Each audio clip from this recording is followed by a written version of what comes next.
Chapter 11. Chapter 12. I'd like to talk to the man who's living in my house with my underage son, Byakuya said flatly. Senku looked over his shoulder. Yo, Stan, Senku called out but was met with silence. He paused for a moment before trying again. Stan the man, still no answer. He gave a light sigh before trying once more. Mr. Snyder. Yes, the man called back. And why Dad wants to talk to you? There was another pause before he heard footsteps coming towards his bedroom. The American glanced inside, then walked in. He looked at Senku, then at the man on the computer screen. His expression remained cool as he regarded them both. And yes, I'd like to have a word if you don't mind, Byakuya said. Of course, Stan replied. My son and I just had a very long, detailed discussion about everything going on, Byakuya began, and I just want to make sure I have all my facts straight. Stanley nodded at him, so the older man continued. So, you're currently guarding my son while looking for his birth father's research. That is correct. And who exactly are you guarding him from? Byakuya asked. Stanley's pause seemed natural, but Senku noted it was a millisecond too long for the man. Other interested parties. I don't like that you used plural. Byakuya shifted in his chair. Parties like who? Like other people who want the research, the captain said. Byakuya frowned. You can't tell me. I can tell you one of them is Senku's birth grandfather, though we believe he was recruited by a company. Which company? I'm not at liberty to say. I think I have the right to know who is after my son. Actually, you don't, Stanley said bluntly. Byakuya looked taken aback slightly before he let out a frustrated breath. Fine, can you tell me what they want from my son? You're a smart man, Mr. Ishigami, and that's a stupid question. When Byakuya frowned further, Stanley crossed his arms. Because he's the final result of Gaku's research. If they have him, they could try to reverse engineer the process. Then they know Senku is different from other people. The older man said, glancing at his son. Senku looked at his father, then back at the captain. At the moment, he didn't have much to contribute to the conversation. Besides, it was slightly amusing seeing his father try to grill a military captain. Possibly, or they just think he has inside knowledge to the research. Either way, we should assume the worst. Right, Byakuya nodded slowly. Okay, so, because of that, you feel you have to live in my house with my son. Yes. I think you can understand why I'm a little concerned about a man I don't know living with my son. It's the only way to maintain his safety. Couldn't you just stay at an Airbnb nearby? I know someone in my building has one. I could contact. Number 24, our surveillance is essential. Your son can't be left alone. Gross, Senku muttered as the adults ignored him. If that's the case, then why can't he stay at his friend's house? Taiju has been looking out for Senku since they were children, and his grandmother.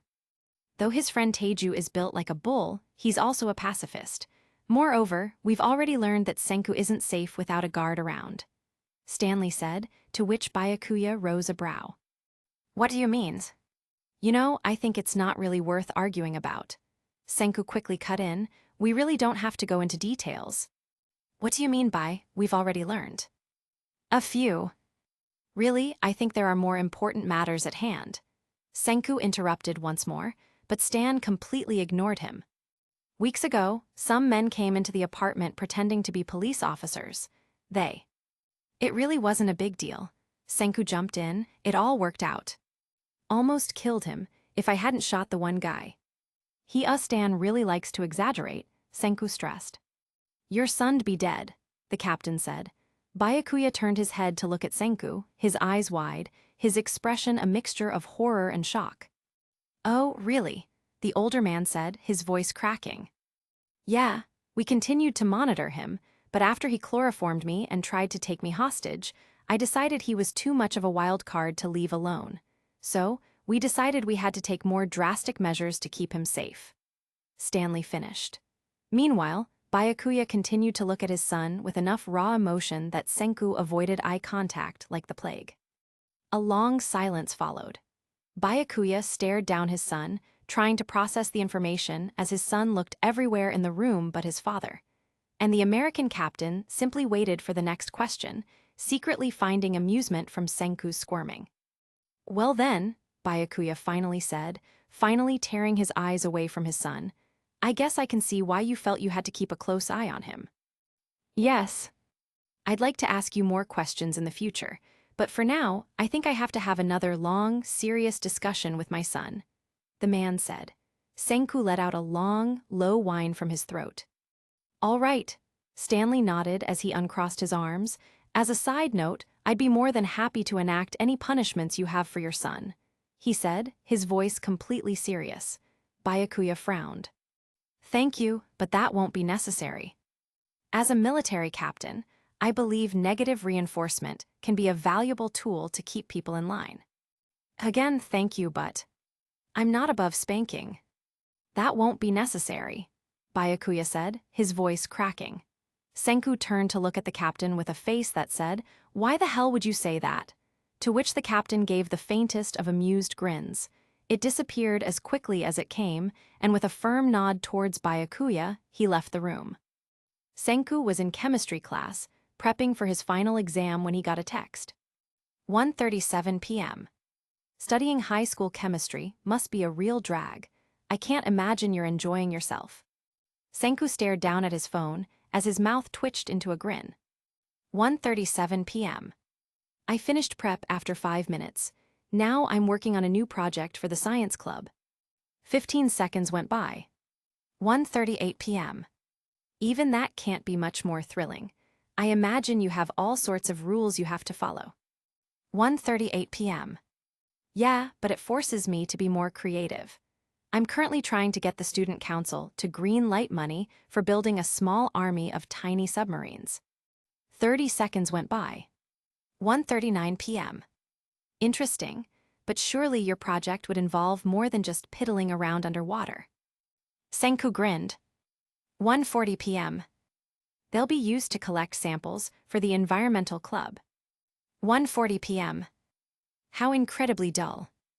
1:40 p.m. They may also be equipped with tiny missiles. 1:41 p.m. See, that's more interesting. Senku smiled, then put his phone down and went back to his blueprints. A minute later, his phone buzzed again. 1:42 p.m. As thrilling as that is, I have a grander project you may be interested in. Senku eyed his phone, then picked it up to text back. 1:42 p.m. Grander than a tiny missile-shooting submarine? I doubt it. He chuckled to himself. Only 8 seconds passed before he got a reply. 1:43 p.m. If you're willing to skip class for a few minutes, I'd love to tell you the details. Senku was out of the class and up on the roof in less than 3 minutes. He quickly called the number that had been texting him and only had to wait through one ring before the other picked up. Yes, the man asked. Yeah, I have a special delivery of Pringles for some guy called Dr. X. There was a long pause before the other let out a chuckle. Well, aren't you clever?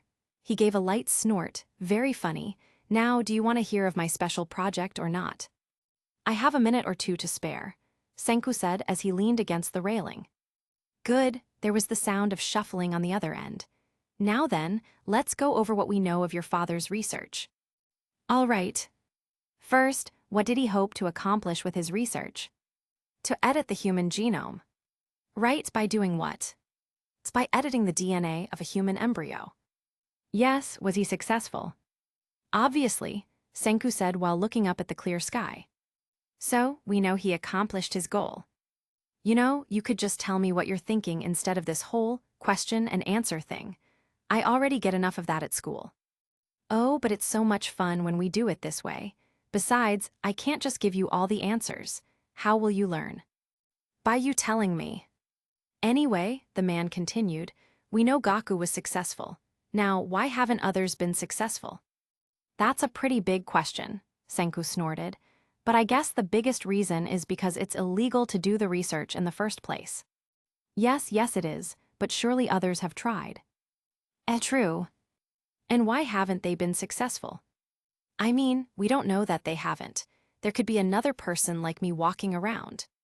But most likely not. And why is that? Setting legal limitations aside, the older man asked. Senku brought his thumb up to his mouth so he could nibble on his nail. It's complicated. How so? The process is complicated. First of all, it'd take a really long time. Yes, of course, but we have KRISBR now. True. What of the resources? What do you need to do this kind of experiment? Well, obviously you need an egg and sperm. Obviously. But you'd also need the necessary equipment to edit the DNA. Yes, which we have. What else is needed? Well, you need somewhere to edit the DNA. Yes, go on, and what do you need from there? Zeno asked. Senku looked off to the side. Then after you edit it, you need somewhere to store the egg while it grows. Exactly, Zeno exclaimed. We know Gaku must have grown quite a few embryos to at least the fetus stage, but where did he do that? Did he have multiple pregnant women living with him?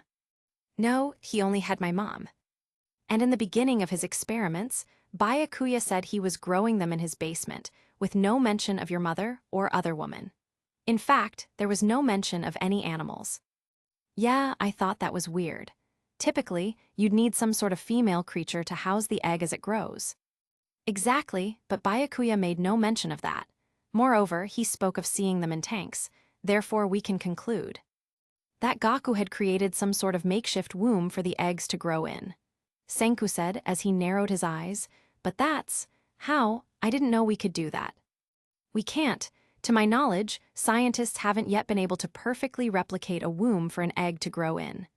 Zeno let out a light laugh. So, I think you can see where I'm going with this. So, you want to create a makeshift womb? Senku asked, his eyes immediately beginning to sparkle with curiosity. Correct. Think of the sorts of experiments we could do if we could create our own womb. It would be much easier to recreate Gaku's research. Senku immediately frowned. Wait, what? His research, it would be easier too. No, wait, you want to recreate his research. You want to build another person? There was a sudden pause on the other end. Zeno seemed to wait a few seconds before speaking once more. Oh, of course not now, but in the future, perhaps. I'm not, Senku started, but Zeno cut him off. I'm not asking you to mimic his research. I'm simply asking if you would like to collaborate with me in making a man-made womb. I'm not about to let some high schooler start editing genomes in his bedroom. Listen, I'm not down with. It doesn't matter what you're down with. Of course, I'm not going to ask you to grow human embryos. That'd be insane. Zeno scoffed. No, you'll be using mice embryos for the experiment. But the purpose of the experiment would be to aid you in recreating Gaku's research later on, which will happen with or without you. Senku, I'm asking you if you want to join me in this experiment, not if you think it should be done. Either way, I'm going to work on this. Now, you can either join me and marvel at the wonders of biology, or you can keep working on your little submarine. The older man paused to let Senku think. A makeshift womb? Was such a thing possible? Well, of course it was. Gaku had done it. But how? Where would they even begin? Creating a man-made uterus was extremely complicated. There was a reason living creatures had a uterus and machines didn't, but then, maybe he was seeing it in the wrong light. They didn't have to recreate a female reproductive system. They just had to build something to hold and sustain life, which was extremely complicated. Well, will you join me or not? Zeno asked. Senku looked off into the distance of the city. At the bustling city, full of people and animals, full of life, he let out a breath. Yeah, I'm in. A few hours later, Senku was walking home with Stan, Taiju and the baseball captain, his own little entourage. Taiju and Oshiro discussed the upcoming baseball game, so Senku took that as his cue to privately talk to Stan. So, I spoke to your BFF today. Oh, really? The man asked, taking a short drag of his cigarette. How is he? As if you don't talk to him 45 times a day. 40, actually. Stan glanced at him, and half the time it's just him telling me office gossip. Yeah, he sure has a thing against the marketing department, Senku noted. He has beef against every department. Stan sighed. Anyway, what did you talk about? We're going to work on making a makeshift womb, Senku said, glancing at the taller man, but Stanley seemed unfazed. Okay.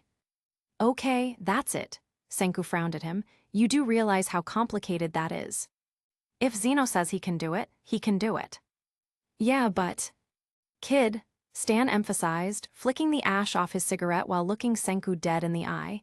If Zeno says he can do it, he can do it. He paused, then continued on. Senku blinked, then continued on with him. Why do you have so much blind faith in him? I know he's smart, but this is exactly his forte. Zeno always succeeds in what he puts his mind to. Stan nodded. Once that guy has an idea, there's no stopping him. Determination isn't the same as raw knowledge. If he doesn't know something, he researches it and figures it out. That's just how he is. Stan shrugged again. Anyway, I don't care much what the two of you get up to. If he gives you the green light, then I won't get in your way. But, the American looked at Senku again, I don't want you messin' up the place. I don't know much, but I do know that growing a baby requires a whole lot of bodily fluids. The man frowned, and that crap is a nightmare to get out of carpets. He said, to which Senku frowned further. Do I want to know how you know that? Senku asked, to which Stanley looked at him as if he was stupid. Kid, I kill people for a living. Oh right. Seriously, how can you forget that? I'm literally carrying a gun on me right now. I've got a lot on my plate, okay? Give me a break. Geez. Senku rolled his eyes, and for a split second, he could swear he saw Stan grin, but it was gone in an instant, replaced by his usual cool look. Eventually, they parted ways with the two other high schoolers. Stanley and Senku remained in a comfortable silence as they walked the rest of the way home. Senku drifted off into plans for his new project, where to even begin. How the hell was he going to get the fertilized egg to attach, and to where, and then getting nutrients to the thing? Well, at the very least, he knew he'd need something to keep the liquid very warm liquid. What liquid should they use? Should they make their own, or recycle? Well, that certainly had some moral issues attached to it. Stanley suddenly held out his hand, blocking Senku from walking any further. The boy stopped and immediately came back into focus. He looked at Stanley, but the man simply stared up at their apartment building. Senku followed his eyes but didn't see anything of interest. Still, he followed the man's unspoken directions. After a moment, Stanley let down his arm but stepped closer to Senku. Stay behind me and be quiet, was all the man said. Senku nodded and followed the American as he walked towards the building. They went to the stairwell and up the stairs at a slightly slower pace, all the while Stanley kept his right hand close to his side. Close to his gun, Senku thought, and whereas the firearm normally made the teen uneasy, in this instance he was glad his companion had it. They came to their floor and walked towards their door. Though Senku strained to look, he couldn't find anything out of the ordinary. They finally came up to the door, to which Senku reached for his keys. Don't bother, Stanley muttered as he grabbed the door handle, turned it and pushed. Sure enough, the door was unlocked. Senku felt a wave of uneasiness spread through him as he remained close behind the other. Without a word, Stanley gently pushed the door open and took a step inside. The apartment was shadowed, save for the afternoon light that came through the windows. The American kept his right hand close to his back but didn't immediately pull out his gun. Instead, he scanned the room. Senku waited and only took a step when Stanley did. They slowly walked through the living room, which looked normal, then went to the kitchen, also normal. It took them a few minutes, but soon they checked the whole apartment with nothing out of the ordinary happening. But Senku didn't relax until Stanley looked behind him and gave a nod. Looks clear. Senku poked his head into his bedroom. Yeah, I don't know what they did. Well, they didn't come for nothing. They left the door unlocked because they wanted us to know they'd been here. The American looked around. I don't see any cameras. Senku came back into the hallway and walked to the living room. Do you think it's some power move? They wanted to show they could break in. Nah, they know a threat won't work. If they wanted to do serious damage, they would have come while I was here. Stan followed Senku, but his eyes scanned the room. They had to do something they could only do when we were out. He narrowed his eyes. Cameras and mics would be too obvious, though. I'll double check. Most likely they took something. We'll have to. I know what they took, Senku said as he stood just outside the living room. Stanley whipped his head around. What? I know what they took, the teen repeated. He then looked at Stanley before pointing to a very empty corner of the room. The journals, they took the journals. Byakuya sat on his bed as he took a deep breath. Good, and another, the doctor said, to which he complied. Very good. The man pulled his stethoscope away and jotted down a few notes as Byakuya looked up at him. I feel a lot better, he said, to which the other nodded. Yes, you sound better too, the doctor said with a nod. You should get the green light to continue training soon. That'd be good, Byakuya nodded back, but do you have any idea when I might be able to fly again, Zeno? He asked. Dr. Zeno looked up from some of his notes before giving a slight sigh. I'll have to consult your head doctor after all. I'm technically not a physician, so I can't make final decisions, but I'm sure you'll be able to fly soon enough. Good, that's good. The older man nodded again. The doctor took a few more notes before setting them aside. It's a good thing you know so much about medicine, Byakuya grinned.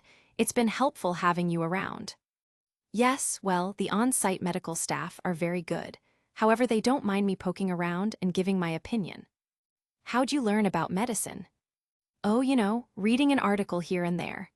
The doctor adjusted his lab coat. Though, I obviously can't practice medicine. My doctrine isn't in medicine. For reading a few articles, you sure know a lot, Byakuya said, but the other man merely hummed. The two stayed silent for a moment before Zeno plucked his tablet off a nearby table and began writing something in it. The room was quiet, except for the crickets softly chirping outside the bedroom window. Byakuya drummed his fingers on the bed for a moment. Then, he spoke. My son reads a lot of scientific articles as well. Oh, does he? Zeno asked, though he seemed to be focused on his tablet. Yeah, he'll read about anything. Medicine, rockets, DNA. Zeno hummed, still only half listening. He's a real smart kid, the older man said, but the conversation seemed to die. Zeno hyper-focused on his tablet as Byakuya watched him. The Japanese man drummed his fingers again, took a slight breath, and tried again. He may be smart, but he's found himself in a bit of a radish. And just as Byakuya hoped, Zeno blinked and immediately looked at him. A what? A bit of a radish, Byakuya repeated. Zeno frowned. What does that mean? That's an English phrase, right? In a radish, when you're in trouble, he said, and Zeno only paused for 0.8 seconds before replying. In a pickle, you mean, in a pickle. Oh, right, pickle. Byakuya laughed and lightly slapped his own forehead. Sorry, English is hard, you have so many phrases. It's all right, I understand the difficulty of learning another language. Zeno looked back at his tablet. I speak several others myself. Like what? German, Spanish, Japanese, Russian, Arabic, and I'm currently learning Chinese. Oh, cool, Byakuya grinned. Anyway, yeah, my son is in a bit of a pickle, he said, grabbing the conversation and leading it where he wanted it to go. Thankfully, Zeno was still listening. Oh. Yeah, he got in trouble with some bullies at school. Ah, yes, bullies can be difficult to deal with, Zeno said, still looking at his tablet but still listening to Byakuya. Yeah, they want him to help them find something. Trouble is, he doesn't know where it is. That is difficult. What are they looking for? I don't really know, some kind of equipment. It's worth a lot of money, he said, and Zeno seemed to pause for only a moment. Why do you think they need your son? He's a smart kid. So, why doesn't he simply pay them off? It's worth a lot of money. Ah, I see, Zeno said, still looking at his tablet. Byakuya gave a light sigh. Yeah, my son is just too smart for his own good. He chuckled. I don't know where he gets it from, certainly not from me. Well, he is adopted, Zeno said with a grin. True, Byakuya paused for a moment, then continued. Anyway, I'm in a bit of a situation. I want to go help my son out, but I can't go back to Japan right now. He shook his head, but I'm worried sick about him. As you said, your son is a very smart young man. I'm sure he'll figure things out. Zeno flicked the screen of his tech. Sometimes, it's best to just comply to bullies. It'll make them leave faster after all. Yeah, but my son doesn't know where the equipment is. Then I suggest he look harder, Zeno said with a light sigh. That's a little harsh. It's the truth. Byakuya snorted. He turned his head and looked at the wall. I want to do something. I want to help. Well, if you happen to know anything about the equipment, I'm sure that would make things run more smoothly. I think things would run more smoothly if I were back in Japan. Mr. Ishigami, Zeno sighed while glancing his way. As I've told you before, you aren't fit to travel. My son needs me. And I'm sure your moral support is greatly appreciated. My son needs me, Byakuya stressed. As a father, I can't even begin to describe the feelings I have towards all this. This is my son, he's my child. I mean, technically you're his adopted father. Blood has nothing to do with this. Doctor, he said. Zeno continued to look at his tablet. Doctor, he stressed, to which Zeno looked up from his tablet. What? I want to see my son, Byakuya said, his voice harder, his eyes more intense. Zeno sighed and waved his hand. As I keep saying, Mr. Ishigami, you simply can't. Doctor, with all due respect, Byakuya narrowed his eyes, I'm not a child, I'm your elder, so I'd appreciate it if you gave me the respect I deserve, he said, and Zeno gave him an odd look. Pardon me, Mr. Ishigami, but I believe I've been speaking to you in a respectful. You're treating me like a kid, you're treating me like my son, and I, doctor, am not my son. No, I suppose you're not, Zeno said, his voice cooling.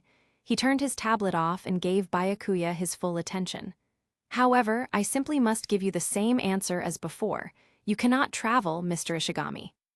Look, doctor, I understand you playing mind games with Senku because he enjoys that kind of thing, but I'm not here to play.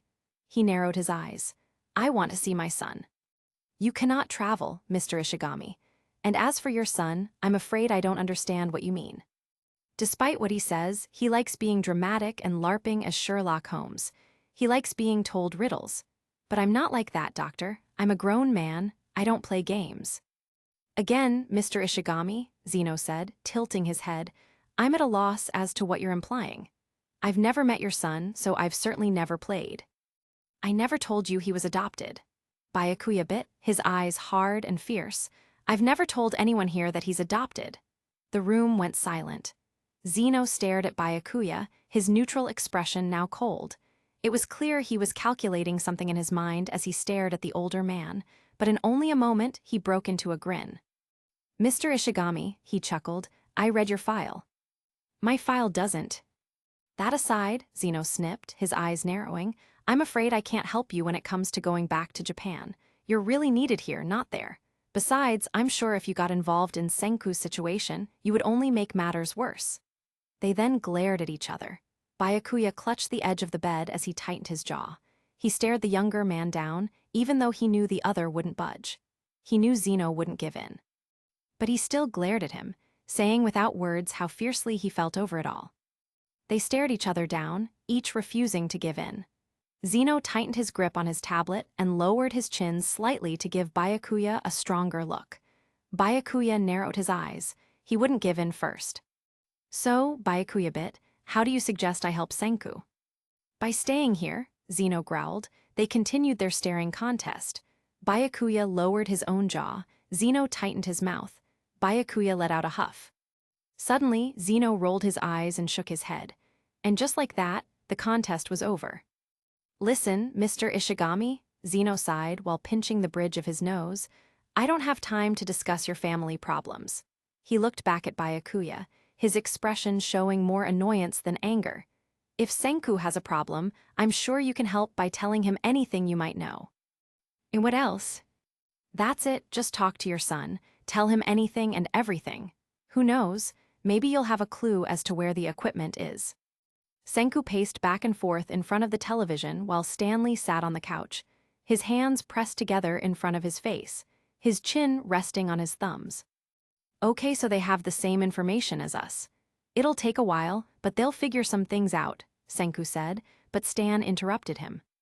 It won't take that long, depending on how many people they have working for them. Even still, Senku continued, we still have some time, so what we should focus on is, what did we learn from the journals? Senku stopped to look at Stanley, who looked up at him.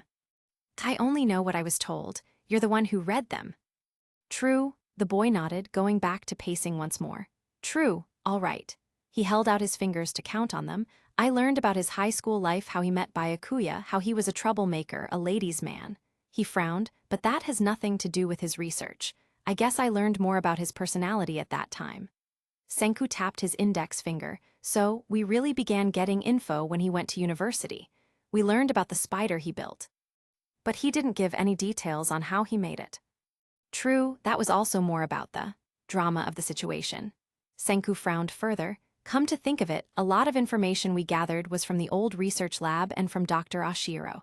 He continued to tap his finger, and the later journals were really just random notes of things. It was hard to make sense of them. He looked at the older man, all things considered. I don't think the journals will give them what they want. I agree. Stanley nodded before looking off to the side. That being said, we still had the advantage by holding them. Yeah? The two went silent. Senku looked once more at the empty corner. They took a lot of boxes. No doubt multiple people were involved in stealing them, and they not only took the journals. They took the box full of random notes as well. All they left was a box of receipts and a box of old CDs, both placed under the window. It sure was nice of them to move the boxes into a clean area while they stole everything else. The young man let out a sigh as he walked up to the last two boxes. And you're sure those aren't important? Yeah, just receipts and CDs, and not even good CDs. It's all music my father burned illegally, so I can't even sell them. Senku grumbled the last part as he looked into the open box. He picked up one CD case with the label, just Whitney. He opened it, but there wasn't anything interesting. Nothing written on the back of the label, only the title written in poor penmanship on the CD itself. Senku rolled his eyes slightly as he looked over at Stanley. Does the title, Just Whitney, mean anything to you? He asked. Stan looked over at him. No, he paused for a moment, unless you mean Whitney Houston. Oh right, forgot about her. I'd guess it's a burned copy of her album. Stan shrugged as he relaxed his hands and leaned back into the couch. Lots of people did that in the 90s and early 2000s. Right, Senku nodded, though he gave the case an odd look. He has so much merchandise of her, you'd think he'd be willing to pay for the CD. Hey, why pay for something when you can get it for free? Stanley shrugged. Senku gave a light huff before tossing the case back into the box. Well, that's all we've got. The boy looked at the other. Any ideas on what to do? I say we visit the lab again. There could be more clues. Also, he reached up to rest his right arm over the couch. Try talking to your dad again. He might know some small detail that could be our next lead. Yeah, Senku gave a light sigh. On one hand, he was relieved he could discuss all of this with his father. On the other hand, it made things more difficult. And of course he hadn't told his father about the experiment he was going to do with Zeno. There was no way he was going to let that slip. I'll try talking to him. Senku and Byakuya spoke again, but they didn't make much progress. Senku kept trying to go over details with his father, but his father was more concerned with his son's mental and physical health. By the end, it felt like they had both just talked at each other, not to each other. It was around 10:00 p.m. when he got a call from a familiar number. He would have broken into a small smile, but he was tired from the conversation he just had with his father that went nowhere. He picked up the phone. Yup. You know, you could try to appease your father a little. The man on the other end sighed, then Senku let out his little grin. But it's more fun this way. He just needs to know you're okay. Once he's assured of your safety, I'm sure he'll be more open to discussion. Look, I'm not really one to talk about emotions, okay? Especially with my father who's thousands of kilometers away on a computer. Well, try harder. Thanks, Doc, I'll keep that in mind. The young man huffed, though he still had a slight grin. Anyway, why the late-night call? I can't stay up gossiping. Your BFF says lights out are at 10:30 p.m. Well, I outrank Stanley, so I say you can stay up as late as you want talking to me. Oh, good, Senku said sarcastically. Now we can talk about how that politician wants to cut NASA's funding because you outed him for cheating on his wife. First of all, the doctor began, I outed him for cheating on his wife and spending his daughter's trust fund on his mistress. Yeah, but you could have done it quietly. Posting the evidence on NASA's website might have been a bit much. Senku, you have to understand that, as an adult, publicly humiliating a troglodyte like him is one of the few pure joys in this world. Also, nobody knew I did it, so it's not like I'm going to face any consequences. You posted his dirty laundry on a public website. The consequence is that NASA's funding is being cut. Oh, you don't know that? There hasn't been a vote yet.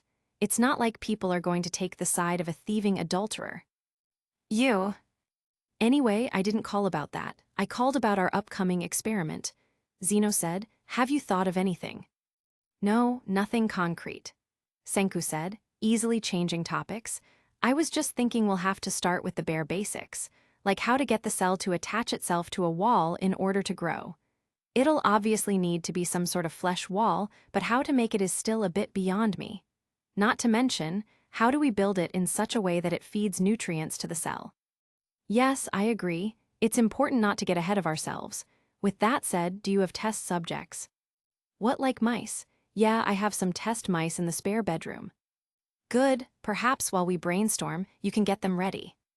I mean, all we need is a fertilized egg. That isn't exactly hard to get with mice. No, I meant editing them. Zeno said, and Senku paused. The line was silent for 4 seconds. You do want to edit them, don't you?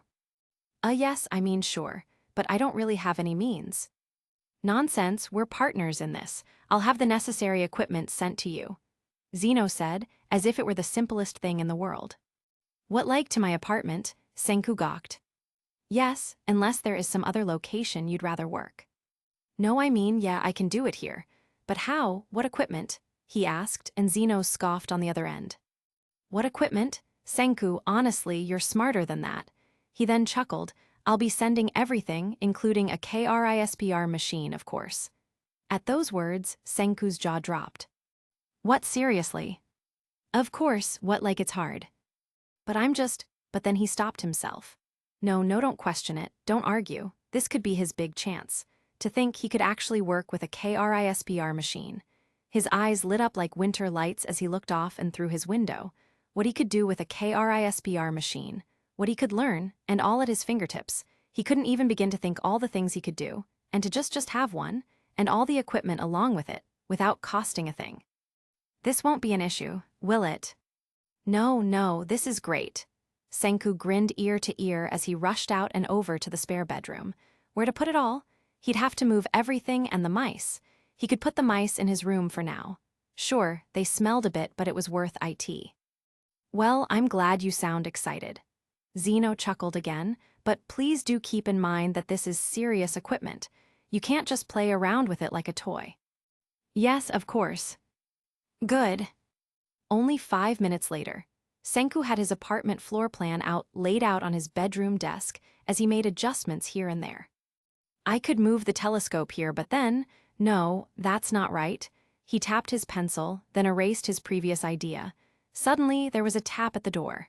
Senku looked up to see Stanley. I know Zeno said you get an extended day today, but it's almost 11 p.m. I can't have you falling asleep in class. I know, just 1 more hour. Lights off in 30 minutes. The captain said sternly as he nodded at the boy. And if I poke my head in here after that and see you under your covers with a flashlight, I'm switching lights out to 9:30 p.m. tomorrow. What, you can't do that, Senku squawked. That's insane. 30 minutes, the man repeated before leaving. Senku glared at the doorway and swore lightly before going back to his plans. He'd have to text Zeno to sweet-talk Stanley into giving him more time. He went back to his plans, but in his excitement, he found it hard to concentrate. He kept making changes before immediately erasing them for something else. No, he needed to calm down for a second. He had to think clearly. He put his pencil down and leaned back in his chair. Okay, just think. He was so excited for the equipment to come, he could hardly sit still. His body felt all anxious and jittery. He was so happy and excited, but he needed to calm down. His emotions were too strong and distracting to make any progress. He took a few breaths, trying to calm his racing heart. Okay, calm down. He tried, but his mind kept jumping back into the rabbit hole of his own excitement and pure joy. Number, calm down. An excited mind is a chaotic mind. I need to focus. I need to be calm. He took a few more breaths, but only had the same results. After trying a 3rd time, he got out of his chair and did some stretches. It helped a little, but didn't take his joyous anxiety away. Maybe he needed to jog on the spot or watch a video or something, or music. He could listen to some music. And just like that, an idea popped into his head. Senku let out a breathy chuckle and shook his head before walking out of his room and into the living room. He walked over to the window and bent down to look in the CD box.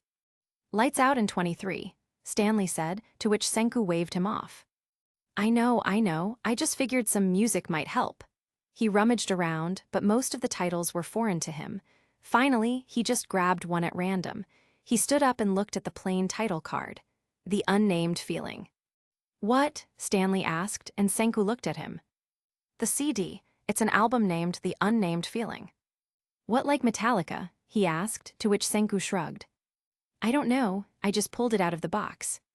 That's just one song. He then narrowed his eyes. Xeno'd forced me to listen to it while he fixed my bike. Oh, Senku paused. Well, I'm gonna go listen to it. You're gonna listen to Metallica before bed? Stanley asked, his confusion evident. Senku looked down at the CD, then at Stanley. Sure, I don't know who Metallica is so. Yeah, Senku shrugged again.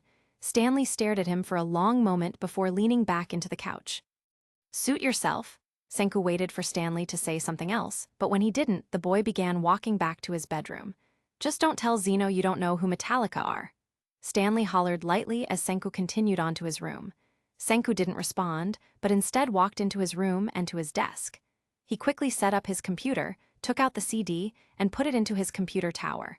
The machine only waited a millisecond before eating up the CD.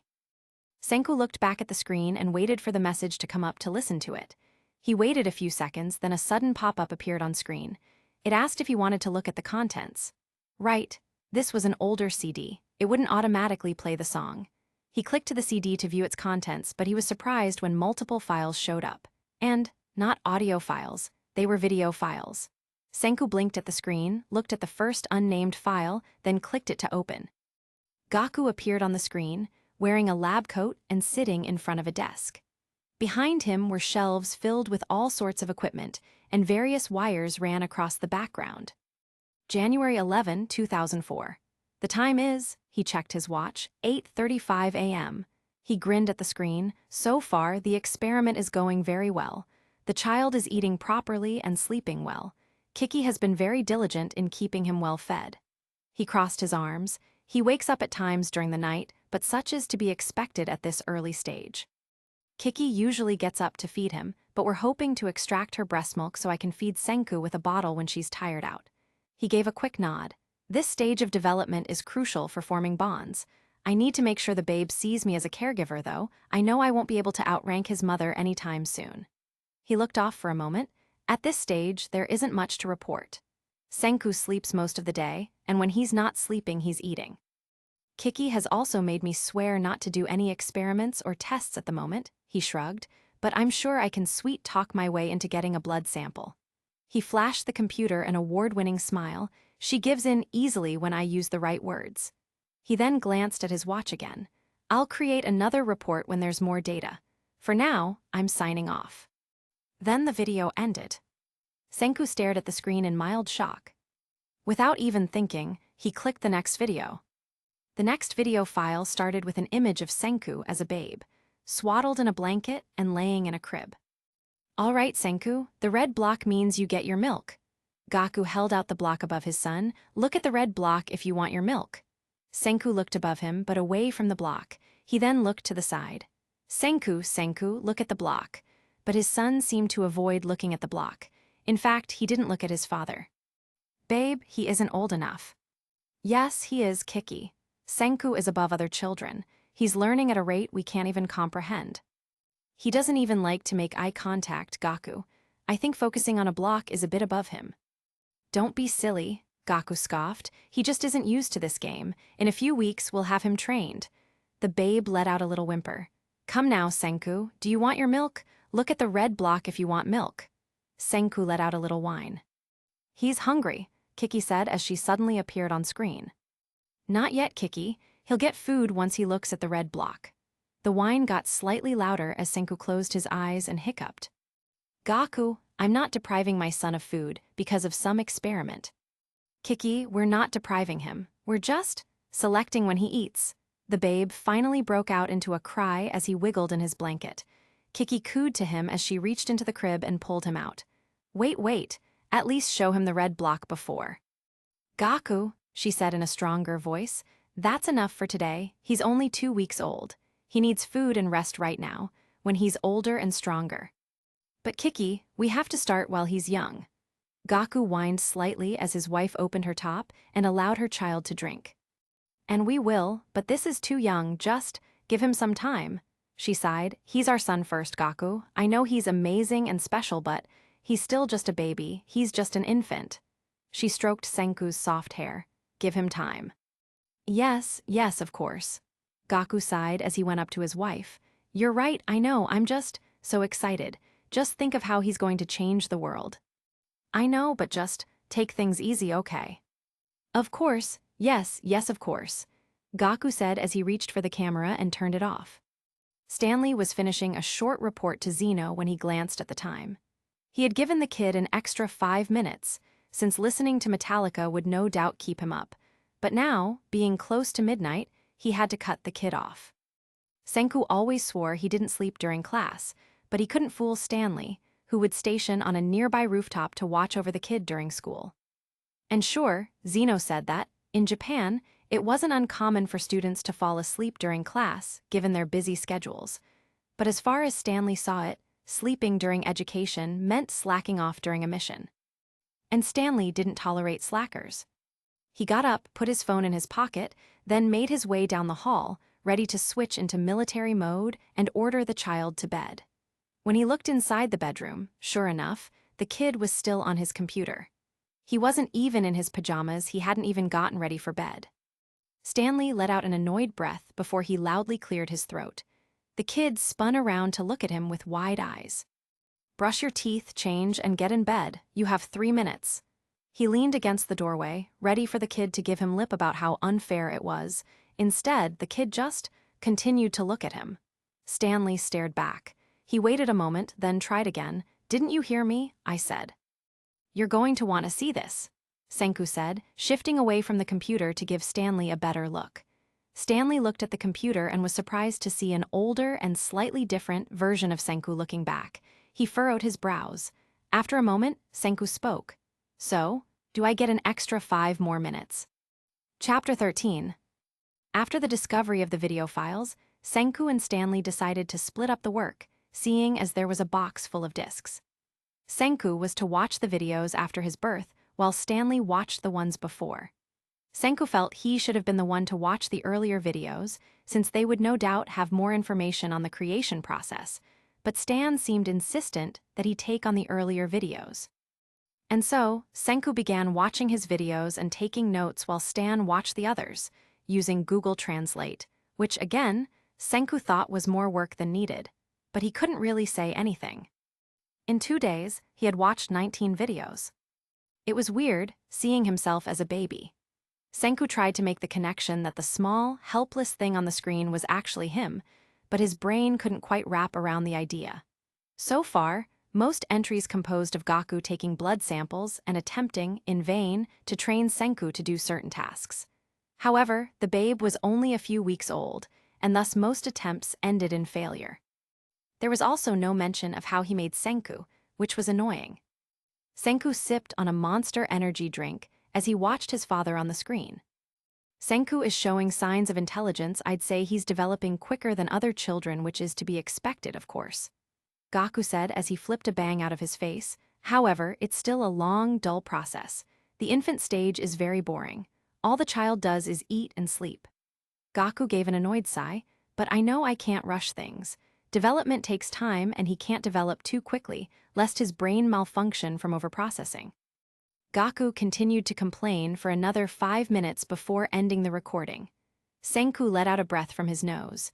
If Gaku thought the process was boring, he didn't know how much worse it was to watch the recording of the process. Even Senku felt a little miffed at his infant self. Just do something, he thought in annoyance. He sat through a few more videos before things finally began to move forward. The first video on a new CD showed Senku laying on his stomach on a soft blanket on the floor. Gaku spoke from behind the camera. Senku is showing some interest in soft objects, and I believe he is beginning to differentiate colors. Gaku's hand appeared as he held out 2 small toy balls. They looked soft. One was red, the other blue. He gently rolled them over to Senku, who stared at them for a long moment before grabbing the red one. He likes the color red. Gaku muttered as Senku held the ball, then shoved it in his mouth. No, no, bad. Gaku scolded, pulling the toy out of his son's mouth. Senku squeaked in surprise, then flopped down on the blanket. Senku seems to be improving his motor skills, Gaku said as he went up to his son.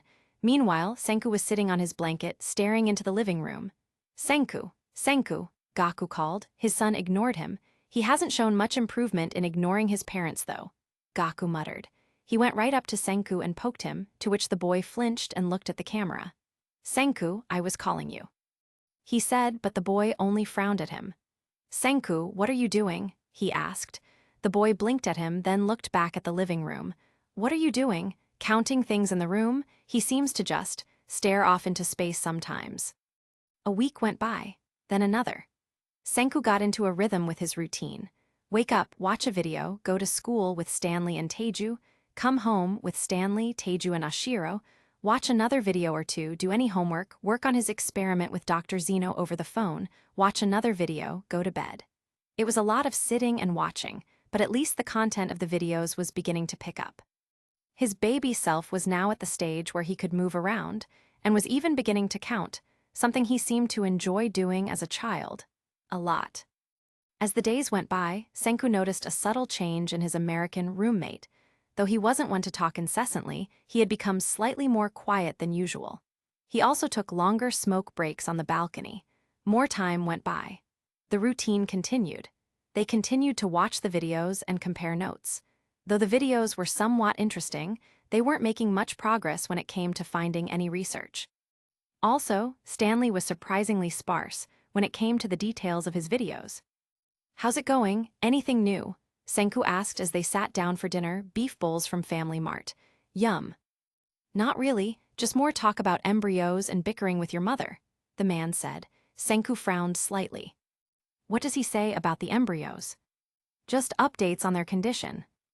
Any science talk? A bit, but nothing Zeno doesn't understand. Though the instant translator seemed to be working well, Stanley still needed to send some videos to his friend to translate. You know, Senku began, poking at his rice, maybe I should watch the videos predating my birth and you should watch the videos after my birth. He's more likely to talk about the process while going through it than after it, he said, but Stanley only shook his head. Nah, it's better this way, you stick to the baby stuff, I'll stick to the freaky science fiction. Senku frowned. But I'd understand it better than Zeno. Japanese is my first language and it's not up for debate, we're not switching. But Senku was cut off from a hard look from Stanley. Drop it, kid, was all he said. Senku narrowed his eyes but decided not to push it. It wasn't a battle he'd win, so instead, he gave a light sigh and ate some of his beef. Stanley began again, but with less edge to his voice. You find anything? No, just videos of me counting and avoiding eye contact. Sounds 'bout right. Shut up. They continued on. Another week went by, and Senku felt more and more like the videos were becoming a lost cause. Gaku hardly spoke about the scientific details of Senku's creation. Instead, he focused on the progress Senku made towards speech, motor skills, and basic intelligence. Counting again, I see, Gaku said off camera as baby Senku sat on the floor, staring at the wall. And what are we counting today? He asked. Like usual, his son ignored him. Are you sure there isn't anything wrong with his hearing? Senku's mother said from somewhere to the right. Of course, I've checked his hearing multiple times. He can hear us, he's just choosing to ignore us. But why is he ignoring us? He probably finds us boring. He has a whole world to discover, after all. 2 adults are probably unimportant to him. But he's our son. I thought children focused on their parents. Not all do, Kiki. The camera turned to face Senku's mother, her expression confused. Many animals abandon their parents after birth. They're self-sufficient. Senku's much like that. He's too smart. But he isn't self-sufficient, Kiki said, her brows furrowing. He's a baby, a human baby. He should be seeking us out for help. And he does. He cries when he's hungry. Only when it's been hours. Kiki, he's fine. I've told you, Senku is different than other children. His intelligence is beyond comprehension, his father boasted. Kiki looked at her husband, then her child. I just wish you wouldn't put such high expectations on him. Kiki, Gaku began before turning off the recording. 4 more days passed. Senku had arrived home from school and put on another video to watch. He opened the video on his computer and watched as it popped up. He rose his brows at what he saw. It was Byakuya. He was sitting on the floor in front of Senku, holding out a stuffed bear to him. Baby Senku stared at the bear, but didn't show much interest. Little Senku, la la la," Byakuya sang as he made the bear dance. Senku looked at the bear, then looked at Byakuya before looking at the bear again. His expression didn't change. Byakuya and Gaku, who was off camera, burst into laughter. Tough crowd. "I told you, he doesn't like baby talk or baby toys. Try talking normally to him," Gaku said. Byakuya turned to look at his friend and grinned. "I'm not about to discuss the weather with a baby, Gaku." "Why not? I'm sure he'll understand a bit of it. He's picking up quickly, you know." "Really, has he started speaking?" Byakuya asked, turning back to Senku and shaking the bear. "He says a few words, but I don't doubt he'll start speaking sentences soon." "I told you he's too young, Gaku," Kiki sighed from the right. "He not old enough, he can't speak yet." "Sure he can, any day now." "He can count a little, but he mostly babbles," Kiki said to Byakuya as she sat down beside her son. "Not a lot, but whenever he opens his mouth, Gaku is convinced he's saying something." "Kiki, you need to have more faith in our son," Gaku said, to which she gave a light sigh and shook her head. She looked to her son and smiled. "Hi baby, are you hungry? Is it time to eat?" she asked in a sweet voice. Senku ignored her and continued to watch the bear. Senku, darling, do you want to eat?" she asked again. Again, he ignored his mother. "A tough crowd." "He doesn't listen." Kiki sighed again as she reached out for her son. When she gently grabbed him and pulled him to her, he let out a whine and tried to squirm away. "He also doesn't like being held," she said. Byakuya whistled lightly. "That must be rough." "It is, I keep telling Gaku. And I keep telling Kiki that it's fine. Senku is developing at a rapid pace. He's already past the stage of coddling. He was never in the stage to begin with." She held Senku close to her as he struggled a bit more before finally giving up and frowning at the adults. "Also, he doesn't smile." "Yeah, because he has nothing to smile about," Gaku said, putting the camera down and walking into frame. "He's bored, we need to engage him more." "I'm trying, but he doesn't want to engage with me or anyone." "That's because people are boring, Kiki," Gaku said in a rather degrading tone. "Trust me, I'd know." "Listen," Byakuya gently cut in, "lots of kids get bored quickly. It's not because of the content, it's just that they have a short attention span." He smiled at Kiki, "And he probably has sensitive skin. I know my cousin didn't like being touched a lot because he had overly sensitive skin as a child." Kiki began, but Gaku cut her off. "He doesn't," the man said. "His blood work is fine. I'd know if he had sensitive skin." "Well, maybe it's not something you can physically detect. Maybe he mentally." "Skin is physical, Byakuya. If it doesn't show up on a test, it isn't a thing. Maybe he just doesn't like to be held by his mother," he said casually. Kiki shot him a hard look, to which he brushed off. "What? I don't try holding him. It's you who he reacts to the most. Maybe you're just holding him wrong." He shrugged. Kiki gently placed Senku in her lap before covering his small ears.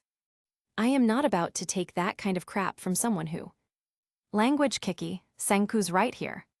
He can't understand us. Stop limiting his—" Whoa, Byakuya called out, making a T with his hands. Time out. The couple quieted down. "Listen, you two are probably stressed. Gaku, I know you're working a lot on top of analyzing Senku. And Kiki," his eyes became gentler, "you've been raising a baby, taking care of the home on top of writing software. I think you two are just really stressed out," he said. Gaku let out an annoyed sigh. "I'm just speaking my mind, but it always ends in an argument." He sighed again, "But you're right." He looked at his wife. "I'm sorry, Kiki. I don't mean any disrespect. I just speak from a very analytical point of view," he said, and his wife's eyes softened. "I know, Gaku, but I need you to remember that I'm not your coworker. I'm your wife, and this is our child." Yes, of course." Gaku nodded again. "Again, I apologize."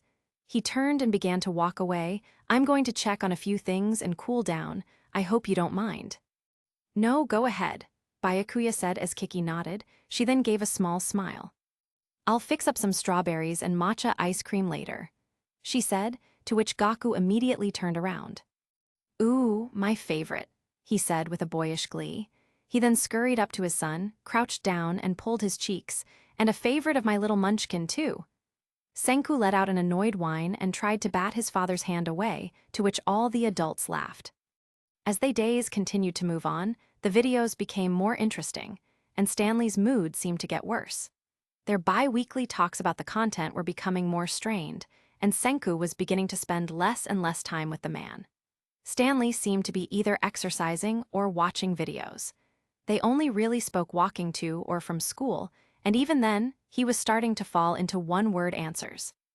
Stanley's been in a rotten mood. Senku sighed as he leaned his chin into his hand, munching on a rice ball at school. I don't know what's up with him. I'd say it's because of the videos, but I don't know why they'd piss him off so much. Did anything happen in the videos? Yuzuriha asked. Senku shrugged. As far as I know, no, but he won't talk about it. It's really starting to tick me off. Then, maybe it's something else. Like what? Well, like... Maybe he's having a fight with his friend, Taiju said through a mouth full of salad. Senku shook his head. Nah, I feel like Zeno would have said something snarky to me if they were fighting. Maybe you should ask Zeno, Taiju suggested. Yeah, but we don't really talk about our personal lives. It's mostly science talk. Maybe he needs a break, Yuzuriha said. Zeno. No, Stanley. You and Stanley. She took a light sip of her juice box. When was the last time you two went out for a walk or had a nice dinner? We don't really go out much. I think Stan's paranoid I'll be kidnapped or shot or something. And dinner? We eat a lot of takeout or convenience store food. What kind of food? She asked, something seeming to come to her mind. What's like ramen or yakitori, stuff like that.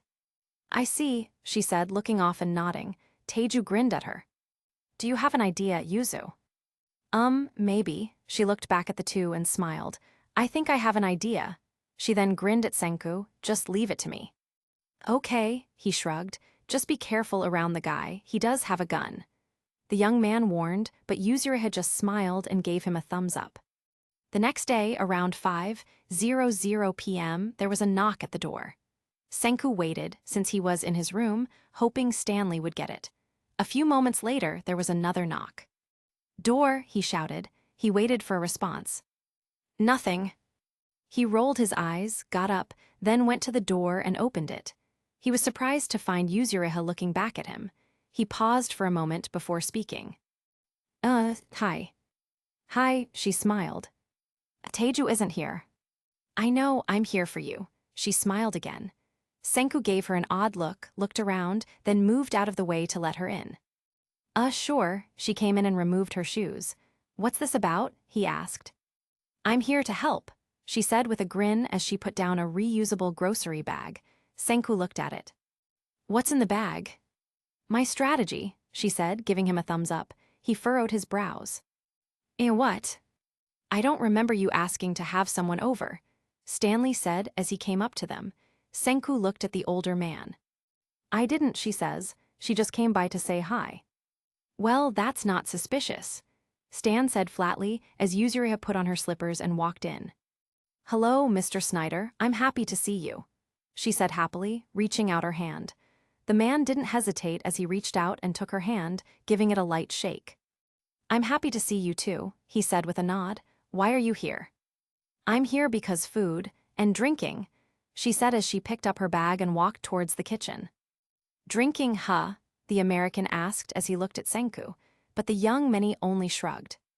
I guess she brought us dinner. Why? The man narrowed his eyes. If you're trying to drug me again, I'm not trying to drug you again. Senku rolled his eyes as the two followed her into the kitchen. Inside, Yuzu was already making herself at home as she set up some pans and measuring cups. Yuzu, seriously, what are you doing? He asked, but she just turned to him and smiled. It's a secret, trust me, this is going to fix your roommate problem. She gave him another thumbs up. He frowned. I don't think food is going to help, he said, but she just hummed happily to herself as she set everything up.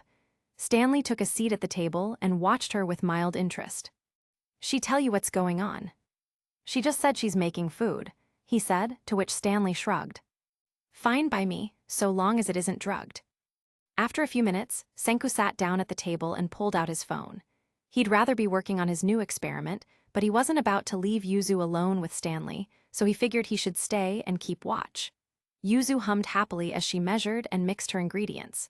Some more time went by before he began to smell butter and bread.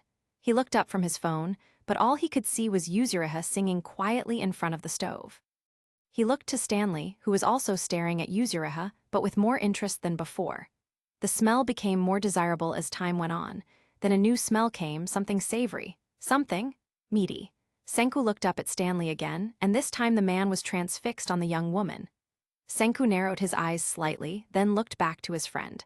Now, Yuzu was making some sort of tea. He let out a huff and went back to his phone. A few minutes later, he felt her walking up to the table. He put down his phone and looked up. She was holding a plate of fresh, small pieces of bread scones, biscuits, some bread product.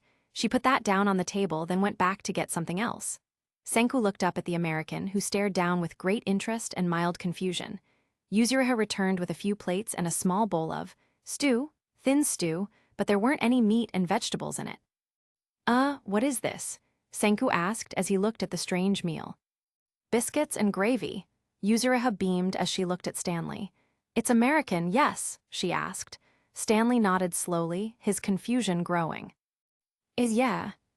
Oh, and she left for only a second before she returned with a pitcher of iced tea. Why iced tea? Yuzu, what? You made sweet tea too, the American asked, finally looking at her. She nodded and sat down with them. Yes, for you, she said. He looked at it, then fell back into a cool expression. What's the trick? He asked. She looked to Senku, who translated. He thinks it's drugged, he said, to which Yuzuriha lifted her hands and shook them a little. No, food, American food. She turned to the older man. I think, you are in Japan a long time, you eat a lot of Japanese food. She nodded to herself. If I in America and eat only American food, I want Japanese food. Japanese food is my home. She smiled gently at him. American food is your home, so I cook you home. Stanley looked at her, then looked at the food, then back at her. Quietly and without much expression, he took one of the biscuits and cut it in half. He spread a bit of butter on it, then spooned some gravy on it. Senku watched in mild disgust as the man then took a bite. He chewed slowly, very slowly, before finally swallowing. Yuzu looked at him in anticipation as he looked at the meal, then at her. A bit salty and flat, but not bad for your first time, he said, breaking into a grin. Her face beamed at his response, not fully understanding the words, but knowing the meaning behind them. Oh, I'm happy, so happy, thank you, she beamed with joy. The man gave her a small smile as he spooned a large portion of gravy onto the biscuits and continued to eat. But I swear, if this is a trick, there's gonna be blood. I told you, it's not drugged. Senku snipped in annoyance as Yuzu handed him a biscuit. Thanks, but why go through all the effort just to make him some American food? He can get American food here. Yeah, but I think a home-cooked meal, at least if I was homesick, that's what I'd want. Not something fancy. Something comforting from home. She grinned at her friend. I did research online, and it said a comfort food for a lot of Americans is biscuits and gravy. The biscuits smell good, but I think I'll throw up if I eat it with gravy, Senku said, and she giggled. Stanley poured himself some of the sweet tea and took a long gulp, and that's when he broke into a genuine smile. Hey, not too bad. He looked at the young woman. You sure you don't have a southern relative or something? He asked. She chuckled in response, not really understanding. They continued on like that, with Stanley and Yuzu smiling away while Senku munched on the bread and simply observed. Though he didn't really understand how, Yuzuriha did seem to lighten the American's mood. Heck, he was sure he hadn't seen Stanley smile this much in a while. The two talked in broken English, while Senku translated every now and again. Though he didn't know how, Yuzuriha's food seemed to do the trick, because the tension in the air before had loosened, and now the American seemed relaxed and happy. It had grown dark out when Yuzuriha left. Stanley went off to his bedroom and shut the door, which was weird, so Senku was left on his own to do whatever he wanted. He chose to continue on with his new experiment with Zeno. The two had been brainstorming on how to make a flesh wall for the embryo to cling to. Just creating artificial tissue was hard, but then somehow making it living. Zeno argued they should try to be as natural as possible, while Senku argued it'd be impossible to replicate a living womb, and therefore they should do things from a more artificial standpoint. He spent an hour and a bit writing a lengthy email to the doctor when there was a sudden knock on his bedroom door. He turned around in his chair and saw Stanley, standing in sweatpants and an old white t-shirt. He almost never saw the man in such casual clothing. What's up?" Senku asked. "Hey kid," Stan said with a nod. He looked at the computer. "What are you up to?" "Writing an email to your BFF." There was a pause as Senku waited for the man to give him some judgmental comment. Instead, the American just seemed to stare at him. Senku glanced away, then looked back at the man. You need something?" Stanley continued to stare at him until he slowly held up a CD case between his fingers. "You should see this," the man said. Senku rose a brow as he looked at the bland case and disc. "What is it?" "Something important." The two waited a moment before Senku rolled his eyes lightly and got up to get the object. "Wow, vague much," he muttered as he grabbed the object. But as he went to pull it away, Stanley's grip suddenly tightened. Senku looked up at the man, who suddenly had cold eyes or, no, not completely cold, something complicated. "I didn't want to show this to you. I figured it'd cause too much damage, but I changed my mind. I think you have the right to know." He allowed Senku to take it from him before continuing. "Your friend, having a taste of home it reminded me of things, and it got me thinking about this disc." He let out a light sigh. "Zeno says it doesn't matter, it's not a big deal. But to me, if something like that happened, I'd want to know." Senku looked down at the CD before looking back up at the man. Stan continued, "You can watch it now. I know it's getting late, but I think it's important you see this." He gave a light sigh and moved away from the door frame. "I'll be in the other room. We can talk when you're done." Gaku stared at the camera, his eyes red and puffy and his cheeks tear-stained. He opened his mouth to speak, then closed it and looked off. He sniffled a little, rubbed his nose with his arm, then looked back at the camera. "Subject 74, he sniffed again, then forced a cough. Subject 74 was a failure. He then out a wet breath as he continued it.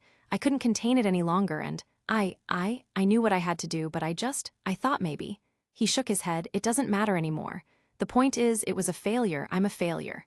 He rubbed his eyes and sighed. "I couldn't do it alone. I had to call someone to help me take care of the problem.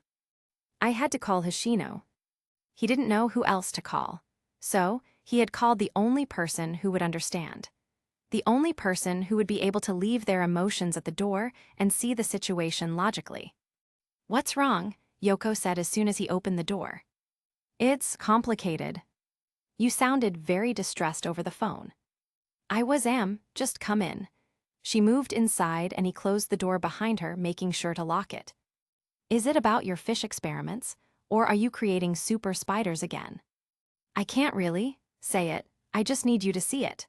She took off her shoes and put on some slippers before following him. They made their way down the hallway and to the basement door before he paused briefly. He looked back at her. She looked at him with her strong, cold eyes. "Don't hesitate, just do it." He unlocked the door and led her down the stairs. She remained silent as he unlocked the next door and allowed her in. She looked around, and immediately her eyes fell to the objects on the left. Without a word, she walked over to the aquariums that sat on the far table. He locked the door behind them and silently walked up to her. She gazed inside, soaking in the information before her. But the silence was deafening. He cleared his throat as she bent down slightly to get a better look at the most prominent test subject. Finally, after a moment longer, she stood back up and looked at him. "These aren't fish." "No, they're not." "I will assume they are human." "Yes," was all he could say. She held her chin as she examined the most prominent subject once more. "And this one here, how many weeks is it?" 37. Her brows rose as she tilted her head to get a better angle. "Fascinating, that you grew a baby in an aquarium of all places." She looked back at him once more. "I assume you tinkered with the DNA, seeing as that is the research you excel at." "Yes," he breathed out, and it was just so satisfying to have someone catch on immediately. to talk to someone who didn't need explanation, someone who just understood him, and in that moment his heart ached. He had forgotten how much he missed her. How much he loved her. Very interesting. She nodded. I suppose congratulations are in order. Your wife must be very happy. She doesn't know. Yoko immediately chuckled. Well, this is certainly quite the surprise. I'd love to see a picture of her face when you give her a baby. She then broke out into one of her rare smiles. I've been thinking of having children myself, but it is a difficult matter. She then turned her warm smile to him, and his heart melted at the sunshine she cast his way. I'm very happy for you, Gaku. He immediately inhaled, his body wanting to savor the feeling and moment. How long had he wanted her to say his name? How many nights did he spend imagining her softly speaking, that name on her lips? And how many days did he yearn for her smile? Hundreds?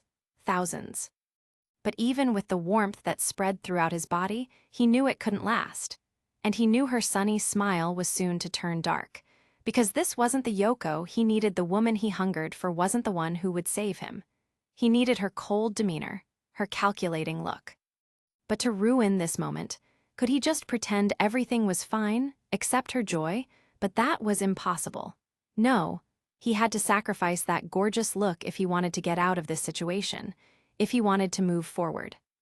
We're not having the baby. He breathed out, and immediately the sun began to fade, and her smile diminished.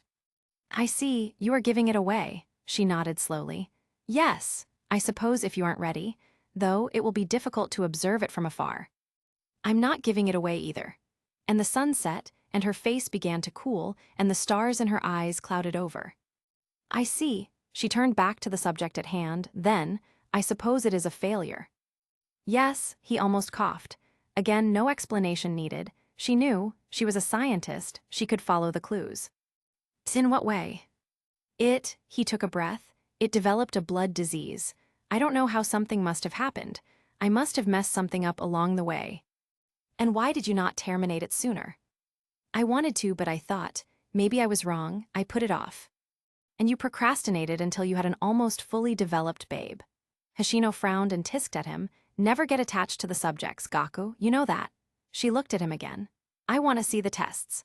He immediately went over to the far table to the left and grabbed the green folder. He barely got back to her before she snatched it out of his hand and began to read through it. He waited anxiously as she flipped through the pages, speed reading the key points. It says it is at a high risk of having a blood disease. She glanced up. It isn't definite. It's 90% likely to develop. It'll probably die within a few weeks of being born.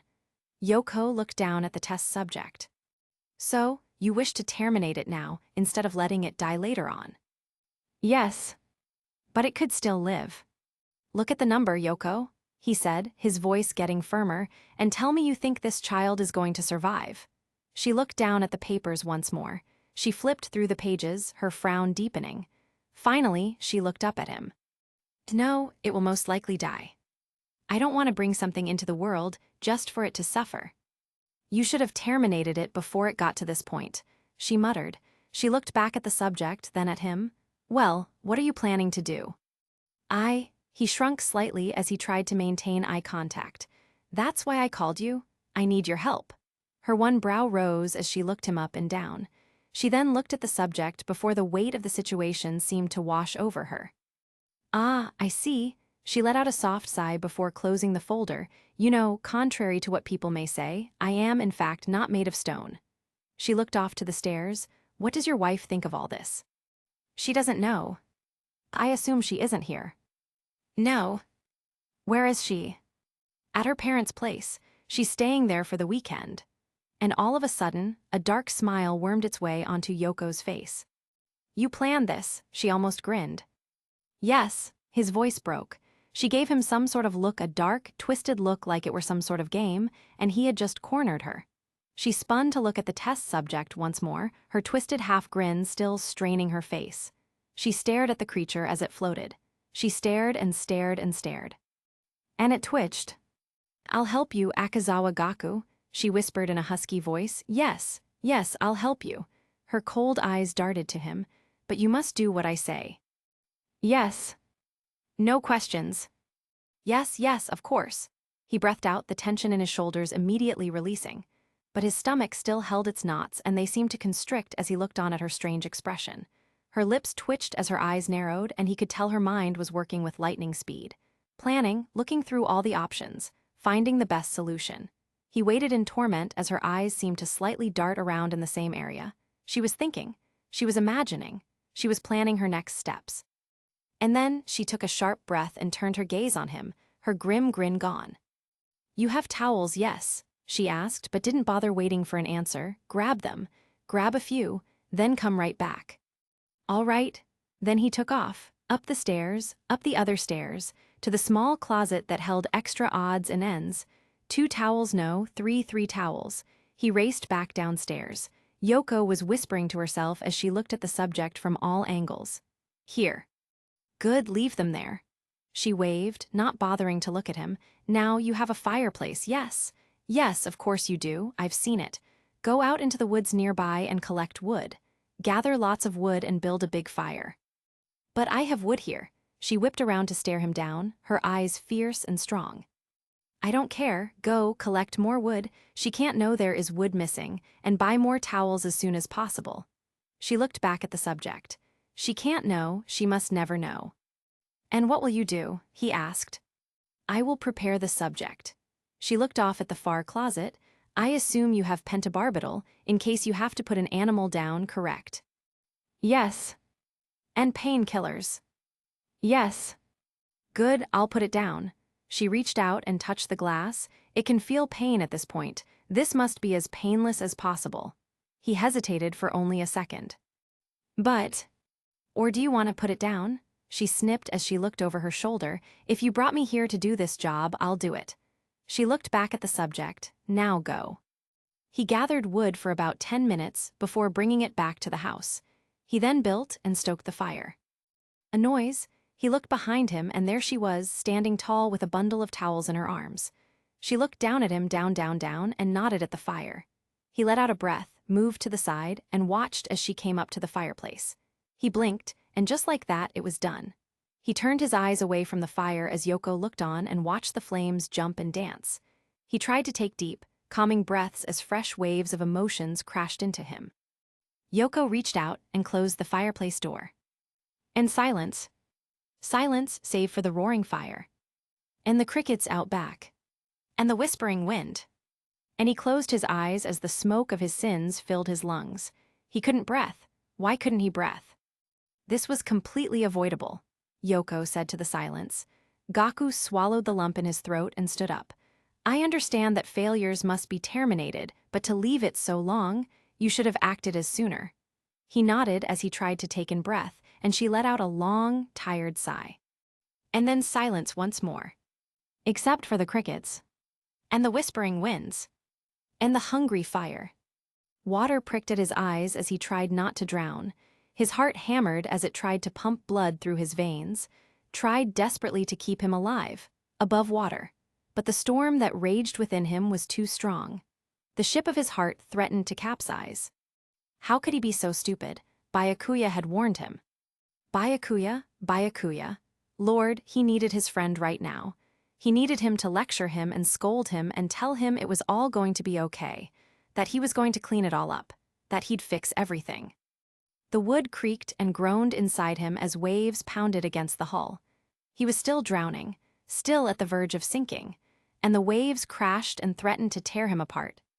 I am sorry," Yoko said quietly in the glowing light of the fire. She cast her eyes on him, and once more they had changed. They weren't fiery or icy or stern, but they were gentle, they were comforting. And in that moment the waves roared and smashed against the hull, causing the ship to splinter and break.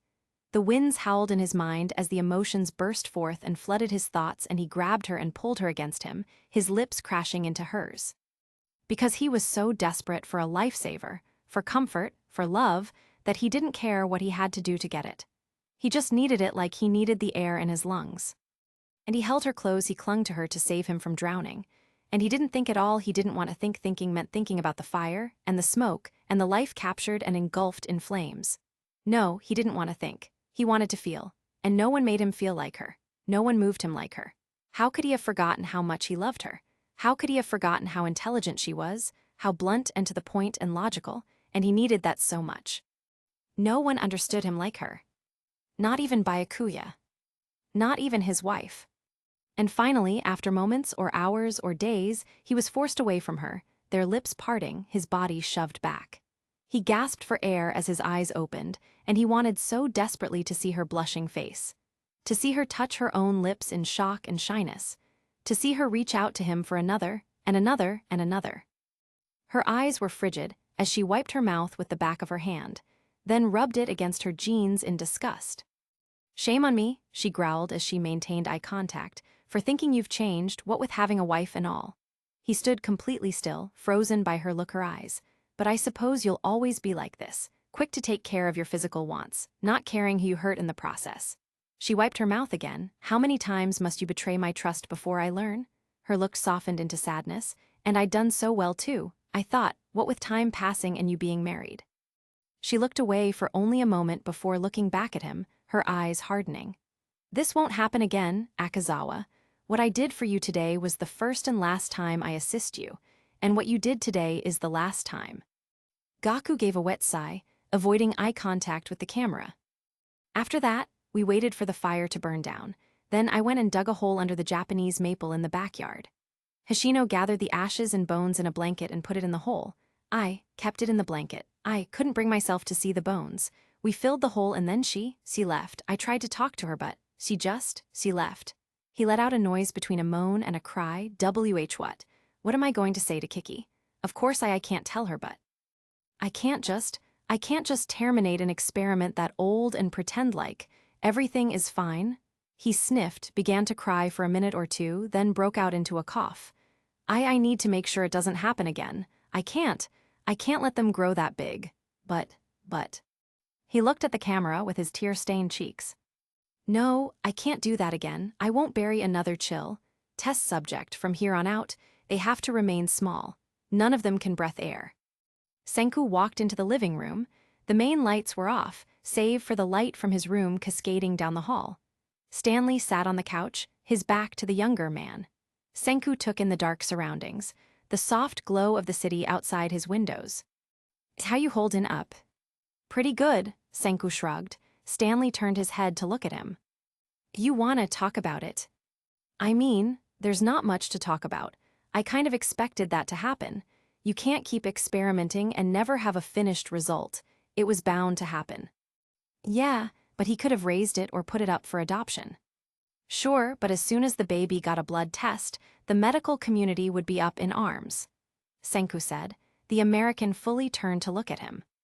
"I don't recall any stories of the medical community freaking out when you were being brought up." "True, but that's because Hoshino is my doctor. She's probably been messing with the blood samples to keep me safe." "So why couldn't he do that for that baby?" Stanley asked, his eyes narrowing. "I don't know. I mean, he said it was sick, right? So it was going to die anyway." "That wasn't 100%. Even still, it's no excuse for." "Listen," Senku said with a loud sigh, "I'm not trying to defend my dad, okay? I'm just saying, in scientific terms, it made sense what he did. And all I'm saying is, from a moral point of view, what he did was wrong." The two stared at one another for a long moment before Senku crossed his arms. "So what now?" the younger man asked. "We know your doctor might know more than she's been telling us, but I doubt she's going to talk much about what she did," the American said, and Senku nodded along. Yeah, she probably won't want to go into it." He then thought for a moment. They could try to talk to Hoshino, but she'd no doubt shut down. They could threaten her, but what was he saying? He wasn't going to threaten his doctor for information. So then, they had to find a way to make her talk. They could. What they needed was evidence. Evidence of what happened. And that evidence is buried safe underground, Senku said out loud with a small grin. "What?" "I think I know what our next move should be," Senku said. "We're going to need a shovel." Chapter 14. When Senku's supposed grandfather approaches him about his Gaku, his birth father's, research, Senku finds himself drawn into a mystery surrounding his family, his history, and his very life. With his father forced sick in America, he has no choice but to team up with Stanley Snyder and Dr. Zeno, both working for the American government to find his father's research. Thankfully, he also has help from Taiju, Yuzuriha, Oshiro Yuki, captain of the baseball team and new friend, and from Dr. Oshiro Senku's family doctor and Yuki's mother, formerly Hoshino Yoko, Gaku's old love interest and friend. After realizing he is a mixture of different DNA and the finished product of his father's experiments, Senku tries harder than ever to find answers. He and Stanley hit a major roadblock when Gaku's notebooks go missing, but then realize that Gaku's collection of pirated CDs are actually video journals. Last time, Senku and Stanley begin watching the videos, with Senku watching the videos after his birth and Stan watching the videos before. In the videos, Senku notices that, even as a young child, he loved counting, though he didn't really respond to his name or played with others. Stan, however, seems to fall into a dark mood as he watches his own set of videos, which he refuses to talk to Senku about. Senku tells Taiju and Yuzuriha about Stanley's foul mood, and Yuzuriha says she can help. She invites herself over and makes homemade iced tea and American biscuits and gravy. When Senku asks why she made it, she says she feels bad for Stanley, as he has been away from home for a while now and must miss American food. Stanley does seem to soften when Yuzuriha makes the food and drink. Later, Stanley tells Senku to watch a specific video made before Senku was born. He says it's the reason he's been in a bad mood. He warns Senku that it is rough. The video shows Gaku, who explains that he had to call Hoshino over to fix a problem.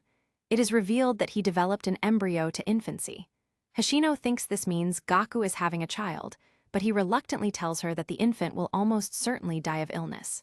It slowly dawns on her that he called her to terminate Subject 74, as he can't do it himself.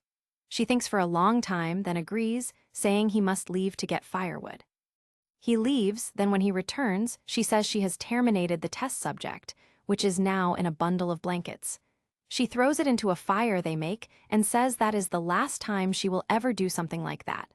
Gaku, overcome with emotion, kisses her. She rejects him and leaves. Afterwards, Stan asks how Senku is doing. Senku says he's fine, even though Stanley himself is outraged at what Gaku did. They then decide that they should find the evidence of Subject 74 and go to Senku's last childhood home. And so, our story continues. Senku and Stanley were in the car, heading to his childhood home, the one that burnt down. Their objective was simple dig up the bones of Subject 74. With that, they could talk to his doctor about her hand in all this. Senku watched as the countryside went by. He watched as a few people walked through a field of watermelons. So, you have an idea where to dig. Yeah, like I said, there's this old maple tree in the backyard. Gaku mentioned it a few times in the videos I watched, Senku said. Stan nodded. Yeah, he's mentioned it a few times in my videos too. Then we'll start there. They finally pulled up to an empty lot of land. It looked more like a small, open field rather than a housing area. Different flowers and grass grew on the rocky soil, though pieces of burnt, forgotten wood could be seen here and there. If one peered long enough, they could see the outline of the house. To the back was an overgrown garden, outlining the boundaries of the backyard. Behind that, not too far away, was a forest leading up a mountain. Senku blinked at the surroundings as he looked around. It wasn't familiar. Nothing was familiar. He looked at the neighbors not too far away. Still nothing. He looked down the road. Nothing. Anything? Stanley asked, but Senku just shook his head. Well, this place ain't gonna explore itself, come on. The American walked into the grass and towards the outline of the house, to which Senku followed. Senku made his way to the back garden as Stanley poked around the burnt, faded outline. You know where to go? Stan asked as Senku continued on. I mean, he said under the maple tree. Yeah, but finding such small bones, it'll be hard, Stanley said, raising his voice as Senku continued to walk on. We have a few more hours of daylight, Senku hollered lightly, already making his way towards the maple tree. The garden was wild and chaotic, with different weeds and flowers mixed in with one another. Ivy took over the far left and had choked out the far corner. As Senku walked closer, he could see a broken-down fence, already overtaken by nature. He made his way to the far right corner, where the Japanese maple sat. Though the overgrowth of the rest of the garden didn't surprise him, the size of the maple did. Based off the pictures he saw, it should still be a young tree, but at this point, it had a solid trunk and various branches with large leaves. Senku stopped in front of it for a moment to admire it. His father referenced the tree multiple times. Senku had assumed this was due to its emotional significance of being Subject 74's grave, but perhaps it was also because of its amazing growth. The young man took a moment to stare up at it, then looked down at the ground. He took another moment to show some kind of respect and apology for what he was about to do, not that he actually cared, but he bet Taiju and Byakuya would freak if they knew he was digging up a grave. After 5 seconds, he nodded, then went to grab the shovel. The ground wasn't nearly as soft as he had hoped it would be. Immediately, he could tell it would be a hard job because of the roots from the tree and nearby vines. Senku stabbed at the ground before digging up only a small amount of dirt. He frowned. Yeah, this was going to take a while, especially since he was digging for something very small. "You want me to do that?" Stanley said as he came up behind the young man. Senku shook his head. "Nah, I got this." "You sure?" Stanley asked again, and Senku paused. It would make more sense for Stanley to dig. He was stronger. He had more endurance. And yet, Senku just felt like he had to be the one to do it. Not that he felt overly emotional, if anything he just felt cold and annoyed, but still. Something inside him willed him to be the one to dig up the grave. It was a strange feeling. He wasn't used to feeling. Sentimental, sad, heartache, whatever it was persistent. "Yeah, I'll call out if I need help later." "All right," Stanley shrugged. "I'll keep looking for clues." "Roger that," Senku sighed, to which Stanley let out a loud snort. The older man then walked away, and Senku continued to dig. He dug and stabbed and dug and stabbed. Very quickly, the roots of the tree got in the way. As soon as he ripped out one root, 2 longer and thicker ones would appear, so he continued to stab at the roots and dig up the dirt. After half an hour, his body felt sore. After an hour, he was covered in sweat, gasping for breath, and had made it down 1.5 feet. Stanley took over and dug down another 2. By now their hole was 3 feet wide and 3.5 feet deep. Stanley leaned on the shovel as he caught his breath. "This tree," he shook his head, "is putting up one hell of a fight." "Yeah," Senku nodded as he took a sip of his water. "It's like all its roots decided to bunch up on the side." "Is that normal?" Stanley asked, eyeing him. "Not really," Senku sighed, "but some of the roots probably wrapped around the body after it was buried, and after that more roots shot off from those." "Hey, bodies make good plant food," Senku shrugged. Stanley looked off for a long moment. Senku paused, then followed his gaze. He was looking up the mountain into the forest not too far off. They both looked into the trees. A cool breeze swept by them, ruffling their sweat-stained shirts. Stanley frowned, narrowed his eyes, then looked back at Senku. Senku looked up at him, and they stared at each other for a moment. For a long, long moment. Another breeze swept past, this one stronger. The temperature dropped a degree. It smelled like rain.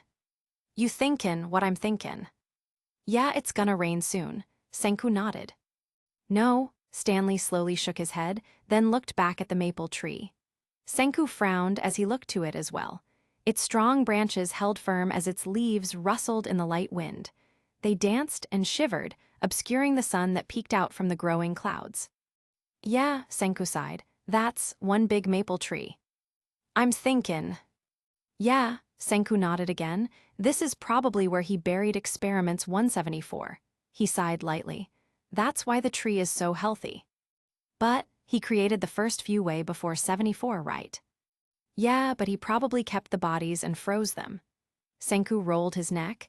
It would make sense, since he could then autopsy them whenever he wanted. "But they were so small, right?"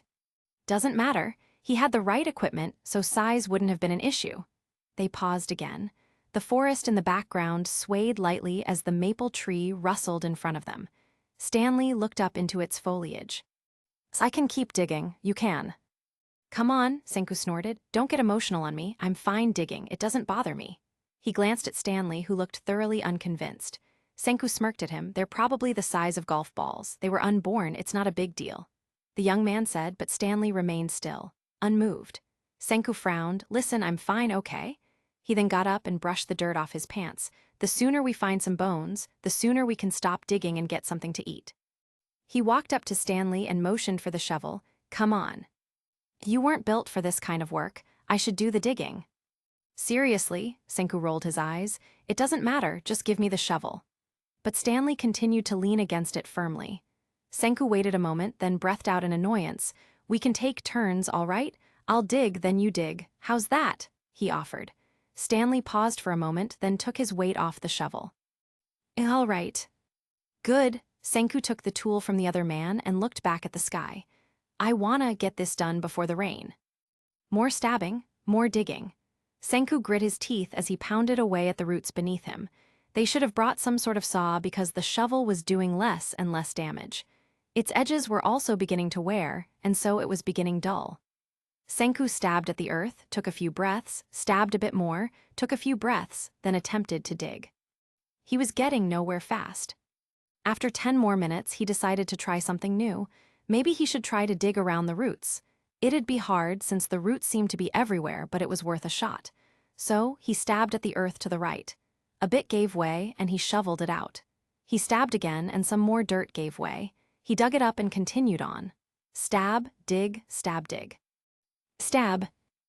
Dig. Stab. Dig. Stab. Dig. Stab. Dig. Stab. Dig. Crun. His brows shot up as he pushed the shovel to the side and knelt down by the hole. He reached into the loosened dirt and proceeded to pull up white shards. He grinned as he dug around with his hands, loosened the dirt further and... A skull. Jackpot.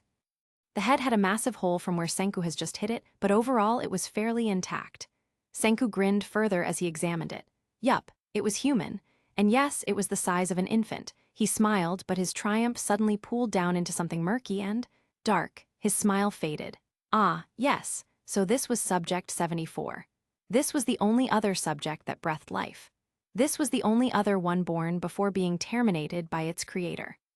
Senku held the little skull in his hand and gazed down at it. So small. Such a little skull. It was sad. Senku wasn't made of stone. And of course he knew that, with all his logic and scientific reasoning, he couldn't put aside the obvious fact. This was his sibling. This was his brother.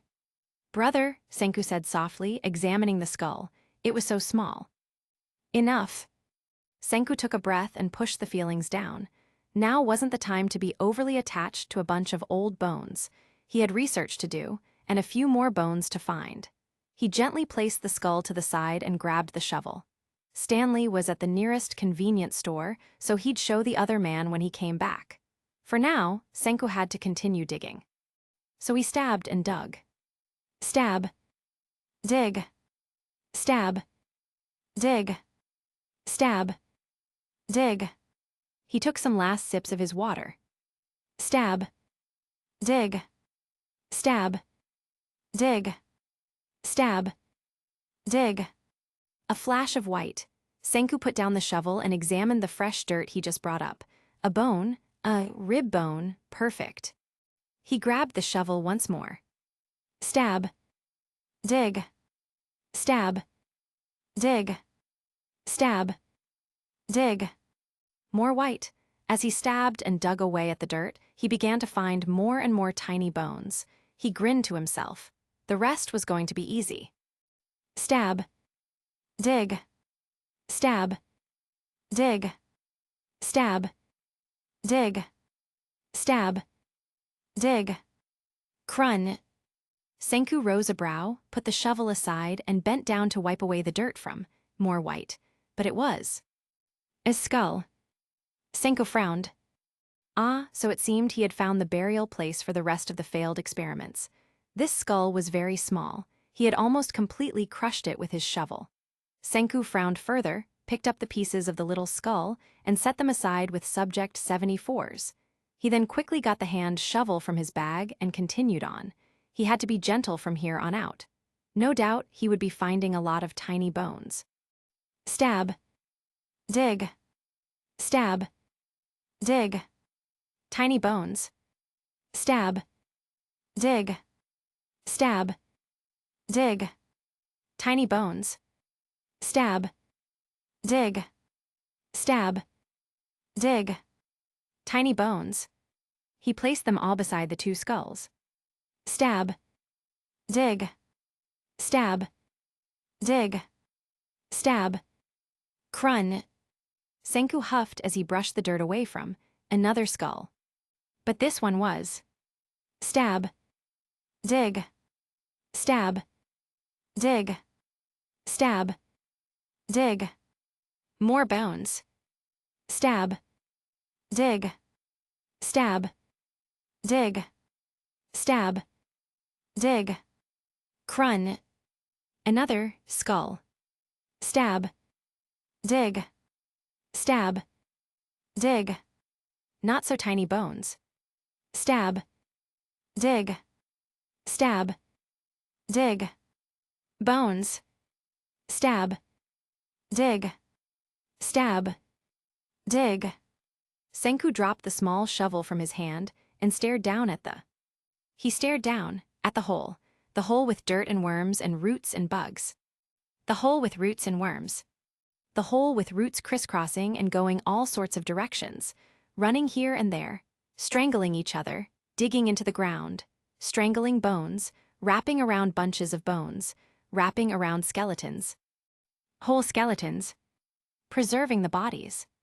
Climbing through rib cages and popping out of skulls. Consuming them. The bodies. Of infants. Not embryos. Not fetus. Infants. Infants. Children. Senku stared down and down and down and down into the dark hole that ate up the small bodies. The roots that took nutrients from children. That ate up their discarded lives. Infants. These weren't subjects 174. These were past 74. These were full-grown infants. These beings had breathed life. They had been alive. The burned skulls looked up at him, their jaws open in silent screams, the roots entangling their innocent bones. Senku stared. Down. And down. And down. And down. And down. Into the hole, into the eyes of the experiments. Of his siblings. Hey, Senku's body whipped side to side as he was shaken violently. His world spun. The tree climbed higher. It towered over him, its roots climbing out of the hole, searching for another, searching for nutrients. SENKU, it screamed. No, they screamed. Something pulled violently at his hair as he was forced to tear his gaze away from the immortal being. Instead, he just stared into nothing. Colors. Colors that didn't mean anything. His ears rang.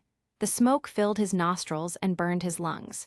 He tried to cover his face as the flames licked up his clothes and hair.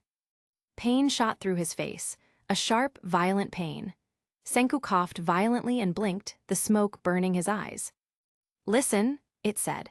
His ears rang as the colors painted themselves into pictures around him. They swirled and formed grass of green and a forest of brown and a hay field. Another sharp pain. Senku blinked again, the smoke choking him, but his vision coming back. He blinked wildly as he was forced to stare at a man. Stanley. The man yelled angrily into murky water. Senku blinked again and coughed, the smoke filling his lungs. His body whipped around as Stanley shook him. He called out something, but Senku couldn't hear him. The smoke was too loud. I can't hear. He coughed, I can't breath. Focus, you need to focus. I can't breath. Senku gasped, the smoke eating up his skin and hair. It burned his flesh. It ate at his body. Listen to me, you need to breath. I can't. Senku shook his head, his eyes burning with tears. He was on fire. The fire burned him outside in, inside out. It ate at his core. It consumed his heart. It licked up his flesh. He was burning to death. He was going to die. Immense pressure pushed against his chest and strangled him. He coughed as it crushed him. His ear tickled, the noise stung. He coughed again, the pressure subsided. His ear tickled. The noise was loud. The fire burned. And it burned down.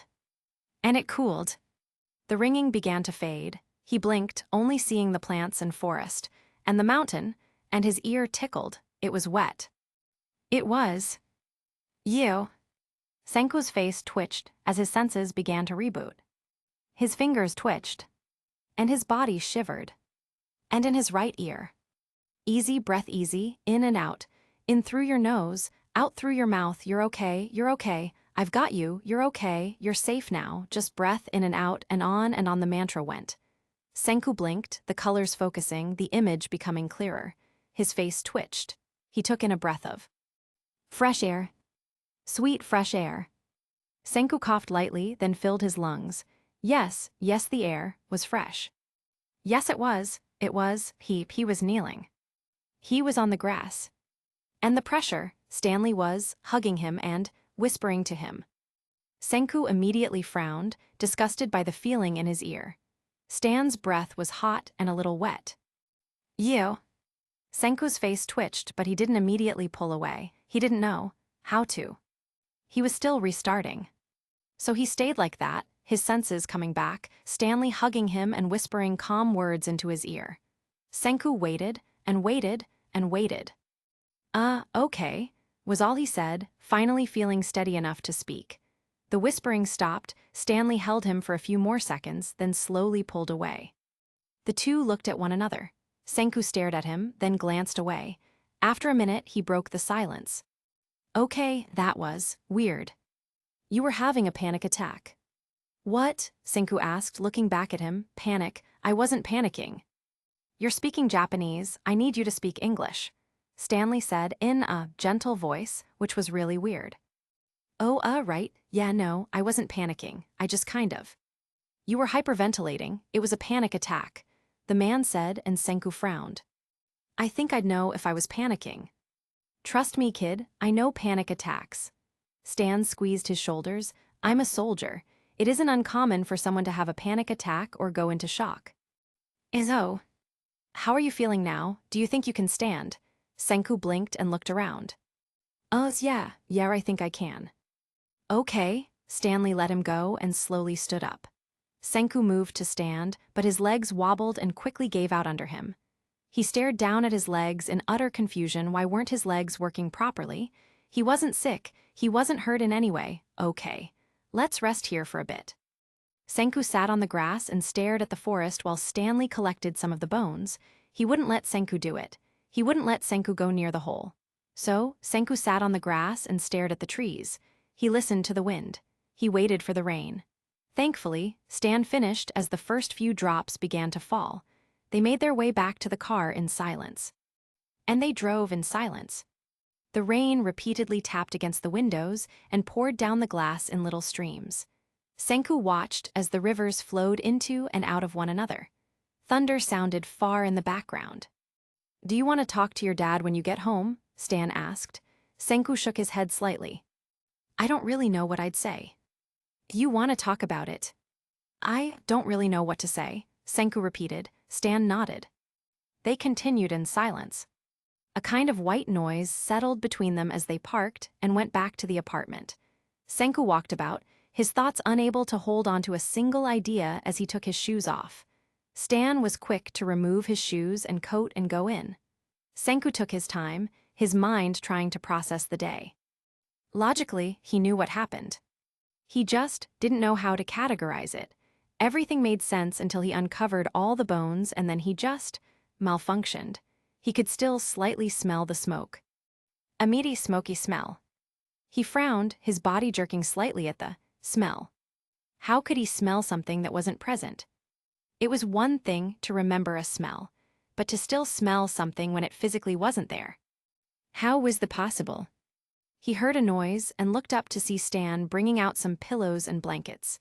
He gave the American an odd look as he set up a pillow and blanket on the couch and a pillow and blanket on the floor. Are we having a sleepover? Senku asked. The military captain looked over at him. Yeah, we are. He finished the makeshift beds and looked back at Senku. You aren't stable enough to sleep alone tonight, and both bedrooms only have one bed, so we're sleeping out here. That's not very comfortable. Plus, I have school in the morning. No, you don't, Stanley cut in. Senku took a moment before grinning. Sweet. No, not sweet. You aren't taking tomorrow off to screw around. You're taking tomorrow off for your mental health. At the mere mention of the word, Senku threw his head back and groaned in annoyance. Does it have to be a mental health day? Yeah, and don't get all pissy about it. Stan got up and began to walk back to his room. We'll get changed and order takeout. You're not gonna force me to talk about my feelings, are you? Senku called out. No one's forcing you, but are we gonna talk? Yeah, we're gonna talk, Stan called back. Senku let out another loud groan before dragging himself into the house. Tonight was gonna suck. And yet, he had to admit that, after the whole exchange, the smell of smoke seemed to fade. Senku was in his room, very slowly getting his sweatpants on as Stan called from the other room. Stop being a brat and get changed already. I am, dude. I just really don't want to talk about my feelings. Which is fine, but in that case you're gonna listen. Senku pulled on his old video game Japanese comedian shirt. Great, because listening to someone else's feelings is so much better. I've given you a lot of slack tonight, kid, but your ass is PUSHIN it. Stan called. Senku sighed, decided it was better to get it all over with, and slugged out of his room and into the living room. He flopped down on the couch, a bit of a distance from Stan, and lolled his head back. Fine, Senku let out a long sigh. Proceed. How are you holding up? Fine. Are you tasting or smelling anything weird? Stan asked. Senku blinked before looking at him, surprised at how he had found the problem so quickly. Yeah, I was smelling smoke earlier. He shrugged. Someone was probably just having a fire, he said, but Stan shook his head. I didn't smell smoke, Stan said. Senku looked at him, then looked at the blank TV in front of them. Weird, then what was I smelling? I still smelled it a little here too. It finally went away, but it was so weird. The younger man pondered. There was a small moment of silence before Stan spoke. Sometimes, when you have an intense flashback, you can smell or taste things from the memory. You mean you remember the? No, you actually smell or taste it. Your body might even feel things, like someone touching you or something. Weird. It's a body memory. Your body is physically holding onto the memory.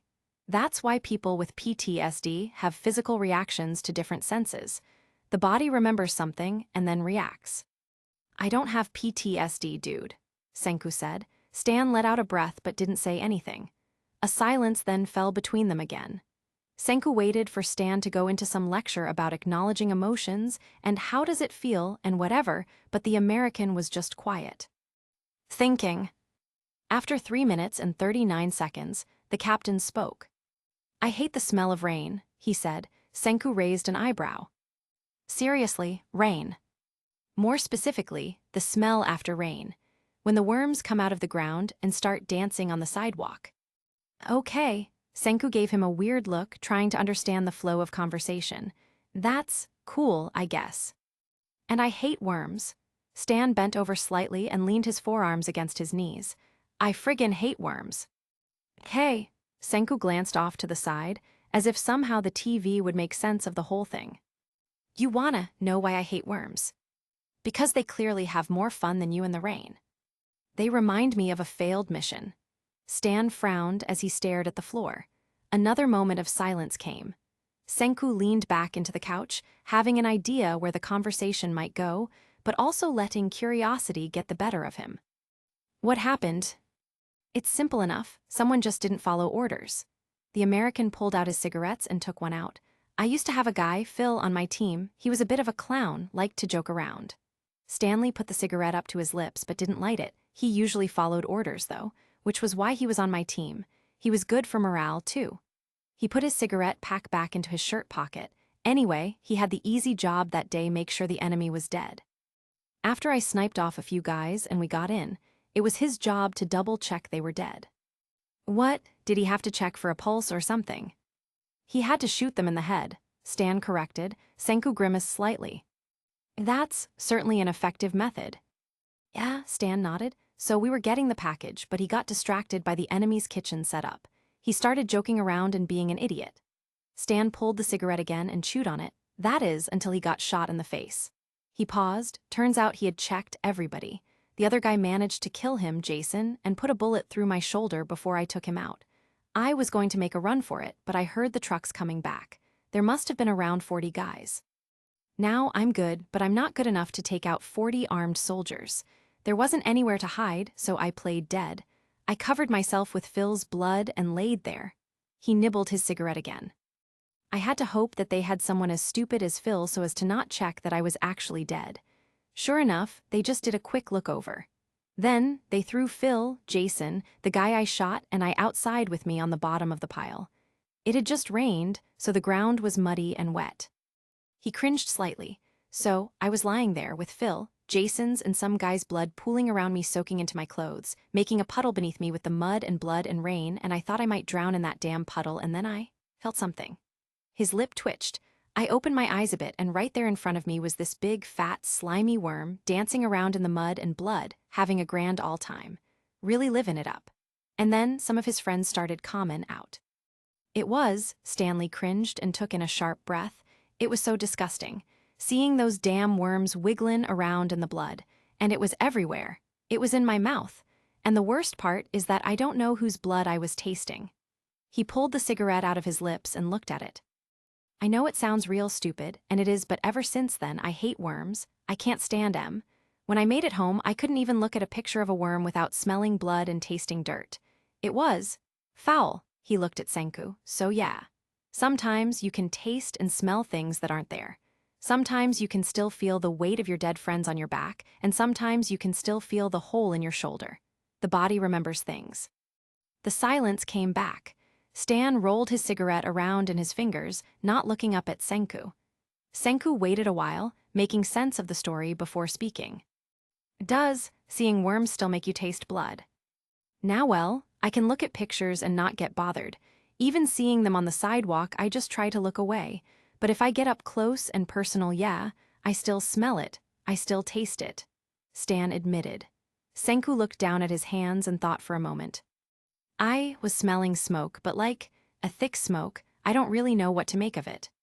I think I do, Stan said, and Senku looked at him. I think you must have seen what your father was doing. Those bones were of other chill, Stan paused, other subjects, so we know they came after you. You think my dad would dispose of them in front of me? People do a lot of screwed up stuff in front of kids because they think they're too young to understand. Senku paused. That's really messed up. Yeah, Stanley said. Senku stared at the TV again. How could someone do that, in front of a child? Then again, Gaku was seeming to become more and more unhinged in the videos. So maybe, then he was too far gone. They stayed in silence for another 6.5 minutes. Finally, Stanley spoke. Okay, enough sob stories. What do you want for takeout? He asked. Senku shrugged. I'm not sure. Come on, kid, you can get anything you want. Price isn't an issue. The American stood and pulled out his phone. I guess, that ramen place I like, we went there with my friends. Senku said. The American nodded. All right, but on second thought you're gonna have to call. I don't think my Japanese is good enough, Stanley said. Senku nodded and pulled out his own phone. He was looking up the phone number when a sad little feeling overtook him. He gave a light chuckle as he stared at the phone. Honestly, what I want right now is Byakuya. He looked up at Stanley, who looked back. I'd really like to see my dad. There was a pause. Sure, kid, you can video call him, he said. Senku smiled sadly. That's not what I meant. Watching the videos became weird. It was weird seeing his father talk about him developing. It was weird seeing his child self and wondering why he got to live and the other experiments didn't. What made him special? Why was he blessed with life? This isn't philosophical. I was born without a major defect. Therefore, I got to live. It's as simple as that. But how did Gaku know Senku would be born without any illnesses? After all, Senku was almost positive that his mother gave birth to him, so he didn't fully develop in the lab. How many experiments breathed life before Senku, as a fertilized egg, was chosen? That's not important. He had to remind himself to let go of silly questions. What ifs didn't matter. What mattered was cold, hard facts. Next scene. There is some filler. Then, Senku and Stanley go to talk to Ashino. They ask about test subject 74. She says she doesn't want to talk about it. Senku says they know she killed the baby, and she says she did what she had to do. They try to get more information, but she keeps repeating she did what had to be done. He asks if she knew about the other children. She's surprised. He tells her what he found under the tree, and she is greatly disturbed. She says she had no idea Gaku continued, and if she had known, she would have stopped him. Filler character development, Stan. Senku and Stan are talking. Stan mentions how he, Senku, and Taiju remind him of he, Stan, and Zeno. The two make various comparisons. Senku points out that Taiju is a pacifist and that he and Taiju aren't criminals. Stan says how Senku is the smart guy, but Taiju keeps him in check. He relates how he and Zeno had always been glued together since childhood, and he often had to bring Zeno back to reality when the man went off onto some crazy experiment ideas. Stan talks about has flashbacks of various times with Zeno, when he and Zeno built a rail gun like the one from the video game Dead Space. When Zeno went to university at the age of 13, and Stan would visit so the two could sneak into the university labs and mess with the cadavers. At 15, they committed arson and burned down a neighbor's house. Stan only says the man deserved much worse.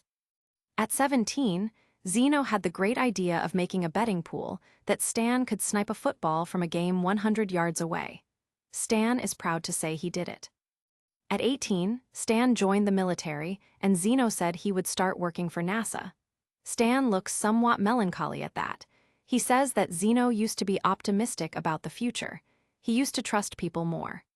Stan worked hard in the military and moved up in the ranks. He and Zeno talked often on the phone, but every time he came back to see him, Zeno began to change little by little. It was like he was losing something. Being fully engulfed in his research, he started to fall apart little by little. Stan said, leaning over the railing. He looked off at the city lights. It was real subtle at first. I hardly noticed, but over time, something started to change. He ran a hand through his thick blonde hair. It wasn't the research itself. It was the whole bureaucracy of it all the red tape and paperwork. Stan sighed. We didn't realize how much further the world could be if it all didn't just lead back to money. Zeno became more and more pessimistic each time he spoke to Stan. He spoke about how science was held back by funding and what the investors deemed as interesting vs boring. Problem is, most scientific progress is made from boring research. It's a wall. Senku agreed, leaning his back against the railing. Each discovery in science, no matter how small, is a brick in the wall. We just keep building off the bricks of others. A lot of people don't appreciate that. If we want to research something as exciting as flying cars or teleportation, we have to research a lot of small, mundane things to get there. And investors don't want to fund mundane research. Stan nodded. They want to put their money into things that'll impress people and get more money. He put his cigarette to his lips and took a drag. Zeno talks about it a lot. He's always pressured to research fun things. Stupid things like, is space brewed coffee tastier than Earth brewed coffee? Or, can astronauts lose weight with dark chocolate? And not actual important research that would continue scientific progress. Senku and Stan continue to talk. Stan mentions how, when they were 26, Stan went back to Texas to visit Zeno. His friend, though, wasn't home. He called NASA, but Zeno had already left. Stan searches around for his friend. Finally, he finds him in an old, abandoned field under a half-dead tree. Stan thought he'd find him there, because the two often went there in their early 20s, when Zeno first moved to Texas to work at NASA. The two would set up a shooting range and later lay in the grass and look at the stars, like they used to as kids. Well, there you are, Stan said as he wandered up to his friend. Zeno still had his lab coat on but looked disheveled and out of sorts. He sat under the tree, one leg bent so he could lay his arm across it. He glanced up at Stan, then looked back at the dirt. You know, I had to scour the whole damn town just to find your scrawny ass. The blonde grinned. Zeno didn't even give a hint of a smile. Stan continued to walk, then stopped in front of his companion. He paused, knowing that Zeno might need some time to speak. After a moment, he crossed his arms. Who do I have to kill? He asked, grinning again. When Zeno continued to be mute, Stan lost the grin. So he stood and waited.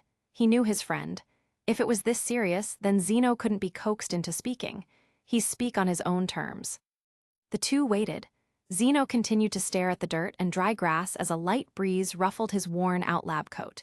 His work ID hung on his blue lanyard, swaying slightly from the wind. It wasn't cold, which Stan was thankful for, not too hot either. A good time to lay and wait. He could wait hours, days even. Zeno had trained Stan to be patient. It was why he was such a damn good sniper. Stan kept his eyes trained on his friend, observing every blink, every hair that moved, every twitch of the finger, every breath. Zeno observed the dry, earthy ants that crawled along the dirt, a beetle climbing up a small blade of grass, the tiny cricket that jumped on his pants before jumping away just as quickly. The air was amidst the temperature radiating off the warm earth into the cool evening breeze. Its smell lingered in Stan's nose, on his tongue, on his palate. He could smell and taste childhood days spent on biking and building and shooting and swimming, of catching bugs and building ant farms and roasting hot dogs on a campfire, of climbing thick, old trees and falling into shallow, winding rivers, of easier days spent with his best friend, his closest companion, his almost brother. They rejected it, Zeno finally said to the ants. Stan didn't speak. He knew to wait. There was a long pause, as if Zeno waited for the ants to speak back. My idea for hydrogen energy. They didn't care it could be applied to rockets, they didn't care it could be a new form of energy. Zeno narrowed his eyes. They're always going on about how we need to be more green about how we do things, and yet I suggest a new form of energy and they just reject it. The board didn't even read it. Harold took one look at it and said I shouldn't waste my time. He finally looked up at Stan, though his head remained low. Waste my time? Talk about a waste of time. I keep jumping through their damn hoops, and yet the truth is they don't want to make any progress. Not if it isn't shiny. Not if it doesn't make any money. You need to remember some of your investors are oil and energy companies. Stan drawled. They probably wouldn't like ideas that put them out of business. Hypocrites, Zeno growled. He let out a frustrated sigh. You know what Harold told me to do? Focus on something easy, something that the papers would like, something happy. Zeno closed his eyes. I'm a show pony. They didn't hire me to actually make progress. They hired me to look pretty and say big words so people will give the company money. I'm one of the youngest university graduates. At 26, I already have 3 PhDs and masters, and yet I'm here. Dancing for the board? He put his hand over his face, his body shaking for only a moment before he gave a bitter smile. I'm like Pinocchio. I've got all these strings on me. His voice cracked. Stan took a step closer. He didn't have to say anything. They both knew. I want to do more. That's why I did all of this. I thought with NASA I could finally. Zeno's words faded and Stan let out a small breath. It ain't easy. I know the mountain of BS I've had to face, the amount of men who have died, because some higher up wanted something done his way, even if it's the wrong way. Why are we doing this, Stan? Zeno asked, finally tilting his head up to look at his friend. His eyes were misty, the pain evident on his face. Why are we doing any of this? Nothing changes.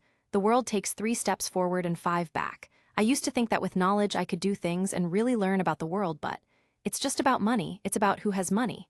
He pinched the bridge of his nose. Why do I even try? Why am I trying? His voice cracked again. Because we have to, Stan said. We have to keep pushing, keep working. Things change no matter how long it takes. Science progresses even if people try to stop it. And things have changed. Things have even changed from when we were kids. Not really, Zeno sighed.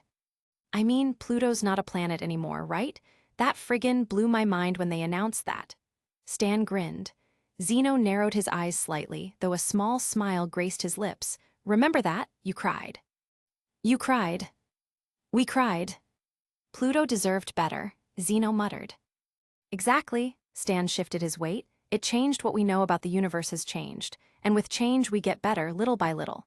Stan gently reached out his hand. But we have to keep working. Even with the roadblocks, we have to keep moving even if we're stuck on strings. Stan said. Zeno looked at his hand, then looked at the ground again. Stan then crouched in front of the man, though he still reached out to him. I know it sucks, but we have to keep going. Don't give up on humanity yet. Zeno looked at his friend's hand again, but hesitated. Stan reached closer. Come on, Zeno. The two waited. And waited. Before finally, painfully, Zeno reached out and took his friend's hand. Stan gave a small smile, though Zeno didn't return it, falling back into his thoughts once more. Stan talks about how he still feels like Zeno hesitates to take his hand. Stan tries to remind him of the humanity in him, but at times, Zeno hesitates. Comedy scenes. I was going to have a filler plot of Zeno leading the FBI on a wild goose chase to distract them. These are the 2 scenes I had written. I'm putting them here because I thought it would be a bit of an emotional whiplash to go from this to the tree scene. Zeno sat in his office, typing away at the latest report. He and Dr. Wang had figured out the problem with the space station's water dispenser. Like usual, it was human error, and now he had to type up everything that happened. Thankfully, the report was simple enough. Someone hadn't done a full check on the hardness of the water, so there was a small calcium buildup in the tube. It was easily fixed.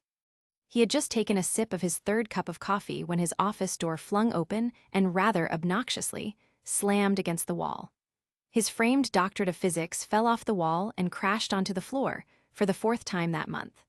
Normally, Zeno would have been alarmed at the sudden noise, but he was starting to get used to the loud entrance of the man at the door. He sighed. "Yes, Jordan?" Zeno asked, slowly looking away from his screen, making sure to look extra tired and fed up with the lead FBI agent. "You've really screwed up this time, Wingfield." The man laughed as he took 3 giant strides into the office. Zeno let out another long sigh, bored to death with the routine. "Yes, and what is it now?" "I know you and Golden Boy have been screwing with us, and this time," Jordan narrowed his eyes, "I can prove it." "This again?" Zeno lulled his head and turned his chair to face the man. "Jordan, how many times?" "I don't want to hear it, Wingfield."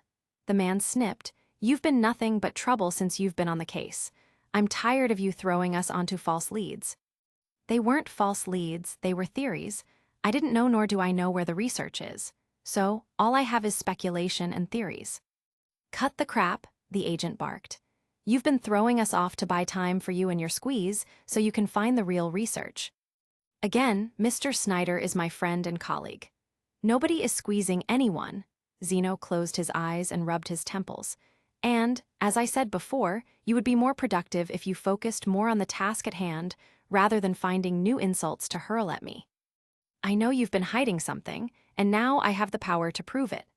The tall man snapped his fingers, and suddenly the office was swarmed with different FBI agents. Zeno face palmed as they began to move things around and look for clues. "Jordan again, I'm not hiding anything." He looked at the man.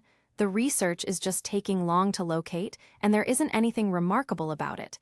It's just about how to edit human eye and hair color. That's it. The beauty industry should be more interested than the FBI." "Shut it, Doc." Jordan sneered as he moved past the agents and stomped up to the doctor. "I'm not an idiot.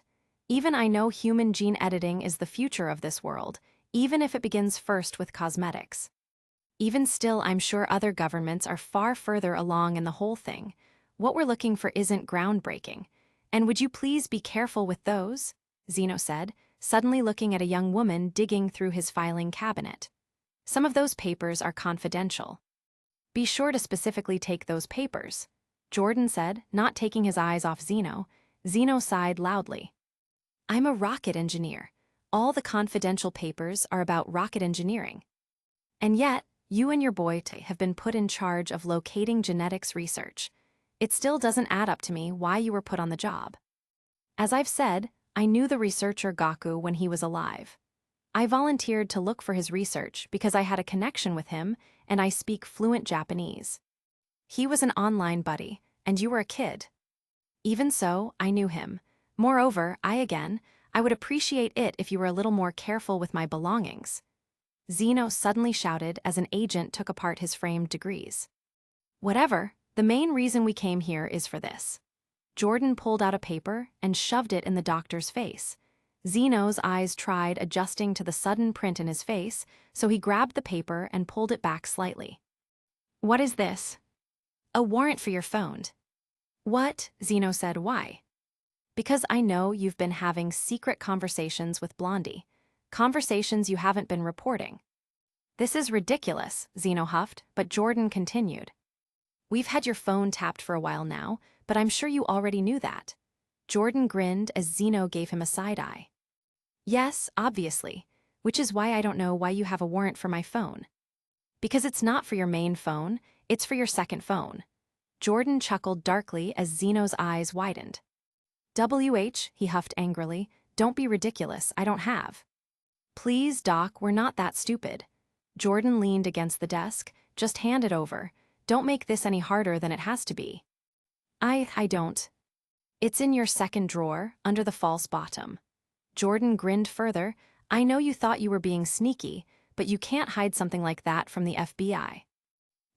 Zeno turned around and looked away. Just cut the crap, Doc, he said. Zeno took a deep, shaky breath. I assure you I don't know what you're. Get the phone, Jordan said, and in one swift motion, an agent ripped open the second drawer. Zeno spun around and tried to grab him, but another agent held him back. Wait, please, it's not. Can it, Doc? Jordan said as the agent threw the contents of the drawer onto the floor and opened the false bottom. There, in the bottom right corner, was a simple black phone, along with some papers. Zeno squirmed against the agent. Jordan, listen, that phone isn't.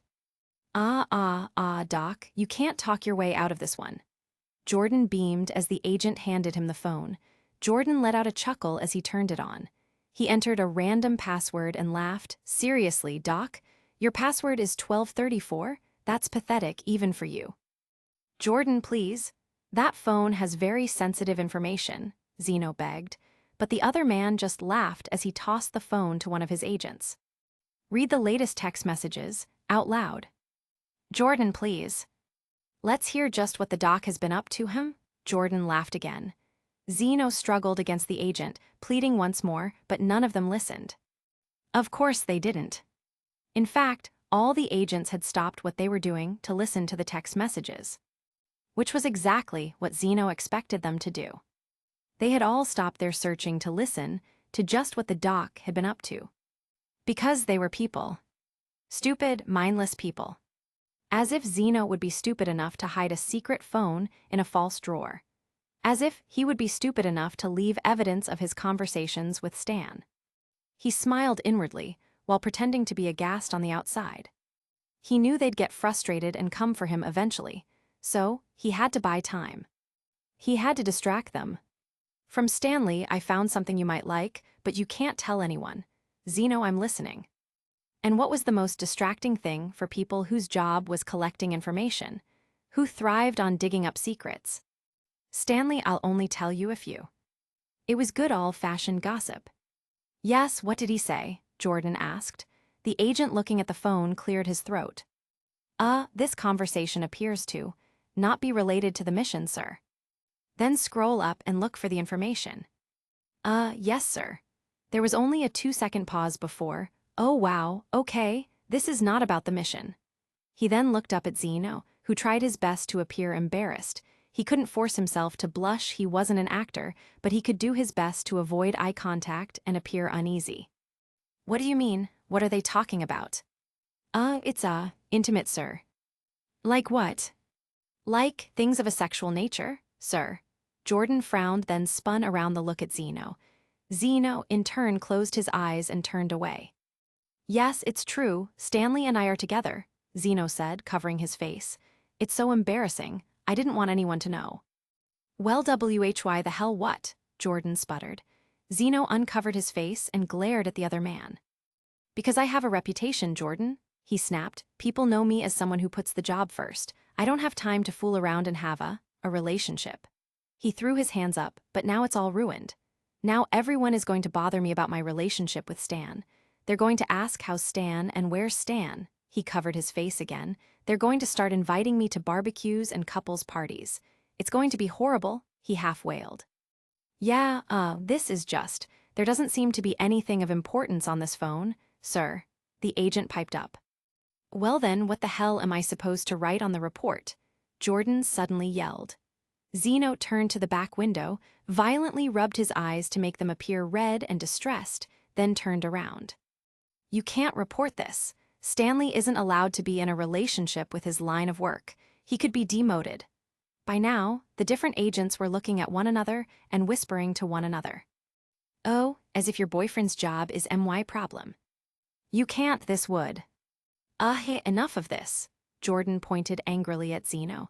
This isn't over. I know there's more to this. I'm going to get another warrant, and then I'll be back, you hear me, Zeno. If you're going to report this, then please, don't let it get back to Stanley's superiors. Everyone out, Jordan yelled, and the agents began to scatter, but not before each one looked at Zeno, some with surprise, others with pity. He covered his face with his hands and pretended he might cry. Please, at least let me keep the. We're taking the phone for evidence. I'm not giving it back before we go through each and every little detail, you understand. Sir, this phone seems. Can it? Jordan yelled before storming out. The last agent stood awkwardly in the room, the phone in his hands. We'll get the phone back to you soon, doctor, he said. Zeno turned around towards the window. If it is just a personal phone, then there won't be any troubles, and this whole project is classified, so I doubt Mr. Snyder's superiors will be told about it, the agent said. Zeno paused for a moment. Thank you, he said quietly. You're welcome, excuse me. And then the agent left. Zeno stayed in position, face in his hands, his back to the door for a few minutes. Once he was sure everything was finished, he looked up and rolled his eyes. Idiots. They made it past his first line of defense, which meant they were closing in, though Zeno wasn't worried. He had much more where that came from. He had enough drama to last a couple of months. He'd have to contact Stan and let him know they were running out of time, and that everyone now thought they were in a secret relationship. Zeno sighed in annoyance. Now he had to put actual effort into pretending they were dating. What a nightmare. Second comedy scene. Zeno sat on the cold metal chair, a cheap, hot coffee in between his hands. He leaned on the metal table as he stared at the one-way mirror. He had expected the FBI to question him, but he didn't think they'd have the gall to bring him into an interrogation room. Honestly, they had nothing on him. This was clearly just Jordan throwing his weight around. And the fact that he had been sitting there for half an hour was also an obvious attempt to make him sweat. It was like dealing with children, honestly. He took a sip of the cheap coffee and grimaced. Instant coffee, with some grains still floating around. Lord, how he hated Jordan. The door suddenly swung open, and Jordan walked in with a grin on his face. Zeno gave him a bored look. Well, Zeno, nice of you to drop by. As mentioned previously, Jordan, I would much appreciate it if you didn't send your agents to pick me up while I'm at work. My coworkers are already beginning to talk, and it was your superior's orders to keep all this confidential. It's a little hard to keep a tight lip when the FBI rips your office apart and drags you away from the middle of a lecture. Quit your belly aching. I've got good reason to bring you in. Jordan sat down in the chair across from him. A female agent entered the room and closed the door. Oh, and what have you discovered now? That I secretly feed the stray cat in my neighborhood? That said cat is now pregnant? That I'm not sure if Stan is ready for the responsibility of being a cat father? Zeno mocked. Jordan gave him a weird look. Yes, Jordan, I have a life outside of all this. I've been a little busy with rumors at work, my relationship becoming public, and a pregnant cat howling at all hours of the night. What? No, none of that garbage, it's about this. Jordan nodded at the woman, who then tossed a few large pictures on the desk. Zeno sighed as he picked up the pictures. He shuffled through them. They were of Stanley and one of his soldiers, Charlotte, having dinner. What am I looking at exactly? He sighed again. What do you think? Jordan grinned. Looks like Stanley and his coworker having dinner. Zeno tossed the papers back on the table. Congratulations, you've discovered he has a social life outside of me. Show him the others, Jordan said smugly. The woman dropped a few more photos on the table. They contained pictures of Stanley and Charlotte kissing in his car. Zeno frowned. He looked at them but didn't bother to pick them up. He scoffed and crossed his arms. Yes, and you seem pretty calm for a man whose boyfriend is cheating. He's already told me they used to be an item. These pictures are clearly old. In your messages, you and Stanley confirmed you started your relationship 2 years ago. These pictures were taken 4 months ago. Zeno waited a moment before speaking. And who exactly took these photos? I don't recall Stanley being under any kind of. His higher-ups wanted to know what was going on with him and Charlotte. It doesn't look too good for a captain to be screwing one of his subordinates. Exactly, Zeno interrupted. It was a one-time thing. I wasn't aware that they were together a few months ago, but now I assure you it's over. Stanley and I are. Give me the messages, Jordan said to the agent. Said agent handed him a thick folder. He dropped it loudly on the table, then opened it up and took out the first few pages. He cleared his throat before reading.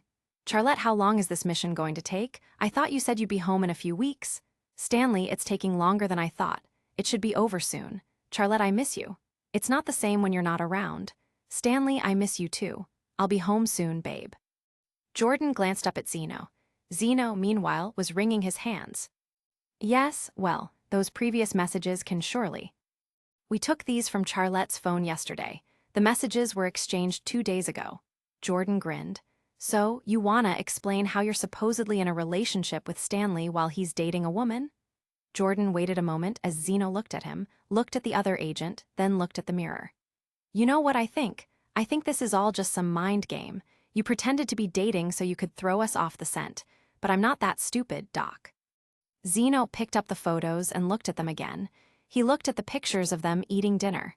He looked at the pictures of them kissing in the car. He repeatedly flipped through them, over and over again. Well, Doc, Jordan continued. Anything to say for yourself? He mocked. Zeno slowed as he flipped through the photos. He was taking time to think. Not of what to do. Oh, goodness no, this was all planned. Obviously. Really? How stupid could these people be? It was like placing a box in front of a child, putting candy under the box, and the child picking up the box and discovering the candy. And then the child acts smug like they were a genius for discovering the candy. After they watched, you put it right there. Where were his tax dollars going if these were the brightest detectives in the country? No, he was thinking about how to react.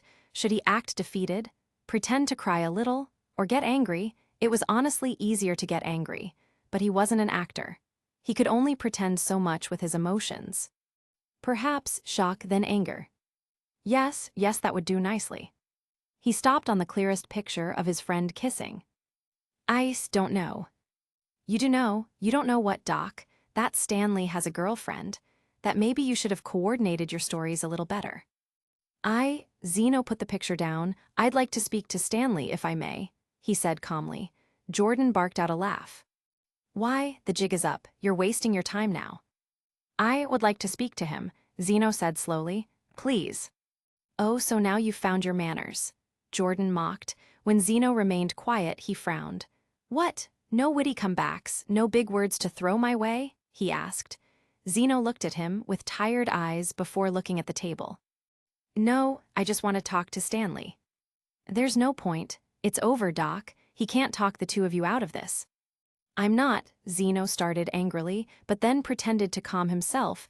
I'm not asking you to talk to him. I want to talk to him. He then looked up from the table. Please, he asked again. Jordan waited a moment, tapping his finger against his bicep. After 12 seconds, he sighed and rolled his eyes. Fine, call him. It's not like it'll do any harm, but put him on speaker, he said. Zeno nodded before Jordan motioned at the agent. She pulled Zeno's phone out of her pocket and handed it to him. He dialed the number and set the phone on the table. It rang twice before Stanley picked up. Meanwhile, in Japan, Stanley and Senku were walking home from the grocery store when the older man's phone rang. Stanley fished his phone out of his pocket and answered. Yellow, he asked. The other end was silent for a moment before he heard Zeno. Hello, Stanley, he said quietly. Stan glanced at Senku, then up ahead. Hey. Stanley, I want to ask you something. Shoot. We have always been honest with one another, yes, Zeno asked. Stanley frowned. That was a code. Someone was listening to their conversation. Course. Then I need you to be honest with me, Zeno continued. Have you been in contact with Charlotte? Phase 2 of Operation Soap Opera. Stanley wanted to grin, but stayed neutral in case someone was watching. No, he said quickly. Senku looked over at him. That was a rather quick response, Zeno said. 'Cause it's true, he said. There was a moment of silence on the other line before Zeno spoke. Stanley, I know you've been in contact with Charlotte. No, I haven't, he said again. Stanley, don't be childish, I know. No, you don't, he interrupted. He heard Zeno gawk on the other end and did his best not to burst out a laugh. Yes, I do. Stanley, I have an entire conversation. No, you don't, he said again. Senku gave him a weird look, but Stanley tried to wave him off. Don't tell me what I do and do not have. I have a month's worth of messages. No, you don't. It was killing him not to laugh right now. Yes, I do, Zeno yelled. I know you and CHRLTT. No, you don't. 4Fu stop interrupting me, Zeno practically screeched. Senku stared wide-eyed at the phone but grinned slightly. Stop it, I know you and Charlotte have been together, I have pictures. No you. If you say no you don't one more $% time I am going to skin you. Zeno took a loud breath. I know you were with her, I know everything. And not only do I know, but do you know how I know? Because Jordan and his FRIGGIN team know, I am being interrogated and given diabolical coffee all because of you. Imagine my surprise when they told me about all this. He could hear Zeno moving around the room, getting himself worked up. So just be straight with me and tell me if you've been with her. Now, Stanley thought he should probably deny it again. You know, keep the whole thing going. But he couldn't help but reach for the low-hanging fruit of a joke. Technically, I've never been straight with you. Oh my God, Zeno screamed. He screamed so loudly that Stanley had to pull the phone away from his ear. Senku laughed. What is going on? The younger man asked, but Stanley waved him off again. Why are you like this? Why, hey, you can never be serious, you can never take us seriously, Zeno yelled. Stanley heard him stomp around. So what is it? Am I too boring for you? Do you find me annoying? What? The man took a breath. I thought. You're my best friend, Stanley, I thought. And now this, and with a subordinate, honestly. Zeno then half laughed, and the worst thing is that I've given everything to you, do you know that? Everything. I've given you my entire life, I've dedicated myself to you, and this is how you treat me? I don't let people in like I've let you in, I don't let people. There was a pause. Well, what is it? What is it? Stanley began, but he knew the other would cut him off. Is it because she's stronger than me? More agile, more flexible? Well, I'm sorry I don't do yoga all the time, but I'm not exactly grotesque. Or is it something else? Is it because she's pretty? She's cute? Or no, let me guess. It's because she's a woman, isn't it? Well, I'm sorry I'm not a woman. It's not because she's a woman, Stanley said calmly. Senku was now 100% invested in this conversation. Well then what is it? Zeno spat. You're right. Right about what? He screamed. Stanley waited for a moment. It's because she does yoga. I'm going to F&% kill you, Zeno screeched before Stanley pulled the phone away and hung up. He put the phone back in his pocket and ignored it as it began ringing. What was that about? Senku asked. I'll tell you over dinner. Chapter 15. Senku begins setting up his lab with the lab mice. Thanks to Dr. Zeno, he is able to start using CRISPR to create his own mice. He talks to Taiju about how his father was right. Editing DNA really is a work of art. Many of the mice have miscarriages, or they give birth to stillborn, grotesque infants. Finally, some of the mice start having normal infants. Senku numbers them. One particular subject, 46, seems to be quickly learning the mice maze Senku had set up. However, 46 has a strange issue. He often, without warning, slams his head into objects. He then proceeds to do it several times before stopping. Senku tries to train him to stop, but he won't. Senku complains to Taiju that the mouse is driving him insane. He says he should just put it down since it's wasting his time. Taiju comments that it would be cruel to put it down. So, Yuzuriha knits it a little helmet to protect itself. The mouse accepts the helmet, though Senku still questions if he should keep it alive. The whole reason for this side story was to show how Senku was beginning to mimic his father and view weakness as disposable. Taiju acts as his moral compass in continually arguing that subject 46 should still be treated well. He explains how Senku is normally very kind to his animal test subjects. He always puts them into retirement cages when they are finished their course of testing. And the retirement cages are very cushy and nice. He puts aside a decent amount of money, so the mice can live out the rest of their lives in happiness as simple pets. He says he doesn't understand why Senku is suddenly talking about terminating failed subjects. In the epilogue, Senku was going to hold on to 46 and have him with him while they held a funeral for all the children Gaku killed.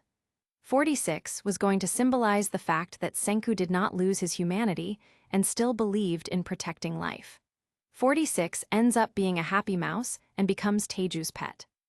Byakuya recalls a story about Kiki and Senku. Gaku and Byakuya are talking. The boy squeaked. Byakuya looked over at the adorable child to see him peering down at a grasshopper. The bug jumped to one side, and Senku watched with curious eyes. Byakuya smiled at the innocent display, that is, until he saw Senku frown. The boy then immediately lifted his foot and smashed it down on the insect. Senku, Byakuya yelped, but the boy ignored him. Instead, he moved his shoe away and looked down at the splattered insect. Senku, Byakuya tried again, this time getting up and walking to him. I told you, he doesn't like to respond to his name for some reason, Gaku said, still preoccupied with his notes. Byakuya went up to Senku and tried again. Senku, still nothing. Senku, he said louder, but the boy continued to ignore him. He paused for a second, then lifted his hand and snapped his fingers. The boy suddenly looked at him. Senku, I've been calling you, he said, but the boy just stared at him. Byakuya sighed. Senku, why did you step on Mr. Grasshopper? He crouched down so he was at the child's level. That isn't nice, you made him sad. Senku blinked at him, unmoved by his words. The boy then looked down at the gore, then back at Byakuya. Dead, he said simply, and Byakuya rose his brows. What? I made him dead, Senku repeated. Byakuya stared at him with slight concern before looking at Gaku. He knows about death. Sure, Gaku shrugged, still not looking up from his papers. He's a smart kid. He gets the general concept. Isn't he a bit young to understand death? Nah, Gaku finally looked up. It's fine, it doesn't bother him, look, he's fine. Gaku shrugged once more, then looked back at his papers. Byakuya frowned, then looked back at the child, who continued to stare at him with a blank expression. Byakuya frowned further, then tried to think how to best approach the subject. He was Senku's father, but he felt he should still say something to discourage that kind of behavior.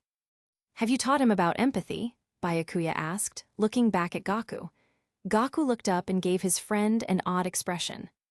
Taught him empathy? Why would I teach him empathy? He's a kid. He has empathy. He shrugged, maybe a little less than others, but I mean, of course he has it. He's a human being. But don't you need to teach things like that? No, it comes naturally, the scientist said. Anyway, I gotta file these papers. I'll be back in a second. He then walked to the back door and went inside.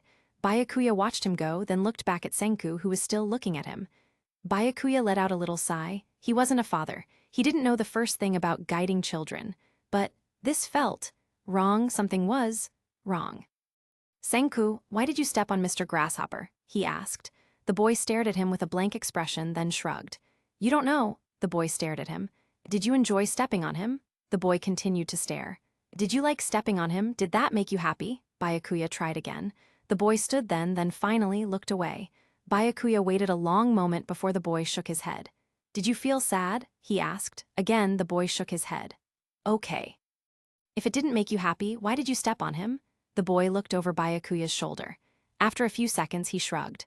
Okay, it's time for a lesson, Byakuya said, trying to think of the right words. Senku, a bird called out, and Senku turned to look at the bird, seeming to ignore Byakuya. Senku, he tried again, but like before, the boy ignored him. Byakuya frowned, then snapped his fingers.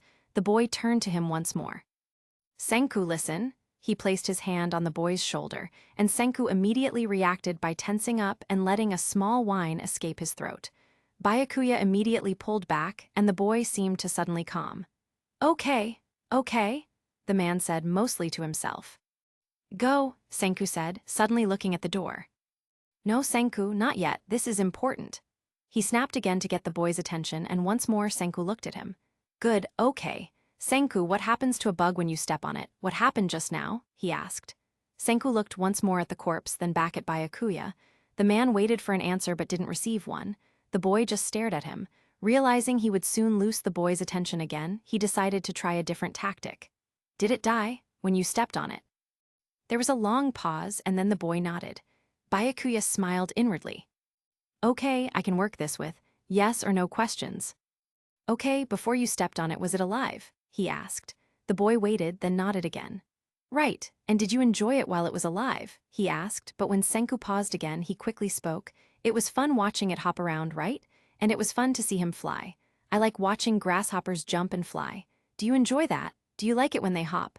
He now waited patiently for Senku to respond, the boy now having moved his eyes around. This pause was longer, but finally Senku nodded his head. Byakuya smiled. Yeah, me too, I love watching grasshoppers. They're really fun, they're my friends. Byakuya now began to speak slower, but When we make the grasshopper dead, it stops hopping. It stops flying, right? Does it fly when it's dead? Does it hop when it's dead? The pause was much shorter this time before Senku shook his head. No, it doesn't. For me, that makes me sad. When the grasshopper is dead, I can't watch it hop and fly. Somewhere in the distance, a car honked its horn. Senku immediately turned and looked towards the noise. Byakuya took a calm breath. Patience. Senku, he snapped his fingers, and once more the boy looked back at him. If we make the grasshopper dead, it can't jump or fly. So that's sad. It makes us sad. But if we don't make it dead, it can hop and fly and we're happy. And the grasshopper is happy. He motioned slowly with his hands. So, if we don't make it dead, everyone is happy. Do you understand? When we let the grasshopper live, everyone is happy. Senku blinked at him, then looked down. Byakuya waited for a response, but when the boy remained still, he tried again. So, making grasshoppers all bugs and animals when we make them dead, everyone is sad. You're sad, I'm sad, and the bug or animal is sad. Byakuya made a dramatic frown. He then suddenly gave a bright smile. But if we don't make them dead, everyone is happy. We can play with the bugs and animals, and they can play with us, and everyone is happy. You're happy, I'm happy, mommy is happy, daddy is happy, and the bugs and animals are happy. Everyone's happy. Do you understand? He waited, and as he waited, he could see the gears in Senku's mind move. The boy hesitated, looked to the left, paused, then looked up at Byakuya. He then gave a very slow nod. Good, Byakuya said enthusiastically. So, when we see another grasshopper or bug or animal, we aren't going to hurt it, okay? We'll watch it. And then we'll be happy. And we can learn a lot. Byakuya gave a large smile and honestly hoped Senku would slowly smile back. But the boy simply stared at him with a blank expression before looking away again. Byakuya let out a small breath. A moment or two went by. Senku looking off, seemingly in his own mind, and Byakuya kneeling in front of him. He tried not to frown, but he was clearly beginning to see what Kiki was talking about. Senku wasn't acting like other children. Sure, kids killed bugs. Heck, some kids enjoyed killing bugs, they didn't really know any better. But Senku just seemed so detached from everything. It was like he was just there to observe everything. It was like he didn't feel real. Like maybe he felt like he was part of some simulation, that this wasn't real life. Byakuya paused, wondering what to do next. Senku seemed to understand. No doubt he would have to be taught the lesson a few times before he fully understood, but for now. Byakuya looked off to the side. He didn't want to end it here. He didn't want to just get up and leave Senku to his own devices. He felt like he wanted to do more, just to try and get some sort of connection with the boy. After a few moments, he broke out into a small smile and looked at Senku. Hey Senku, he said, already knowing the boy wouldn't look at him, so he gave a little whistle. The boy immediately turned to him. I have an idea, how about we build a bug house? He asked, not expecting much of a response. Senku stared at him, then slowly tilted his head. Well, it was a start. Yeah, a bug house. We can build a little house for the bugs to live in. Byakuya's smile grew. Yeah, it'll be fun. We can make them a big house out of sticks and leaves. And then we can leave some fruit for them to eat. It'll be great. Then you can watch all the bugs that come by. How does that sound? He asked. Senku blinked at him. Bug house? He asked, and Byakuya nodded. Yeah, a big bug house. What do you think? Sound fun? He asked. Senku looked off, looked at the ground, then looked back at Byakuya, a hint of a smile on his face. The boy nodded. Great, let's get started. Go collect as many sticks as you can. I'll see if we can get some string from your mom. The boy's feint of a smile grew into a tiny little one as he nodded again, then jumped off the deck and ran into the yard. Byakuya's own smile grew as he quickly got up and went inside. It didn't take long before they built their little bug house. And sure, it looked like a wreck, but Senku seemed to really enjoy making it. He was very enthusiastic about the construction, seeming to measure the sticks and force them into the ground. He even had Byakuya show him how to tie a knot with the string. When everything was done, Byakuya dashed inside to get some fruit, then came back with some strawberries and a banana. He and Senku both crushed up the fruit with spare sticks before placing it inside the house. Senku genuinely smiled now as he looked back at Byakuya. Great job, Senku, Byakuya gushed. Wow, what a house, and now we wait. He quieted his voice. Let's back up a little and give the bugs some room, he said, scooching back. Senku mimicked him, and the two then waited with anticipation as they stared at the mashed-up fruit. They waited a few moments before an ant suddenly crawled up onto the strawberry. "Look, Senku," Byakuya whispered loudly. "It's an ant." "Oh, an ant," Senku squeaked, eager to get a closer look. But Byakuya reached out and held him at bay. "Not yet, we just want to watch them. If you get too close, they'll run away." Senku looked at him, nodded, then pulled back. They watched in anticipation as another ant showed up. Then another and another. Senku's face glowed as ants began to cover the fruit. "Wow, look at all the ants," Byakuya said happily. Senku nodded along. Byakuya then gasped dramatically as a wasp flew down on a free section, danced for a moment, then began to nibble on a strawberry. "How?" "Wasp," Senku said happily. "Yeah, a wasp, very good." "Mama, Mama," Senku called out, suddenly getting up and rushing back to the house. Byakuya watched in amusement as Kiki came to the back door. "What is it?" he heard her ask. A wasp," he squeaked, waving his hands. She laughed, then looked over at Byakuya.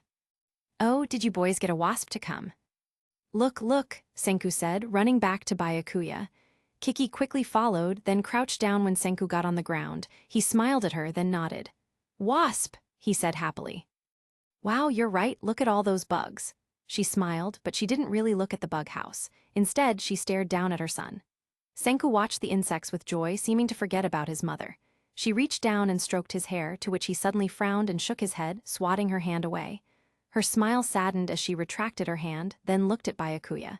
He frowned slightly, then got up. Kiki followed, and again, Senku ignored them by watching the bug house. I hope you don't." "Thank you," she interrupted. Byakuya looked at her, then smiled awkwardly. "I didn't do anything." "It's been hard for Senku," she said quietly. "Gaku, they don't really play. Senku loves to listen to Gaku talk about science and such, but he's still too young to fully understand, and Gaku doesn't really do anything hands-on. He just goes into university lectures and expects Senku to sit there and listen." She smiled sadly as she looked down at her son.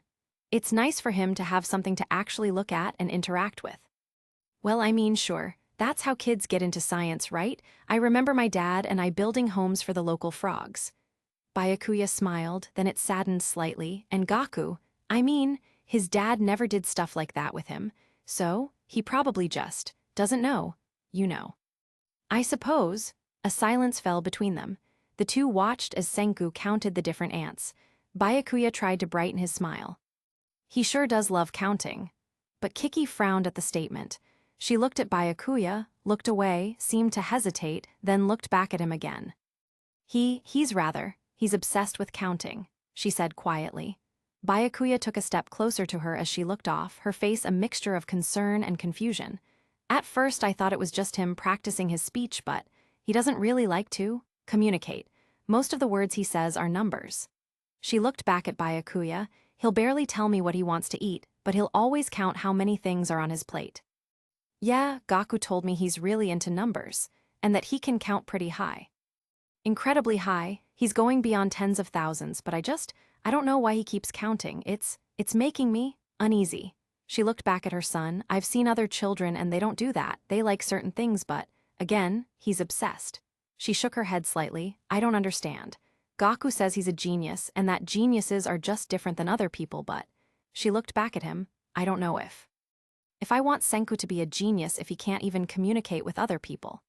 She began wringing her hands together. "He doesn't even try. He hardly communicates with me, and I'm the closest to him. He just ignores other people, and he doesn't really like to play with other children. Whenever I take him to a play date, he leaves the other children and goes off to be alone. And then he starts counting everything." She wrung her hands faster. "Byakuya, I'm worried about him. If he's like this now, what will he be like when he's older? What are people going to say about him? How are people going to treat him?" Tears began to form in her eyes.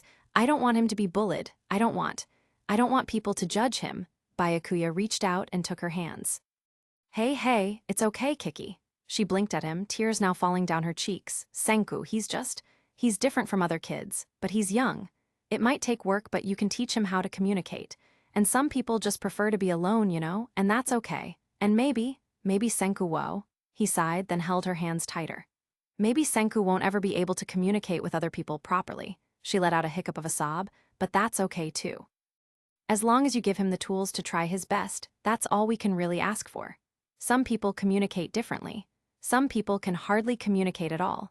But as a society, we find ways around that. Maybe Senku has trouble speaking, so you can teach him sign language. Maybe he has trouble concentrating, so you can help train him to have the skills to at least try to concentrate. And maybe Senku won't have many friends, but you know what? She sobbed quietly, shaking her head. He'll at least have 1 or 2 friends. Everyone has friends, Kiki. Sure, they come and go and sometimes we don't have them at the moment, but overall, in our lives, we have friends. And Senku's going to have friends too, even if his friends are, you know. She pulled her hands away, now covering her eyes, just us. We can be his friends.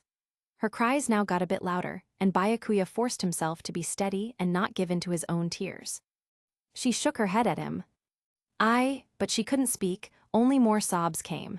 Byakuya sighed, then reached out to her, to which she closed the distance between them. He wrapped his arms around her and gently shushed her. It's okay, Kiki, it's okay. I don't want, she hiccuped. I don't want him to be alone. She cried, and Byakuya gently rubbed her back. He won't be, Kiki. He has you and me and Gaku, and nothing's set in stone right now. We don't know what Senku will be like when he's older. But you can start now. I don't know anything about kids, but I'm sure there's someone who can help you guys. You could, I don't know, go to a doctor, or... He glanced down at Senku, who stared at them with only mild curiosity. He frowned at them but didn't get up to comfort his mother. Byakuya let out a little breath. It's okay, Kiki. Everything's going to be okay. Gaku tells a story in a video, trigger warning. I think we should take Senku to a doctor, Kiki said as she stood in the doorway of their bedroom. Gaku paused for only a moment before continuing to tie his tie. I am a doctor. If there's something wrong, I'll help him. Gaku casually looked behind him. What's wrong with him? He asked, looking her up and down. Kiki hesitated, her body folding into itself slightly as she looked at him, then looked off to the side. She was nervous, obviously, and it was obvious what she was going to say. But they both already knew what his answer would be, so really it was a moot point. He looked at her, somewhat coldly, showing her with his eyes that he wasn't in the mood to go over the same argument again. She looked at him again and took a breath. I'm worried about him. Gaku hummed, turning back to look in the mirror. You know why I'm worried?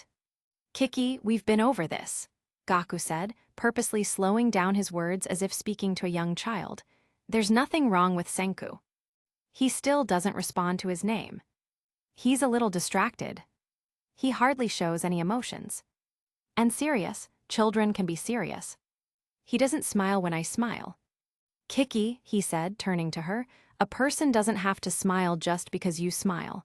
So, he doesn't like smiling. I've told you already, it's simply a personality trait. It's more than that, Gaku, Kiki said, taking a step into the room. You know it's more than that. His obsession with numbers, his refusal to communicate, he doesn't even know how to play with other children. Kiki, he's an only child, of course he doesn't know how to play with other children. Gaku said, his frustration building, he'll catch on eventually. But he always goes off on his own when playing with others, and when I do try to force him to play with other children, it's like I'm trying to make him play with a bunch of cats. He can't. It's like he doesn't understand that they're the same as him. Kiki, Gaku warned. He's getting too old for this to keep going on. You said he'd grow out of it, but if anything, it's getting worse. Kiki, he repeated, narrowing his eyes slightly. I just want to help him. If he was sick, then we'd start treating him, right? So why? Kiki, Gaku said, barked firmly. She immediately stopped talking. Listen to me, he stressed. I literally created our son. I handpicked his traits, I designed him, and I didn't design something that is defective. He stressed again, taking a step forward. Senku is perfectly fine. He's just a loner who doesn't like communicating. Fine, lots of people are like that. But he can't grow up not communicating with others. We have to teach him how, but we don't know. Yes, we do. Gaku now came up to her and crossed his arms. Senku is a child. Just raise him as a child and he'll be fine. But he needs special help. No, he doesn't. Hey. We're not talking about this anymore, Kiki. I've made my point, and I'm tired of repeating it to you all the time. You simply need to accept the fact that there is nothing abnormal about Senku. He's not the problem. A sudden pause fell between them. It was heavy and tense and electric. Kiki turned her head slightly. What do you mean by that? Simple, if Senku is having problems communicating, then it's the fault of his upbringing, not his nature. Gaku lifted his chin in order to look further down at her. I left his social training up to you, but clearly you didn't take it as seriously as I would have hoped. Kiki's eyes widened, so I guess I'll have to train him mentally and socially. He put his hands on his hips, then looked off to the side, which will throw a real wrench in my research. But... Excuse me, she asked, causing him to look back at her. Her eyes were wide, but there was anger there. I've done everything for Senku. I gave up my job, my social life, my health. I've given everything to raise him, and you're saying I'm the problem. Exactly, he snipped. Kiki, it's simple. Simple enough even you can understand. If he... I'm an engineer, I have a master's degree, don't call. Spends all his time with you, and his communication and social skills are faulty, then you're to blame. Plain and simple. She gawked at him, it is not that simple. Simple, Kiki, there's a reason people don't need a degree to raise children. It's easy. But somehow, you've gone and screwed it up. How dare you, she seethed, but he continued. So now, I have to clean up your mess. He shrugged and gave a light sigh. I don't know how much longer I can keep doing this, Kiki. I'm getting tired of fixing your faults. She looked at the floor and ground down on her teeth. After 2 seconds, she looked back at him with hard eyes. When have you ever? Back in university. You always used to come to me asking for help, and as for your master's paper, I practically wrote it. First of all, she sneered, I only asked for help because I wanted to spend time with you. I played stupid so you would focus on me and not other girls. Yes, played stupid.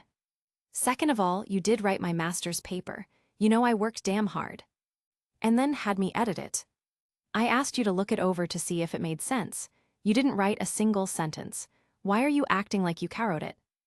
Kiki, we both remember. Yeah, we both remember. I remember working so hard my head spun, and you brought me coffee and snacks so I wouldn't starve to death. She furrowed her brows. We took BREAKS together. You supported me. Yeah, I did, he said quickly. He stared at her with a cold kind of indifference as she looked back at him with hot, confused eyes. What happened? She asked, and he blinked at her, somewhat surprised by her statement. What? What happened to you? She asked again, the fire in her eyes smoldering down. He turned his head slightly. I don't know what you're getting at. When did you get so cold? She said, her eyes shifting and changing into pools of sadness. I've always been like this, Kiki, he said simply. No, you used to be supportive and happy. We used to have fun. But now, she searched his eyes, trying to find something, but what it was, he didn't know. Kiki, I'm the same as I've always been. TLDR, Kiki tells Gaku she's worried about Senku because he doesn't behave like other children. He tells her she's being stupid. Senku is like every other child. After all, Gaku designed him. Kiki insists they take Senku to a doctor to find out what's going on. Gaku becomes angry and says if Senku isn't communicating or socializing well, it must be Kiki's fault. He says he trusted her to raise Senku, which in his opinion should be easy, but clearly she failed, so he has to do it now. She is, obviously, hurt and offended. He also heavily implies she's an idiot. She bites back that she has a master's in engineering, to which he says he basically wrote her master's thesis. FYI, he didn't. After some very cruel remarks from Gaku, Kiki asked why he has changed. He used to be nice and fun. Now he was cold. He says she's wrong, he's always been like this. Gaku tells the story on video. Trigger warning. Hashino, he said in almost a whisper. He hadn't seen her in 3 years, 3 whole years, and yet, he hadn't stopped thinking about her. He still had fleeting moments of wondering where she was, what she was doing. She nodded at him. Hello, Akazawa, she said, slipping off her shoes in one motion. Your wife called me here today. Gaku blinked, then jerked his head to look at Kiki. She frowned at him. I knew she'd be the only person you'd listen to. Gaku tried, then looked at the floor, conflicted at being enraged with his wife and overjoyed with Hashino. There's no need to explain, Akazawa, Hashino said as she slipped on her slippers and came inside. Your wife has explained everything. She gave a slight nod. I must inform you, however, that I am not the kind of doctor to fully analyze these things. I will, however, do my best to determine if he has any kind of learning disability. That snapped him out of whatever stupor he was in. He immediately frowned at her. Senku doesn't have a disability. It's not a problem. Many people have disabilities. Some impact our lives more than others. We simply want to determine if one is present, and if so, how we can teach him in a way that suits his needs. She nodded again. It's important to diagnose these things early. Then you can get the help you need. He doesn't need help. I am aware that, of course, a child naturally appears perfect to their parents. It's not an appearance, he is the perfect. But a wise person is not blind to the situation in front of them. She then turned away from Gaku, seemingly finished with her interaction with him. I take it this is Senku, she asked, motioning to the boy. Kiki nodded. Yes, as I've said, he doesn't respond to his name. There's nothing wrong with him. Both women ignored Gaku. I see. Hoshino got down on the floor beside the boy. Senku, Senku, she said, but he ignored her. Senku, can I ask you a question? She asked again, but he continued to write numbers in his book. Hoshino paused, then whistled lightly. Senku immediately looked at her. Thank you. She pointed at his book. I see you like to write numbers. Do you like numbers? She asked, and he nodded. Yes, I like them as well. What are your favorite numbers? She asked. He looked at her but didn't respond. Did you understand my question? He looked back at his books, so she whistled again. Did you understand? He nodded. All right, tell me, what is your favorite number? He shrugged at her. Come now, you must tell me. I won't leave you alone until you tell me. He then looked at his mother, who motioned towards Hoshino. He looked back at the new woman. I don't know, he said, shrugging his shoulders. All right, that's okay. She nodded at his book. You have many numbers there. What's the highest number you've ever written? 4 octillion, he said quickly. She smiled. Option 1 of Hoshino, talking to Senku. I bet that was many zeros, she said, and he nodded. I see you like numbers. I like numbers too. Often I prefer numbers over people.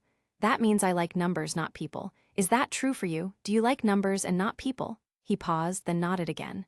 Yes, and I find it very difficult to talk to other people. Sometimes people just talk and talk, but they don't say anything important, so I just stop listening. Do you do that sometimes? She asked again. He stared at her, now giving her more attention. Then, after a moment, he nodded. Yes, I find it hard to talk to people, and I also find it hard to understand why people do things. My mother would sometimes cry when watching movies, and I just couldn't understand. It's a movie. It's not real, so why would you cry? Yeah, Senku nodded again. Sometimes, Mommy cries when I don't smile. He gave a weird shrug. I don't know why. Yes, I understand. My mother would also cry when I wouldn't smile. Hoshino crossed her legs and put her hands on her knees. Senku, I found a secret trick for that. Do you want to know a secret trick? Senku mimicked her sitting position and nodded quickly. Well, people like it when you mirror their expression. What I mean is, when they make a funny face, you do the same funny face. So when your mom smiles, Hoshino gave an exaggerated smile, you smile, and if your mom frowns. She frowned, you also frown. But why? Senku asked. Because people like it when you mirror them. They feel like you understand them. But why would I smile if I'm not happy? He asked again. Because it makes the other person happy. Senku frowned, but Hoshino continued, I know it can be annoying and very tiring, but sometimes it makes things easier if you just mirror the other person. Let's try now, mirror me, be my mirror. Hoshino gave a big pout and Senku hesitated before giving a small one. Good, good, now try this. She gave a big smile and Senku smiled a little smile in return. Hoshino then gave an angry face and he mirrored her slightly. She then stuck out her tongue, to which he gave a little giggled and stuck out his own tongue. She then began making different faces very quickly, to which Senku giggled again and tried to keep up. Finally, it became so quick that Senku broke out into laughter and covered his face. Stop, stop, you're too fast, he giggled gleefully as he looked through his fingers at her. She smiled at him. Well, you did very well for your first lesson. He continued to giggle as she looked up at Kiki, then back at him. Now, I want you to play that game with Mommy and Daddy, okay? And for homework, try to mirror your mother. I understand if it's too tiring to mimic other people, so you can start with just trying to mirror her. Then, once you feel comfortable with that, you can try mirroring other people. His giggling died down as he gradually became neutral again. But I'll be pretending. That's okay, this is level 1. Once you're comfortable mirroring people, we can move on to level 2. Senku looked at her with curiosity. What's level 2? In level 2, you start learning words to go with your mirror. For example, if someone is sad, you mirror their face and say, "I'm sorry." But I didn't do anything. I know, but it's just a thing people do. You'll learn more in lesson 2. For now, practice lesson 1. Smile when someone smiles. Option 2 of talking with Hoshino. I can understand them, but I don't know why they do something. I understand their words, but I still don't know what they mean. Have you felt like that? She asked, but he just stared up at her. However, she now had his attention. Sometimes I feel like other people are animals. I see them do things and I don't understand. And then when I try to talk to them, they don't understand me. He turned to her now and stared up at her with big eyes. I also don't like bright lights or loud noises, and my skin is very sensitive. I hate it when people touch me. Even my mommy, I don't like it when my mommy or daddy touch me. He then nodded at her. Other people might not understand you, but I understand you, Senku, and I'll tell you a secret. She leaned in, and surprisingly, he did as well. I learned how to understand other people and make them understand me. It's hard, but I know you can learn. You're a smart boy. She then grinned at him, and he waited a long moment before he grinned back at her. Continuation of interaction with Hoshino. Hoshino immediately looked at Kiki, who was wringing her hands together. She was about to speak when Senku suddenly spoke. Yeah, other kids, he shrugged. I don't understand them, but I can speak. He then looked at his father, and I listen. Gaku furrowed his brows slightly, not understanding why Senku looked at him suddenly. But then, Senku continued to stare at him as if he was trying to convey something. Gaku stared back. When Senku said nothing, he looked at his wife. I told you he could talk, he muttered loudly. Hoshino got up and sat down beside Kiki. Mrs. Akazawa, I am not an expert in this field, and I don't want you to take this as a firm diagnosis. My simple interaction with Senku is hardly enough to identify his communication troubles, but I believe your son has high-functioning autism. What? Gaku snipped angrily. High-functioning autism. It's a part of the autism spectrum, Hoshino said. Kiki stared at her with wide eyes, to which Hoshino reached out and robotically patted her hand. Don't worry, our knowledge of autism is increasing by the day. What does that mean? It means Senku thinks and communicates a little differently than other people. It will have some impact on his life, but by helping him at this early age, he'll be able to grow up with other children and have a happy, healthy life. My son doesn't have autism, Gaku said slowly, his voice heavy. Hoshino gave him a brief glance. I'm not giving a definite hypothesis, but I'd bet a reasonable amount of money that he does. She looked back at Kiki, who looked at her with tear-filled eyes. Come now, Kiki, there's nothing to be fearful of. After all, I am also on the autism spectrum, and I have grown up into a very happy person. At that, Kiki looked at her with shock. WHU, really? But how? Yes, I went undiagnosed for a long time. They didn't know much about these things when I was Senku's age, so people just thought I was different from other children. I was only diagnosed a few years ago. She looked at Senku, who stared at her, listening to every word. I was much like Senku as a child. I didn't know how to communicate with others and didn't really understand why I should. I also had my own obsessions. Mine was medicine. As a very young child, I was obsessed with biology. When I was a bit older than Senku, I'd find dead animals and dissect them. She grinned. Of course, that concerned my parents, but they realized it wasn't that I enjoyed death, but rather the biology of different creatures. She smiled back at Kiki. My mother even helped me crochet little mock organs so I could practice operation and not use a dead animal. But, Kiki furrowed her brows, you're married. I didn't think people like that could feel that sort of thing. There are different spectrums to autism. It's a misconception that people on that spectrum are incapable of strong feelings of love. I assure you this is not true. I feel love. I love my husband and child very, very much, and I also feel empathy. It's just that my empathy is a little different, and I often express my love differently than other people. She looked back at Senku. Senku loves you, I assure you he does. He just doesn't express it the way other children do, by hugs and kisses and such, but I assure you, you are very special to him. She looked back at Kiki and was very surprised to see that tears had burst forth. The mother sat there, her hands clenched together as she forced her mouth shut, barely keeping it together. Hoshino gave her a look of concern.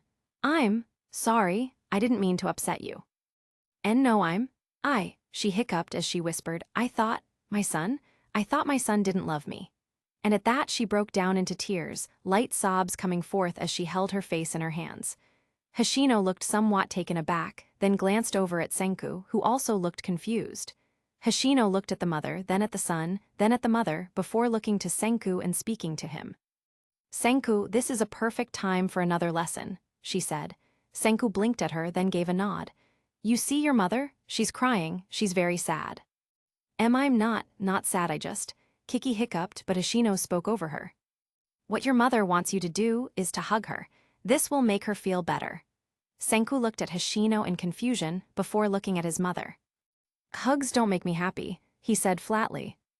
"Yes, they don't make me happy either, but they make your mother happy. In fact, they make her very happy. I know it's a little annoying, but I'd like you to hug your mother if that's okay with you." "Is why?" "Because it'll make her feel better. Your mother's heart is sick." "She has a sick heart?" "Metaphorically, emotionally. Her feelings are sick. When our body is sick, we take medicine. For some people, when their feelings are sick, they need a hug." "Really?" he asked, completely dumbfounded.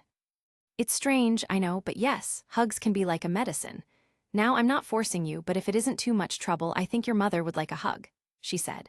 Senku looked at her, then at his sobbing mother, then gave Hoshino a weird look before slowly getting up. He awkwardly stood by his mother, then slowly bent down and gave her an awkward, unnatural-looking hug.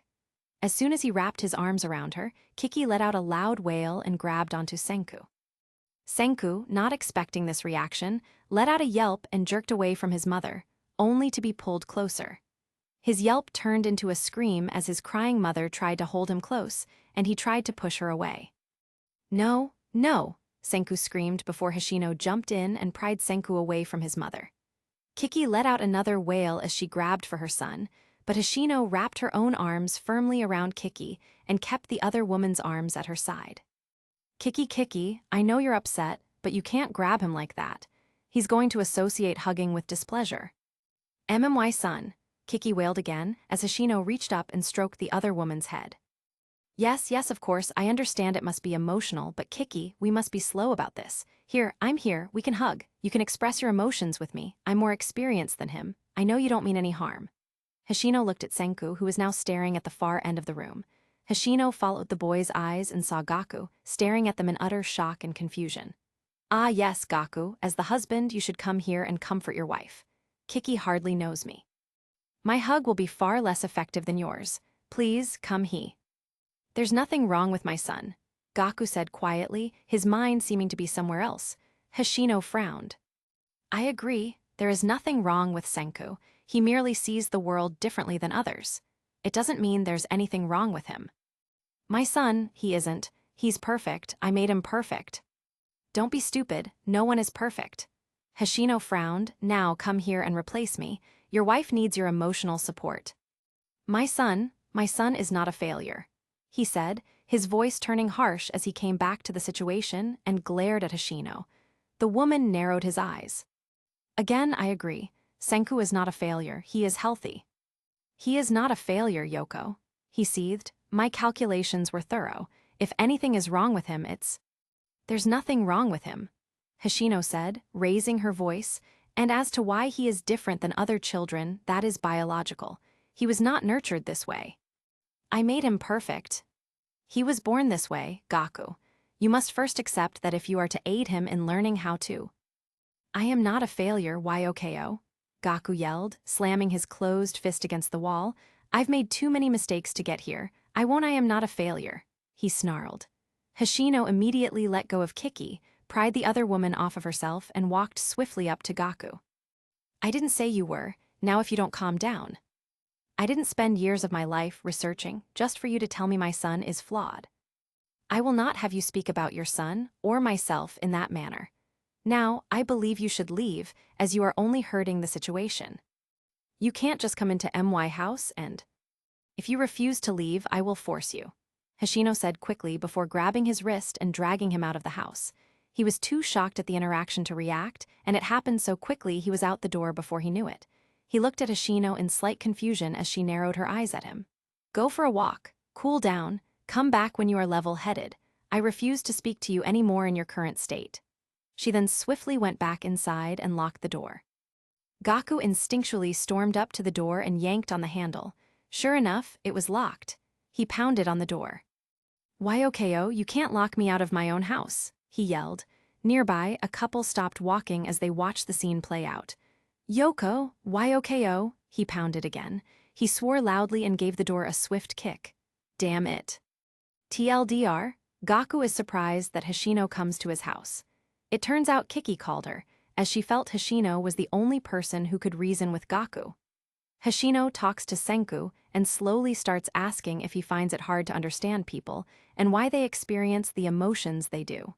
He nods, and she explains that she also had a hard time understanding people as a child. She says she didn't understand why they would cry or get angry, and also that she didn't know what to do when that happened.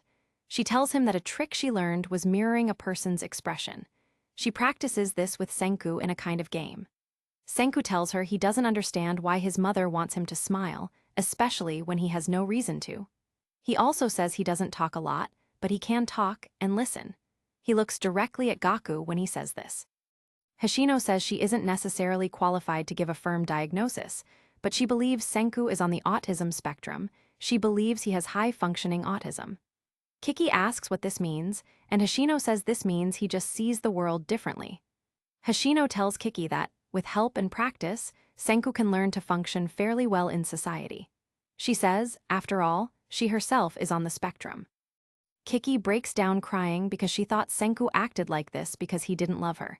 Hoshino assures he that he does, he just shows it differently. Hoshio asks Senku if he is comfortable hugging his mother, as it would make her feel better. He hesitates, then hugs her. Kiki latches onto him and scares Senku, who starts to scream. Hoshino pries Senku away from Kiki and hugs her herself, saying she understands Kiki is overcome with emotions, but she can't grab Senku like that or he'll associate hugs with pain. Gaku finally speaks, denying Senku has autism. He and Hoshino argue over it. He says he designed Senku to be a perfect human being. Hoshino says no one is perfect, and that Senku was born like this, his upbringing didn't cause this. They continue to argue as Gaku continues to deny that Senku is flawed. Finally, Hoshino pushes Gaku out of the house and says he can come back in when he's cooled down. The videos show. Gaku stared at the camera, his hair a mess and his eyes red. He stared at the camera for a long time before speaking. Kiki left. He croaked before glaring at the camera, and she took my son with her. He then glared down at the table. She said I've been unstable lately. She doesn't get it. She's all paranoid now that I've been trying to convince her to carry a second kid. She says, Senku's enough, we have Senku. He picked up a nearby can of beer and took a sip. Yeah, we have Senku, but he isn't enough, I swore. I'd make a perfect person. And I'm not about to stop just because I have one kid. Senku was a minor success, but I need a major success. He looked off for a moment, took a sip, then looked back at the camera. I got home from picking up some supplies. Apparently, I got home early. Something wasn't right. He could tell as soon as he walked through the door something was wrong. The house was quiet and clean, very clean. Gaku slowly put down his bag of supplies and narrowed his eyes, looking around the place. Something was different. Something was. Senku suddenly walked down the stairs and froze in his tracks. He had his backpack on and favorite Doraemon plush under his arm. He stopped on the last stair and stared at Gaku. The two then stared at one another. Gaku lifted his brow. Senku maintained his look. Gaku forced a smile. Hey buddy, what's with the bag? He nodded towards his son. Daycare is done for the day, he said, but Senku just continued to stare. You going somewhere? You're early. What? Mommy said we'd leave before you came home, Senku said calmly. He then looked behind him. Mommy, Daddy's home. The boy then finished walking down the stairs and walked towards Gaku. The boy had just walked past him for the door when Gaku suddenly grabbed his backpack, stopping the boy. Hey, how buddy, where are you and Mommy going? Grandma and Grandpa S, Senku said. What, and I'm not coming? No. Why? Mommy said you're doing something bad, and I shouldn't be here. Oh, Gaku said slowly, is that what Mommy said? Yeah. Senku tried to leave again, but Gaku gently pulled him away from the door. Well, Senku, Daddy says you're not leaving, okay? You're staying here. Okay, Senku shrugged, then turned around and walked towards the couch. I'm gonna play. You do that. Gaku, Gaku looked up to the feminine voice looked at his wife. Kiki, he said calmly. He took note of the duffel bag over her shoulder and suitcase in hand. Her eyes were wide as they scanned the room. You're home early? Yes, I am. He crossed his arms. Senku says you're going on a little vacation. We were just going to my parents' house. Without me, he snipped. Yes. Gaku tells her she's being ridiculous. She explains that his attitude towards Senku is concerning her, and so she feels it's best they spend some time apart. Gaku gets angry and tells her she can't leave. He then tries to bargain with her that she can go, but Senku should stay. He still has research to do. Kiki refuses, saying her son isn't an experiment but a child. They begin to argue. He grabs her bag and they begin to fight over it. He hits her, begins beating her. He notices Senku is not there and the door is open. He rushes out of the house. Senku is running away and Gaku chases him. A cyclist stops when Senku runs up to him. The other man notices Senku is distressed, and when Gaku tries to convince him that Senku is just being difficult, the man says he doesn't trust Gaku. Gaku argues with the man and becomes violent. The neighbors come out and the police are called. Gaku is arrested, and Senku and Kiki leave. Flashback. Byakuya tells Senku about when Kiki died. She was in a car accident. This was shortly after Kiki and Senku came back from staying with Kiki's parents.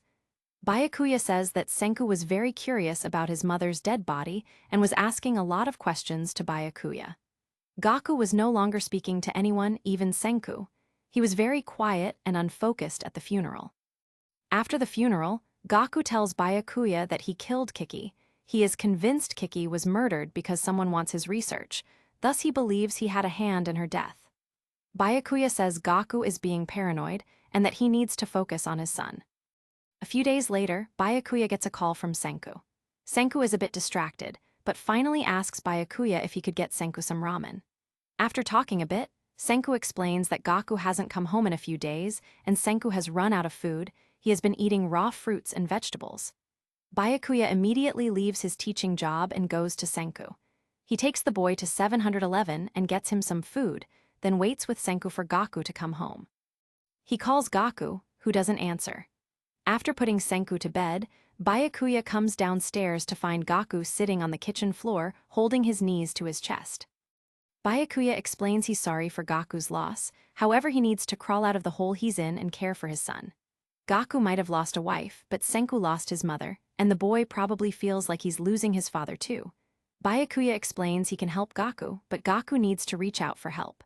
Byakuya offers Gaku his hand to take, but Gaku just looks at his hand, then looks away.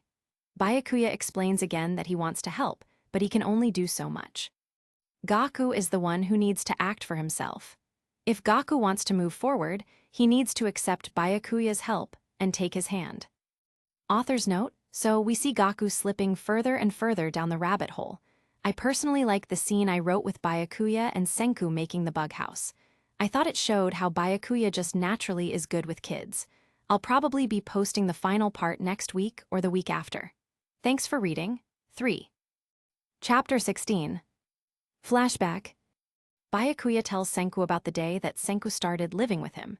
He says he was at his parents' house in Hokkaido. It was late in the evening, and there was a snowstorm.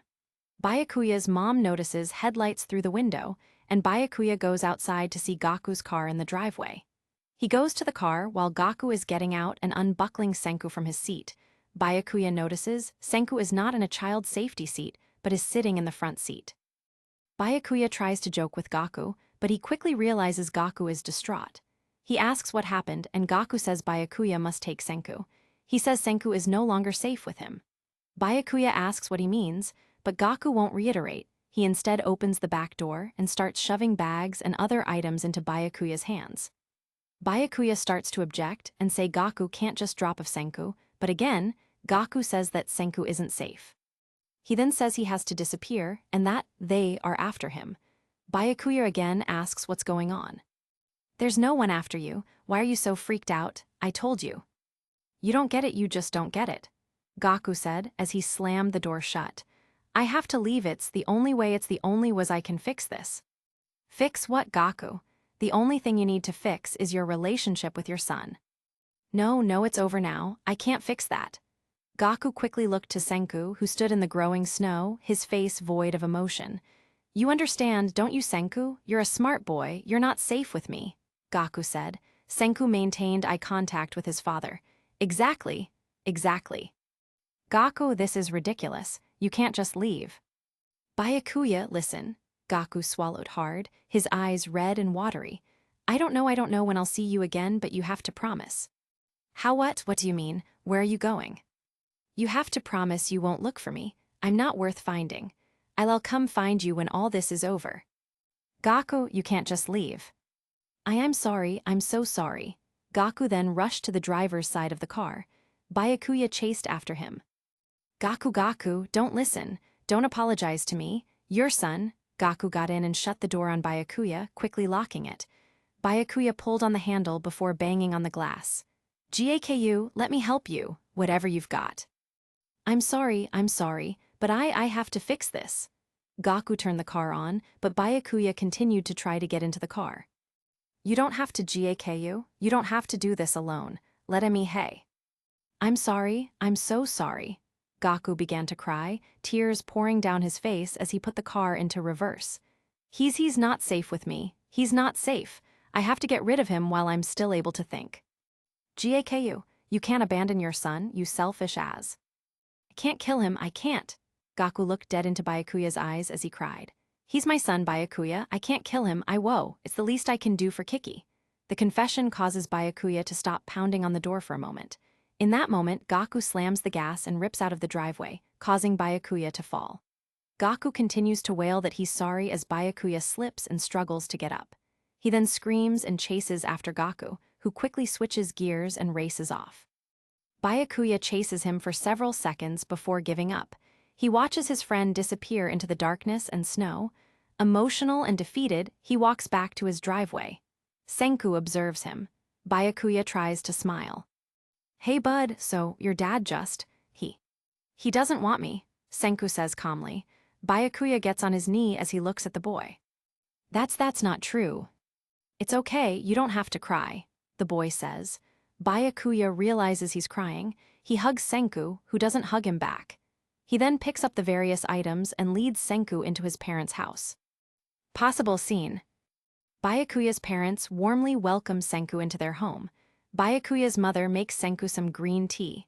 Senku thanks them, but is lost in his own world. Byakuya quietly explains what happened to his father while his mother talks to Senku. They put on a documentary about dinosaurs, which Senku focuses on. Byakuya speaks quietly with his parents at the table as Senku watches TV. I don't understand. Who would want him to kill Senku? Who would try to force him to kill his own son? What the hell was he talking about? Byakuya asked. Son, his father began slowly, do you think Gaku meant that? He had tried kill Senku himself. Byakuya is appalled at the idea, but Byakuya's father explains that Gaku has been in a dark place for a long time, and perhaps he had become so cold and scientific that he had lost his humanity. He says they were lucky he had a moment of clarity to bring Senku here. Byakuya says he doesn't know what to do for Senku. Byakuya's parents express their support in whatever he decides to do. Flashback. Senku has some dreams about smoke and a large fire. He dreams of the times his father took blood from him and made him do tests. He dreams of needles taking blood and putting liquid in him. He dreams of colorful blankets falling into the fire. He dreams of the great tree looming over him. He dreams of the tree calling to him. It's on fire, and it's calling to him. Senku explains his dreams to Byakuya. Byakuya tells him the story Senku told him the night Gaku left him. Senku and Byakuya are getting ready for bed by the fire in Byakuya's parents' house. Only a few hours before, Gaku had left him. Senku seems hesitant around the fire. Byakuya asks him why. Senku says he doesn't want to go in. Byakuya says no one will make him go into the fire. Senku then explains in a broken way that he was home with Gaku earlier that day. Gaku was telling Senku that Senku was sick, so he needed medicine. For the last few days, Gaku had been giving Senku injections. Senku sees the fire burning outside and the colorful blanket on the couch. He looks at them both as Gaku says it's time for Senku's medicine. He tells Senku to roll up his sleeve, but Senku refuses. When Gaku gets frustrated, Senku says he doesn't want to go into the fire like the others. hinting he has seen Gaku dispose of the test subjects. Gaku tries to explain he is not going to put Senku into the fire, but Senku says he knows Gaku gives babies medicine, then he wraps them in a blanket and puts them in the fire. He says he's seen Gaku bury things beneath the tree. Senku says he doesn't like the tree. He doesn't want to be bones there. Gaku seems to panic, then says they're going to Byakuya.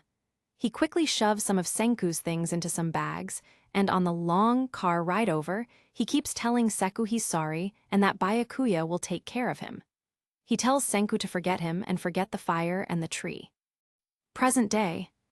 Senku is at Taiju's baseball practice and is getting a blood sample from Oshiro. After he takes the sample, he puts a yellow tag on it. Oshiro tells Senku not to tell his mom, since she finds the whole thing weird. Senku says he wants it to distract himself. He's going to analyze it to his own blood and Taiju's blood and look at the differences.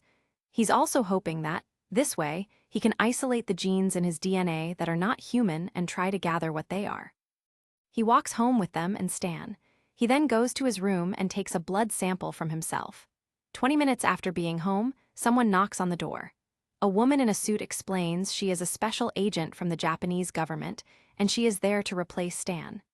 Stan says he doesn't know what she's talking about, so she gives him a series of code words. He frowns and acknowledges that she is working with the US government. She says the US and Japanese governments have decided to take Stan off the case since he isn't really qualified, and instead have her look after Senku while they search for Gaku's research.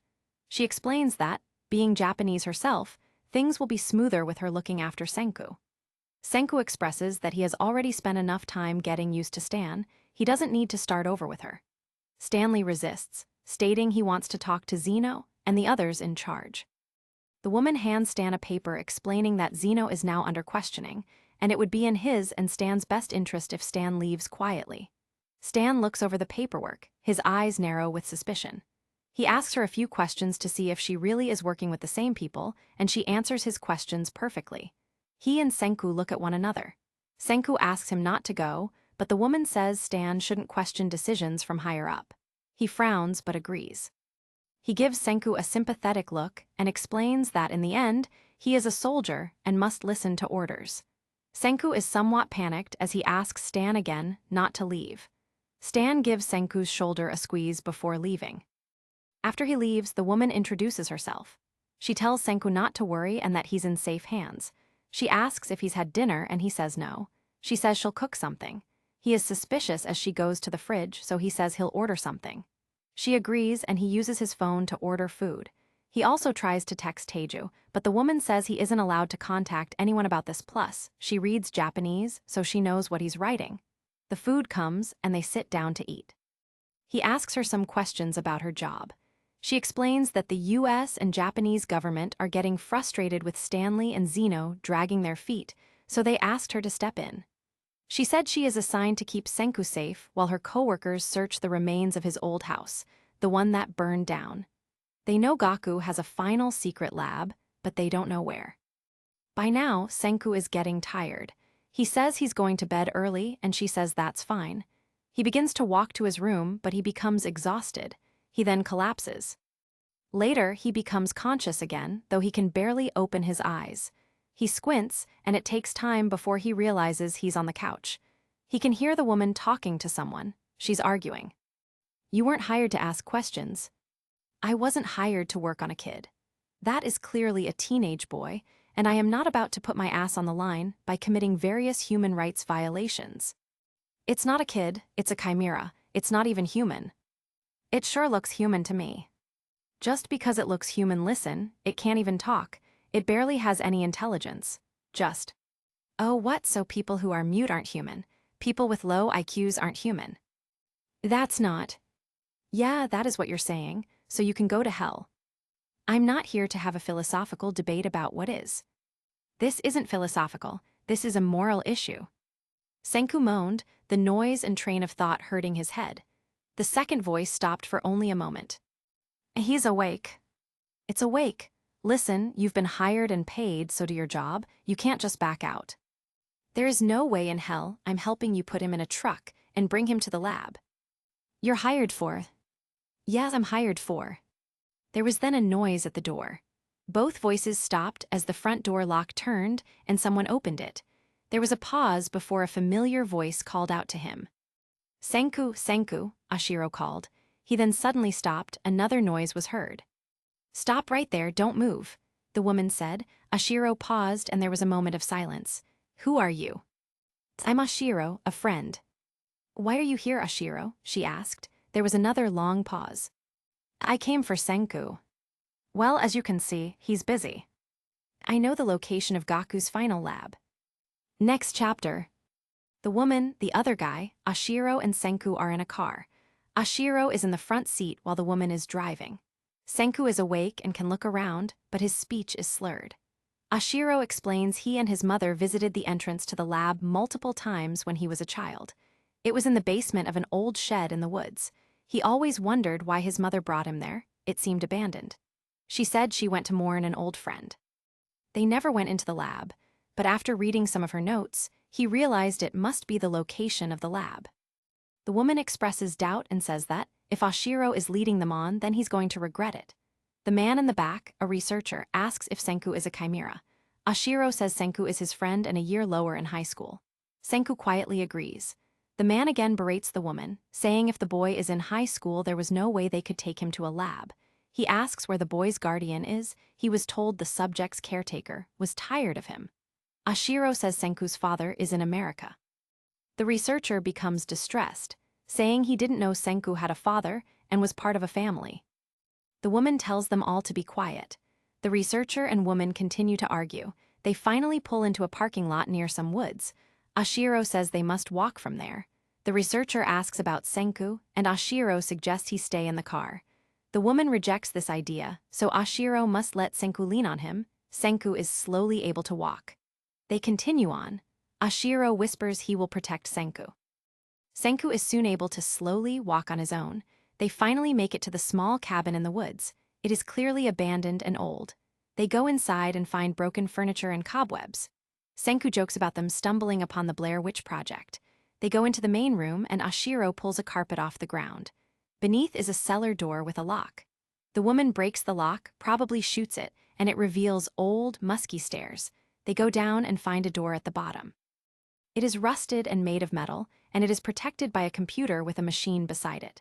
The woman asks how to use it, but Oshiro doesn't know. The researcher says it seems to need a blood sample. The woman expresses their luck since they have Senku. Senku then says they're in even more luck because he has a literal sample of his blood with him. The woman asks why and how they know it's his blood. He then asks if she really thinks he walks around with random blood samples. He plans to use Oshiro's blood sample to buy some time. When the machine doesn't recognize it, this will cause some chaos and perhaps he and Oshiro can escape. Oshiro gently nudges Senku and shakes his head, but Senku ignores him. He pulls out the vial with a yellow tag and hands it to the researcher. He puts it in the machine, and Senku whispers to Oshiro to get ready to run. Oshiro looks at Senku with concern. The computer then lets out a ding, and the door unlocks and opens. The man and woman walk inside as Senku stares at the blood sample. How did he mix them up? He thought for sure Oshiro's had the yellow tag. Did he put a yellow tag on both? Oshiro also stares at the blood sample. His fists clench and unclench and he swallows hard. The woman calls for them to follow, but Senku slowly looks at Oshiro's face. It then dawns on him. Oshiro is only a little older than Senku. Oshiro is the son of Senku's doctor, Hoshino. Hoshino was Gaku's friend. Gaku called Hoshino the night he needed to get rid of Subject 74. She killed the baby because he couldn't do it. She killed the infant Gaku said she did. But he didn't see it. No. She never killed the baby. She stole the baby. She raised the baby. Oshiro was that baby. Oshiro was Subject 74. Oshiro was the first of Gaku's experiments to breath life. Oshiro was Senku's older brother. The woman forces Senku and Oshiro to enter. The lab is a long, brick hallway with various rooms off to the sides. Senku wants desperately to talk to Oshiro, but the older boy seems confused. The woman doesn't give Senku time to talk to his friend. She tells Oshiro to come with her and for Senku to stand in the hall and shut up. Senku looks into one of the rooms, the door is open. There are boxes stacked on top of one another, all labeled with various numbers and codes. After straining to see them, he sees some with his name on them. He then looks into another room. There, at a computer, is a decomposed body slumped in a chair. It still has its white lab coat and glasses on. Senku recognizes his father. Senku can hear the woman arguing once more with the researcher. Senku waits, then hesitantly goes into the room with the boxes and shelves. He then quickly goes to the boxes with his name on them. He takes one down and opens it. He then begins to scan the various files. They list his achievements as a young boy. He keeps scanning before taking down another box labeled with his name. He hears a commotion and looks back at the doorway. The commotion continues, but he can't make out what's being said. He quickly goes back to the notes, knowing he has a very limited amount of time. He keeps scanning. There are records of his blood work. There are references to him showing lack of empathy. Gaku tries to think what this is linked to. There are notes upon notes of where Gaku went wrong. Senku scans and scans. There's more background noise, but he ignores it. He has to find the answer. He has to find out what he is. He grabs another box and tears it open, now frantically scanning over the notes and papers. There are graphs and diagrams and calculations. There are test results and brain scans. He searches and searches. He begins to pant as he works up a sweat. He's so close. He can feel it. He can taste it. He can't stop now. Not when he's so close to understanding what he is, to unlocking the secret of gene editing. He's tearing through the papers, looking back and forth and back and forth. He coughs, his eyes water slightly. He scans and scans. It's only when he reaches for another box he finally tastes what's in the air. Smoke. There's smoke in the air. He finally looks around him, sees his surroundings, and there's smoke. He looks to the doorway where he senses fire. It's getting too hot. He pulls his shirt over his nose and dives back into the files. He has about a minute left, probably. He can find something in a minute. His brain doesn't bother to question why there is a fire or where everyone is. He is only focused on one thing: the truth, the facts. He scans and scans. He's close. He's found the box that talks about making him before he was an infant, before he was a cluster of cells. He scans and looks and scans and looks and... Senku. He scans and looks and throws the papers out of the way. They're in the way. He needs two. Senku. It's all in the way, but he's close. He's almost there. Just a few more seconds. Senku, someone screams. He looks towards the doorway. Shelves have fallen down and are ablaze as nearby boxes burn as well. Tears stream down his face as he tries to fight the fire. On the other side of the burning barricade is Taiju. Why is Taiju here? How did... Senku, he screams again, reaching through the barricade. He's trying to grab Senku. Senku looks at him in a panic. He has to know, but he's so close. He's almost there. He looks back in the box and he sees it. That should be it. The graph about his DNA, about what he is. He snatches it out of the box and tries to read it, but the water in his eyes makes things blurry and his throat burns from coughing and his skin hurts from. Senku, please, Taiju screams. Senku tears his eyes away from the paper and sees Taiju reach for him, strain for him. Senku looks at his friend, then the paper, then his friend. Senku, please, I need you to take my hand. Senku, Taiju wails. Senku feels torn. He needs to take the box, he needs all the paper, just one last second, please. Taiju's screams pierce his heart. He looks at the paper again. He can't read it. Maybe it's the wrong paper, maybe. Senku, please, please, take my hand.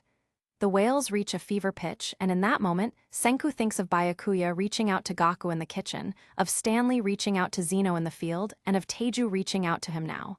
Gaku refused. Zeno hesitated. And Senku. Senku grabbed Taiju's hand with his own, the paper catching fire as he moved. He dropped it, and Taiju pulled him through the flaming barricade. Senku coughed hysterically, his body only now understanding the pain he was in.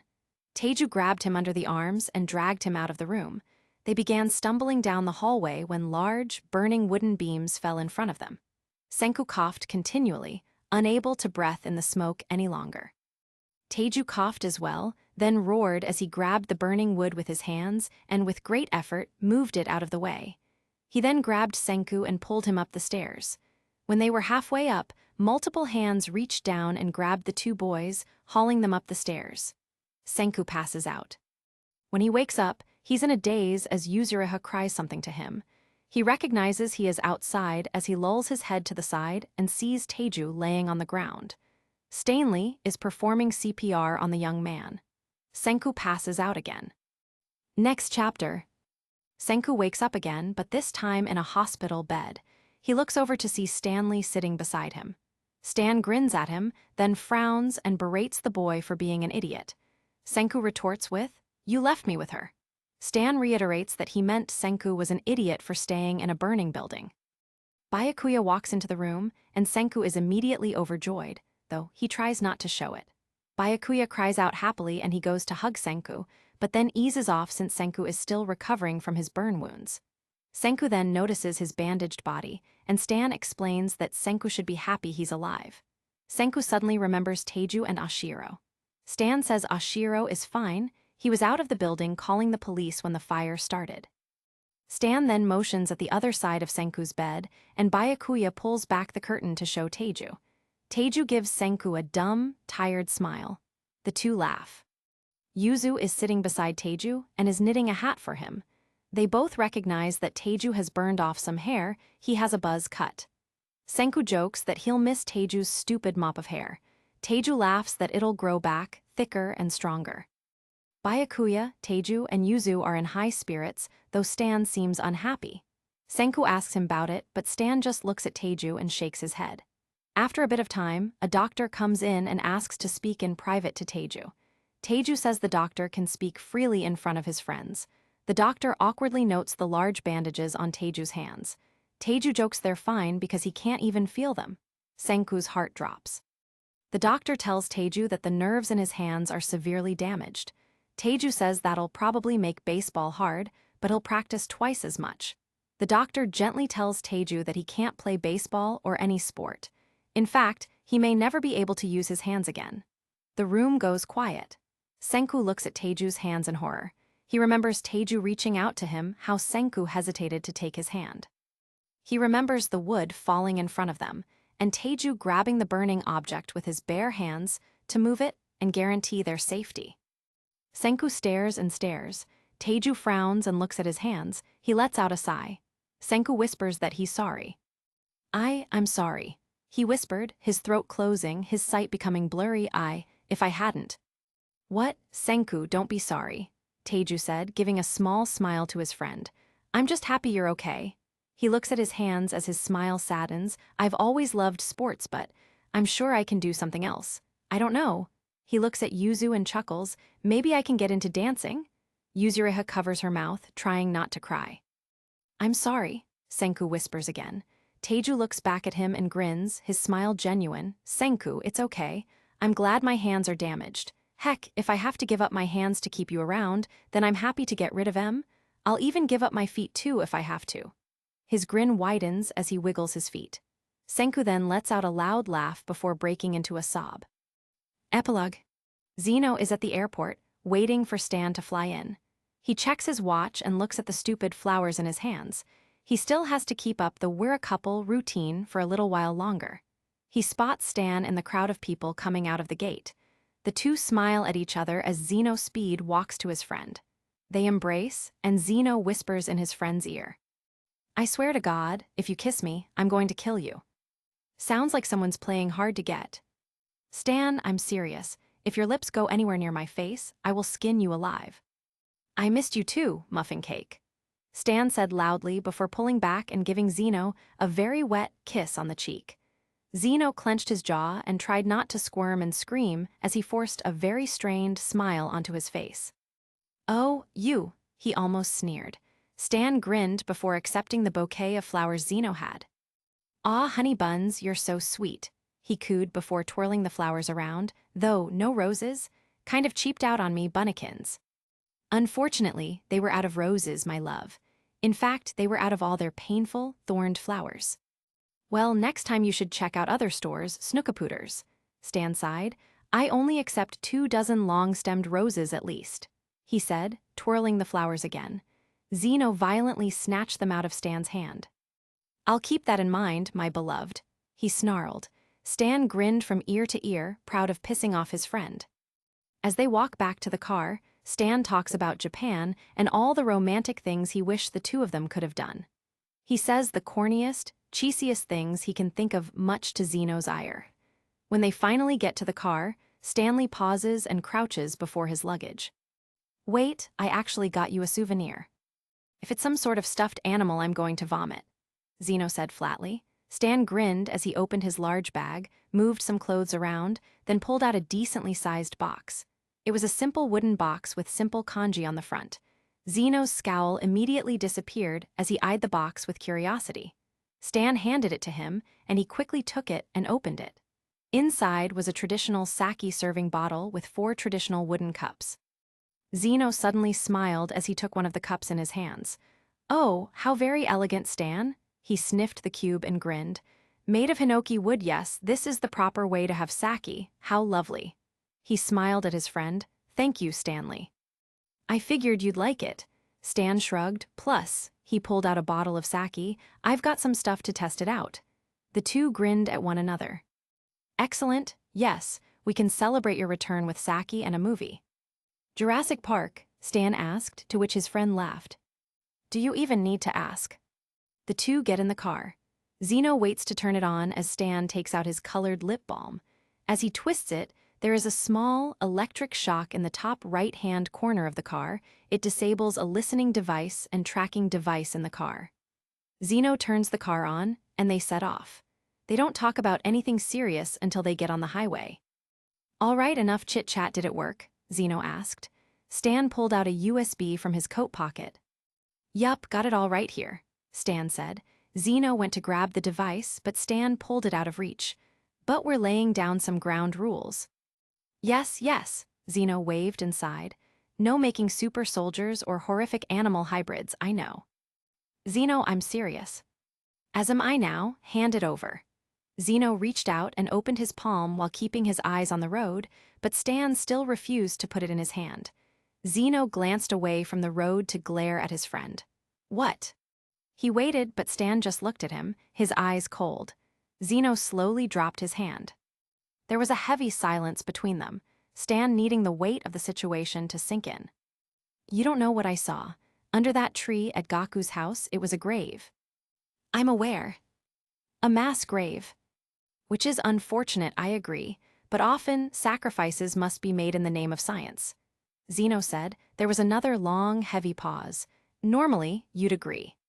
"Not when it comes to people. Animals, I understand. It's a necessary sacrifice.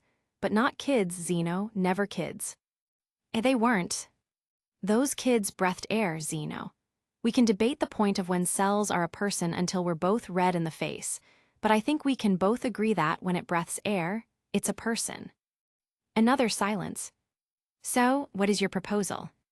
"We do this the legal way," Stan said, to which Zeno snorted. Stan continued, "After a certain amount of weeks, you can't kill it." "And what if it's defective?" "You mean, what if the child is sick?" Stan corrected, and Zeno glanced at him again. "Then that's a case-by-case scenario.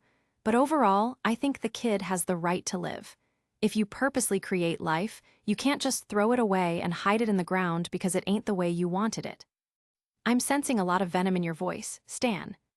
"Because I saw what I saw, and because if Gaku knew that Senku wasn't exactly what he wanted, he would have killed him too." Stan grit his teeth. "If we kill the way Gaku did, then we'll kill a kid just like Senku." The words hung in the air as they drove in the darkness. The highway was fairly empty since it was late in the evening. "I understand," Zeno said quietly. Do you?"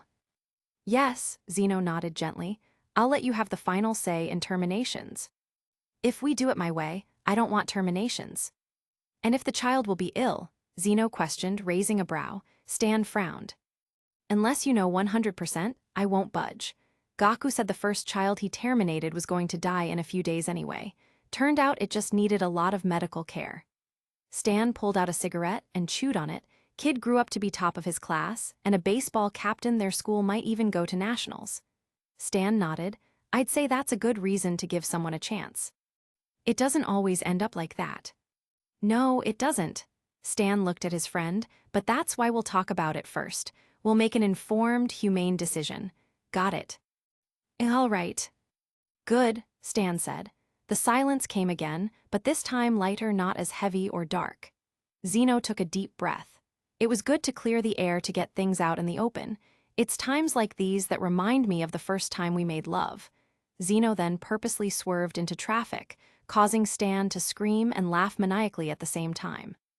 A possible epilogue scene I debated, if Oshiro Yuki or Taiju should give the end speech. Senku, Taiju, Byakuya, Yuzurhya, Yuki Oshiro, and his parents are gathered near the tree at Senku's childhood home. Senku doesn't know what to say and feels very uncomfortable. Hoshino says she feels deep regret. If she knew Gaku had continued his experiments, she would have stopped him. Byakuya tells her she already did a great deal by stealing Yuki and raising him. She says he is the greatest gift she has ever received. Byakuya agrees, saying that Senku was his greatest gift as well. There is a bit of an awkward silence. No one really knows what to say. They have laid flowers and a small stone beneath the tree. Finally, Yuki says he should speak, since he is the oldest of his siblings. He speaks to the grave. He says that, for a long time, he didn't know who he was. He knew he was different, and he knew he was adopted, but he didn't know from where. He says he now knows he's not really human, which is strange and hard to come to terms with. But he also knows now that he had many siblings, so he isn't alone in that. He wishes he could have met them all. He wonders out loud what they would have become had they been given the chance. He wonders if some would have been athletic like himself or academic like Senku. He jokes that a few of them would no doubt have gone into the arts. He says he will always mourn for them and the lives they lost. He says he feels guilt at having been saved. What made him worthy of life and not them? I think we often forget how precious life is, no matter how small. We're so fixated on reaching our goals that we discard life, even our own. And we're so focused that we tend to push anything we deem weak away. It's ironic.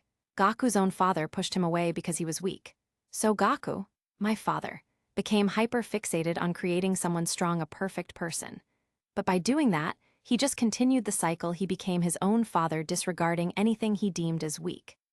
He was worse. He killed what he deemed weak. Senku and I barely survived the culling. There's a long silence. Senku felt tears welling up and threatening to slip.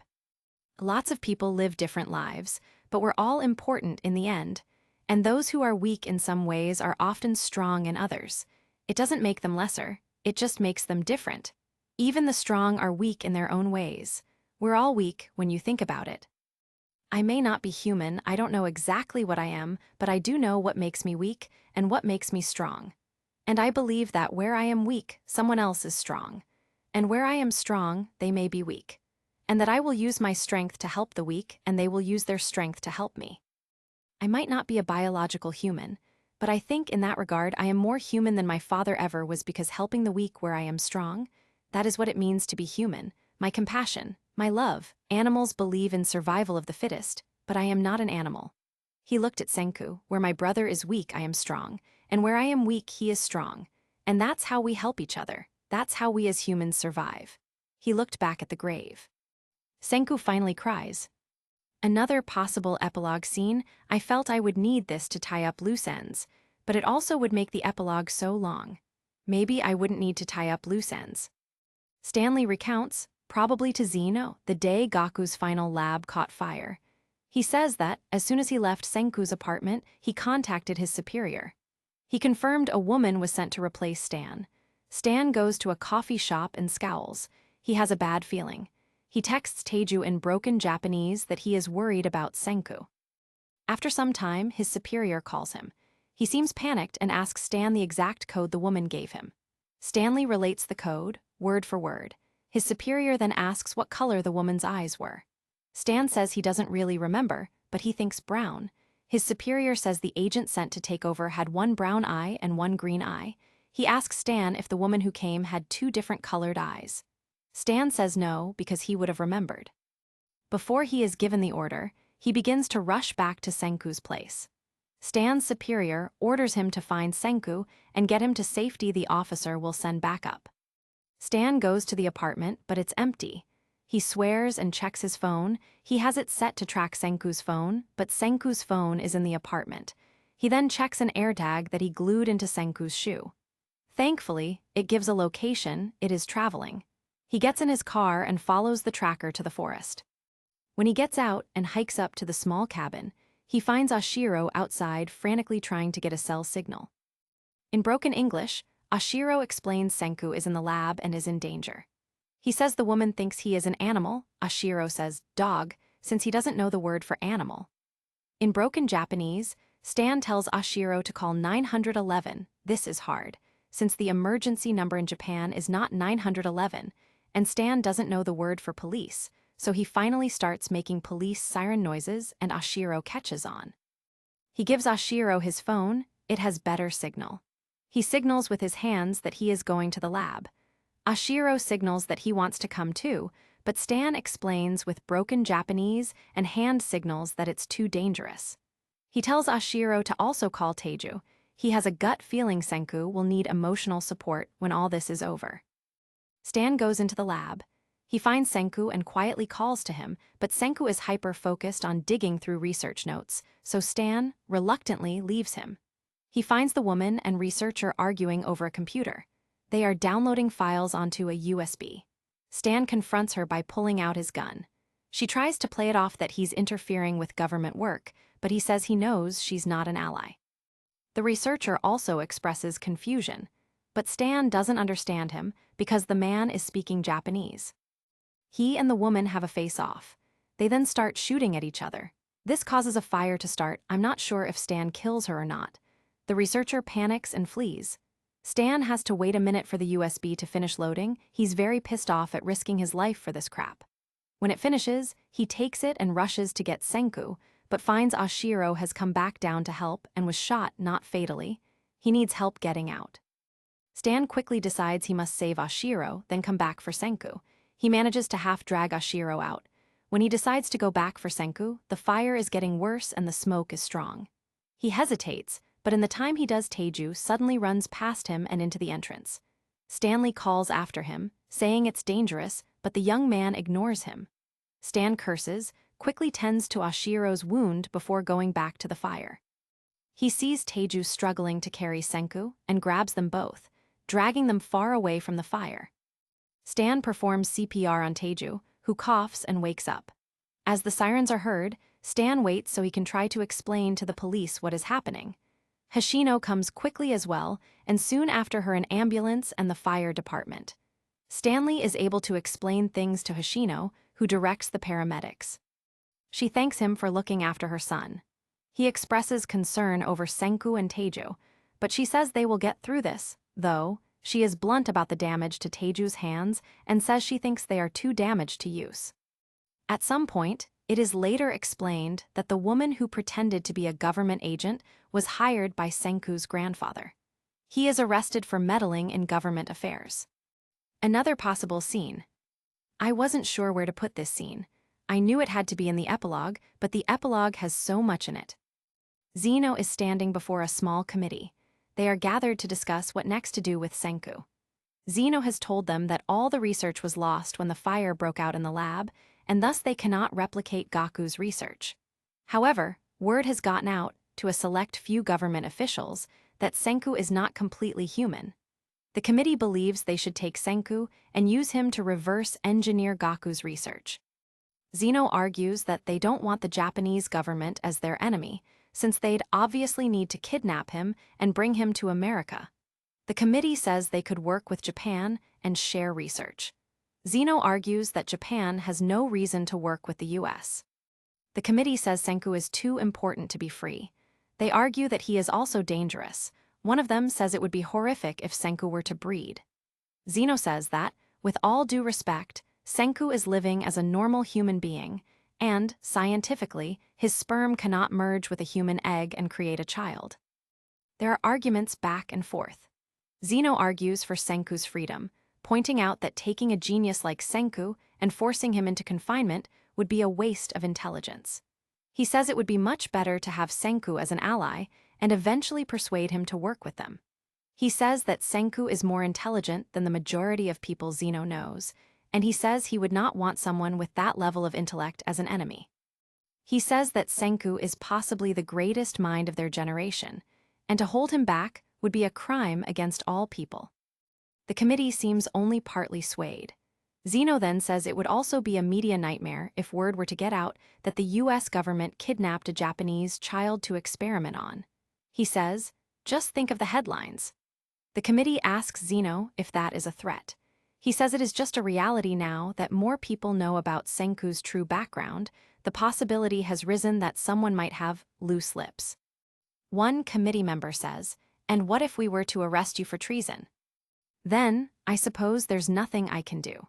Though, hypothetically, it would be a shame if there was a failsafe that leaked highly confidential information to all the major media outlets of the world if I were to be arrested. After more debates, it is decided to leave Senku alone. Final epilogue. Senku and Byakuya are on a park bench in the summer. It is 7 years later. They talk a little about Senku's university projects, and then someone calls to them. They look over to see Zeno and Stan, both looking well. However, Stan has a little girl sitting on his shoulders and another little girl walking and holding his hand. The girls are obviously twins. Byakuya laughs as he and Senku greet them. Byakuya mentions how it's nice Zeno wanted to meet up, but he should have mentioned he had twins and not just one daughter. The girls look to be 4 years old. Through conversation, it is revealed that they have stayed in touch during the years, though Senku and Byakuya were only told recently about Zeno's new addition to his family. The girls greet Byakuya and Senku. Byakuya talks about how cute they are. The girls quickly become bored, so Zeno tells them they can play on the play gym nearby. Senku asks how Stan fits into all this, to which Stanley says he's the cool uncle. Byakuya and Stan talk a bit while Senku talks to Zeno. "Why the hell did you make two when you don't even have experience with one?" Senku asked as he watched the two girls begin climbing the gym. Zeno gave a snort. "That part wasn't planned. When they separated into two different beings, I joked with Stan that, with my luck, they would be the ones to make it to birth. And, sure enough, something heavy seeped over the conversation." Before Senku could take another breath, Zeno continued, "Before you think it, no, there were no terminations. I unfortunately had a few expier." He stopped himself, took a breath, then spoke again. "Pass away, but I never put down any of the possibilities." The information Stanley got from the lab was very thorough. There was no need to experiment, really, Zeno said.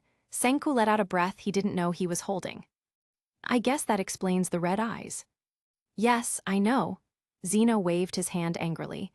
"They have my hair color but the eyes. Of course, I don't mind their red eyes. Their beautiful Stan says they should be proud of their rubies, but the amount of people who say they aren't my children." "I mean, they are," Zeno seethed. "They have my DNA, and even if they didn't, I am raising them, therefore they are my daughters." He snipped. Senku grinned, somewhat surprised, but happy to see Zeno's strong parental instincts. They talk a bit more. "So, are they as obsessed with space as you and I?" Senku asks. Zeno laughs.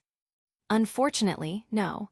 They are actually quite taken with the ocean. In fact, they were over the moon when I told them we could visit the Osaka aquarium. Never mind visiting their father's friends." "Since when are we friends?" "Shut up, all they want are to see the fish," he sighed.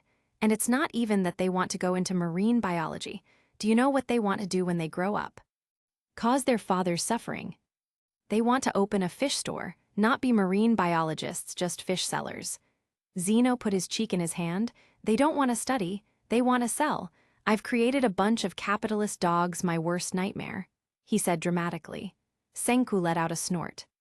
"At least they don't want to be artists."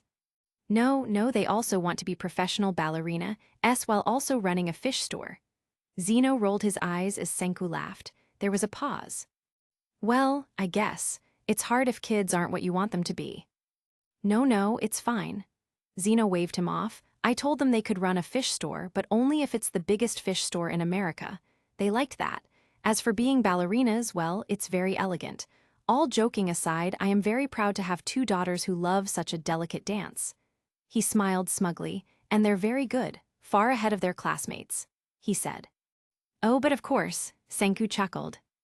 "No, really, they are very skilled. But of course they're mine, so they naturally have my ability to practice and study something to perfection." He grinned. "You know, when they were very young, I tried forcing science early on. I thought that, being my daughters, it's what they'd want. It was Stanley who helped me see that you shouldn't force a child towards something. They need to choose. And also that, in the end, the child should be encouraged to do their best, even if their best is a B." "Wow, never thought I'd hear you say that." "It's something I'm working on." Zeno sighed. "But yes, Stan does have a point. It will be mentally healthier for them to grow up knowing I will support them in their passions rather than forcing them into something I want. He leaned back in the bench. Besides, fish aren't so bad. To celebrate their starting kindergarten, we bought a large freshwater tank.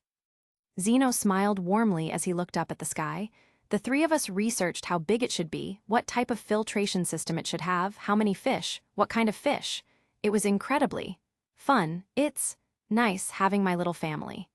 He looked at Senku, who nodded as he looked at Byakuya, who, with Stanley, was chasing the girls around. Yeah, it is. Someone then calls out. The two look over to see Oshiro, Taiju, and Yuzuriha. They have brought some food and drinks in a basket. They greet Zeno and warmly welcome Stanley back. After everyone says hello, they all sit down with the food for a picnic. The girls try to use their chopsticks as Zeno and Byakuya demonstrate how to hold them. Stanley, Taiju, and Yuzuriha, and having a broken conversation in Japanese and English as they both stuff their faces. Teiju's hands still do not work very well, but he can use them somewhat. Stan is visibly very happy to see Taiju in good health. Senku looks at Oshiro, who takes a drink of his water. He looks back at Senku and smiles. Senku thinks again that, yes, it's good to have family, no matter who they are. At the end,